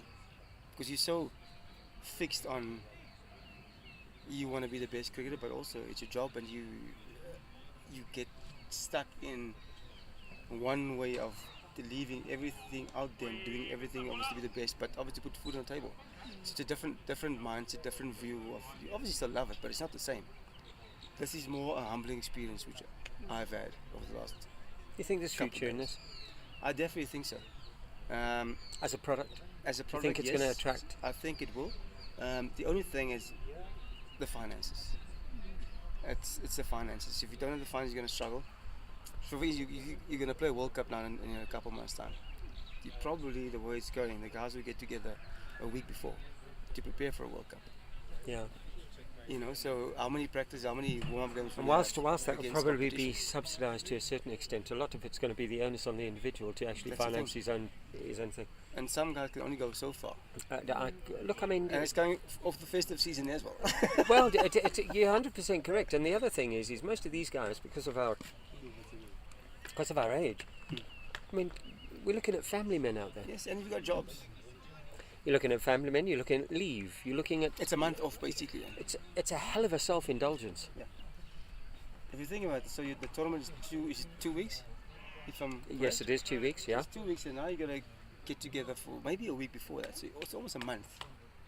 There's not a lot of bosses that are gonna give you a month off. You know, you say that. I mean, I look at the over 60s, and one can argue that in that particular space or in that age range, you probably find a lot of folk have their own companies Yeah. and are able to have the latitude to get around. Some of them even don't work anymore. But the reality of it is it's still a hell of a commitment financially. And Yeah. then to go to a place like India and spend that much well, time yeah. there is a hell of a self-indulgence. Someone mentioned, I don't know how true it is, like it would cost you like 100k basically. I have heard rumours to that effect. Oh no. That's Oh, actually it's hit well him. done. No, it's in the sun. You couldn't see the ball. No, but has He's it? done Did very it hit well him? to stop it? He's still upright. So He's done very well. Do you to know what stop he's that. done? That is absolutely brilliant. The ball got stuck in his beard. I'm gonna ask him after this. Oh, that's funny. Yeah, look, I sincerely hope that we've been blessed this week to have the likes of a title sponsor like Nedbank involved. If my memory serves me correctly, more to the point, it's Nedbank Africa, I think. And Lovely hit. that is a very good shot. That's going to run away. Look at them two. You won't find that in the over 50s. And he stopped it. That is absolutely fantastic. I hate youngsters. The reality of it is we're very blessed to have a title sponsor like Nedbank and everybody else involved in the product, which shows faith. Yeah. It shows that there's a willingness to be involved. And I do believe that they'll continue to do that with the exposure, the media exposure, which Pierre Coetzee and his Titans Media Group have been able to generate. The other platforms, and again, using your analogy, it's working folk, family folk that have had to sort of gather footage after hours, edit it, crop it, put it Yeah. together, then upload it. It's been wonderful to see, and I think on the back of that, I think there's definitely continuity. Oh, that's not gone too far, has it? Mr. Scorer, we are now 8 down. Yes, sir. Thank you very much, sir.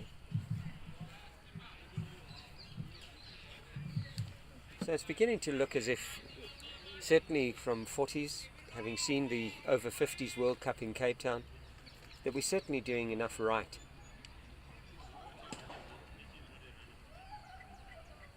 Look at that energy. A wicket and they're running in from the boundary and it's it's 4:45. On day 5 as well. We should say on day 5. On day 5, Fourth running day in of from the cricket. boundary. Look at that. The exuberance of youth. I don't think, again I refer to my colleague Rafiq Beg, I don't think he'd running from the boundary after 5 days of cricket. If I ran in, I would have overrun the ball. Ladies and gentlemen, we'll just erase that from the commentary. Not very much running from Rafiq Beg, I can assure you. But what a talent. One of the very few individuals that continuously give me a hard time, I wonder why. It's a family program, Rafiq. How do you think, Henry? to ignore a feat because he's obviously going to start hurling abuse while I'm doing my job, for which I'm highly paid. Henry, how does this side, genuinely, we've spoken about you need to get more game time. We understand the challenges. They finish here. This has been, I'm not going to say monumental or anything. They've done a really good job.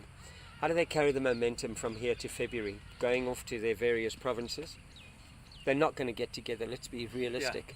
Most probably.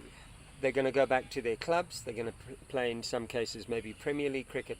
How do they keep this kind of momentum going? I think a lot of the guys still play Premier League cricket, which is big for them.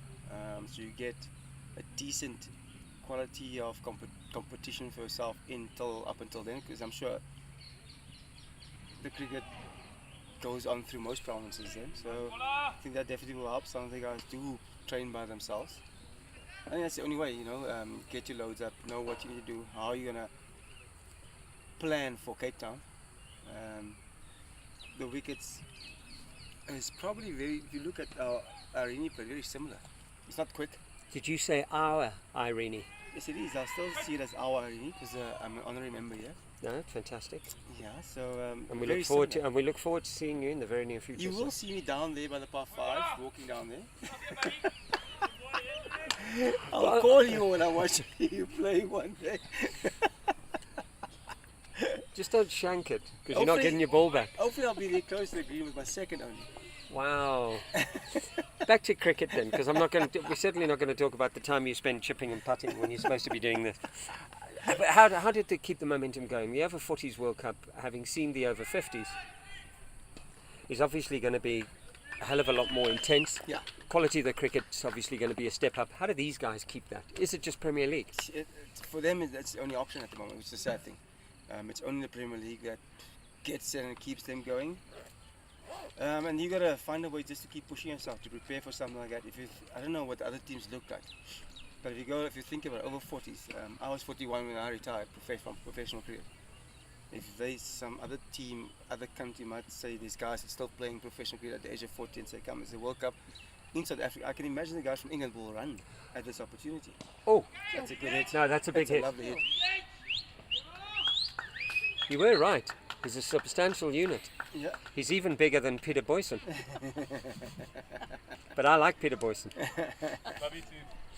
That's a lovely hit, that, yes. He got hold of that and again, I look at these big guys and the stride that they put in and the effortless way in which they just touch the ball over the boundary. Yeah, we as small guys like have to leather it. Hit ourselves off our or some tall guys with not a lot of weight, like Rafiq Beg. He has to give it all horns to clear the boundary.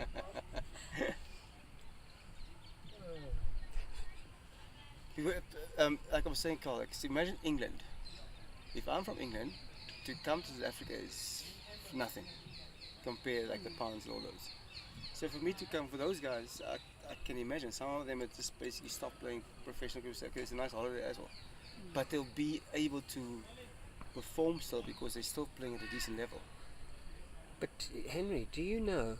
And the statistic now is, unfortunately, I'm going to rely on you to get your phone out and Google it. Do you know how many senior veterans cricketers and clubs there are in England, across the UK? Well, let's just say across the UK. There's an extraordinary amount of cricket being played by veterans cricket. The pool of players. Oh, Henry, it's in the trees. In the trees, That's where you hit your driver. It's in the trees. Lovely hit there. 4, Davids, 4.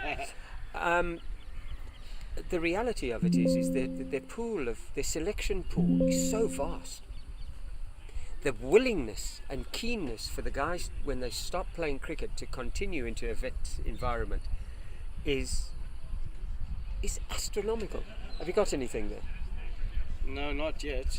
Just give me Over-60s World Cup. That's what comes up. The following is unbelievable. They're like 60 leagues, I think, and I could be very wrong, but I think there is about 60 leagues. Here we've got 73 players on an Irene group, and we try and field 3 sides a weekend, and we can't do 33 players from 73. And it's also, if you think about the Your culture, flight's coming in to collect you, Henry. my private jet. If you think about, it's also the culture in India, like In England, yeah. When I played club cricket there, in the radius of, say for instance, just Irene itself, there would have been 2 or 3 clubs by itself, with plenty of cricketers. You know, we use the word village, Yeah. but that village cricket in veteran, it's just fantastic, and the guys continue playing. So, on the balance of power, on the balance of numbers, I would imagine then in the over-40s realm, I suppose somebody like England, Australia, That's out. that's got to be out. The batter are very happy. It's always typical batter. We're never out.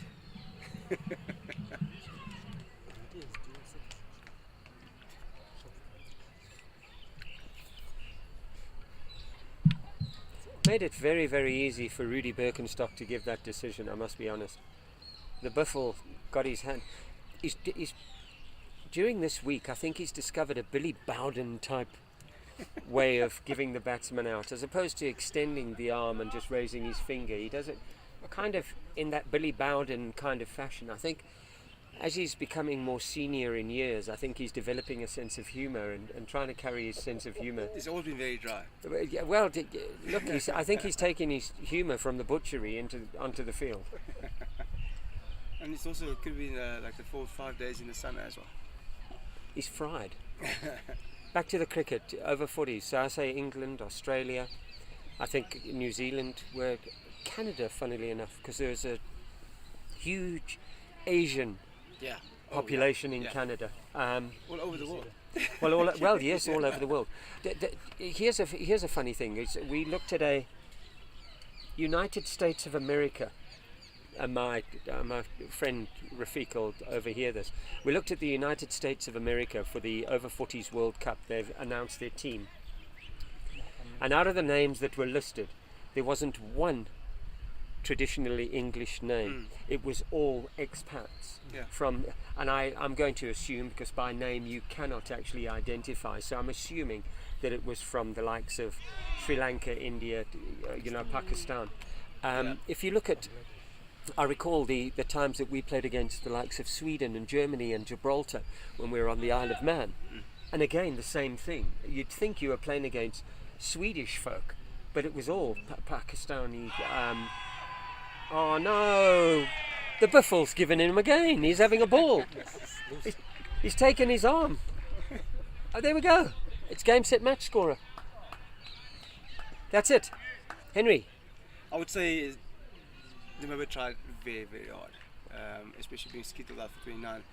On the second day, they've achieved something today. They showcased that they've got a lot of, I would say balls. So you can say balls. Yeah, we can definitely say balls on this channel. To get to this, they've almost batted over 40 overs basically. So I think they've done really well. Grit. That's the more. On South Africa's side, I just think it's been a comprehensive performance. I think they were given a little bit of a rock in the beginning of their batting. They took a shake.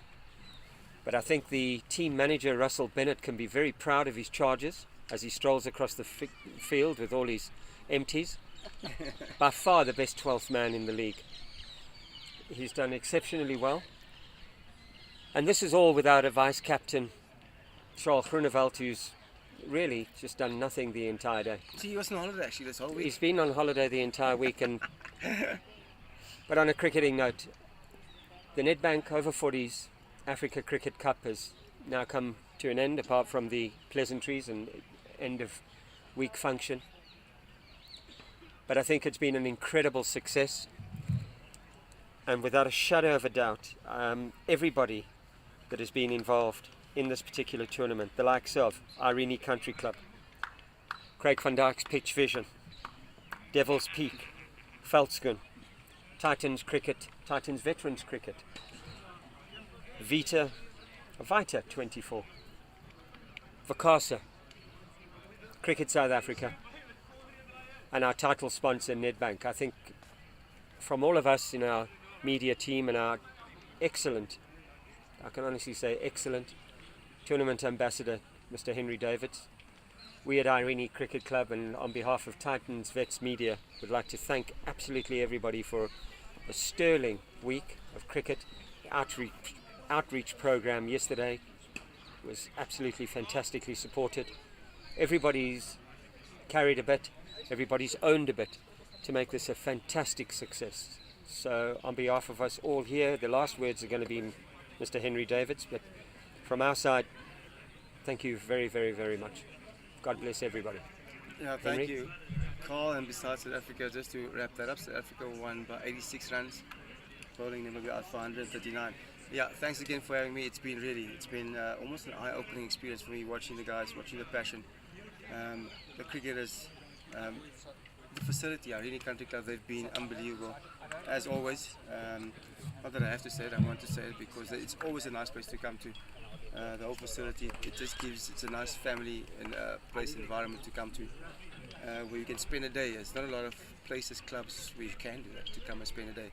And this is, if you're a keen golfer, if you love bowls, if you love paddle, if you love tennis, they've got it all here. Lovely restaurant with awesome food. And it's just the people as well. You know, there's a smile that greets you when you get here, and it always makes you feel welcome, and that is a nice thing. To you guys, the Casa Titans veterans, well done. Like I said, I didn't know what I got myself into when I got involved basically with this week, and I've been pleasantly surprised, and it was a good surprise. It's nice to see, like I said, it ignited a little flame, Carl, if you look at me, just little, in the cricket, but it's just great to see how the guys play. If you see now, you can't see it now, the guy's still running to go get the covers. It just reminds you of back in the day, the passion for cricket, the love for cricket, why we all started to play this beautiful game of ours. And it's just very overwhelming, it's very humbling. But thanks again to you guys for having me. Thank you very much, sir.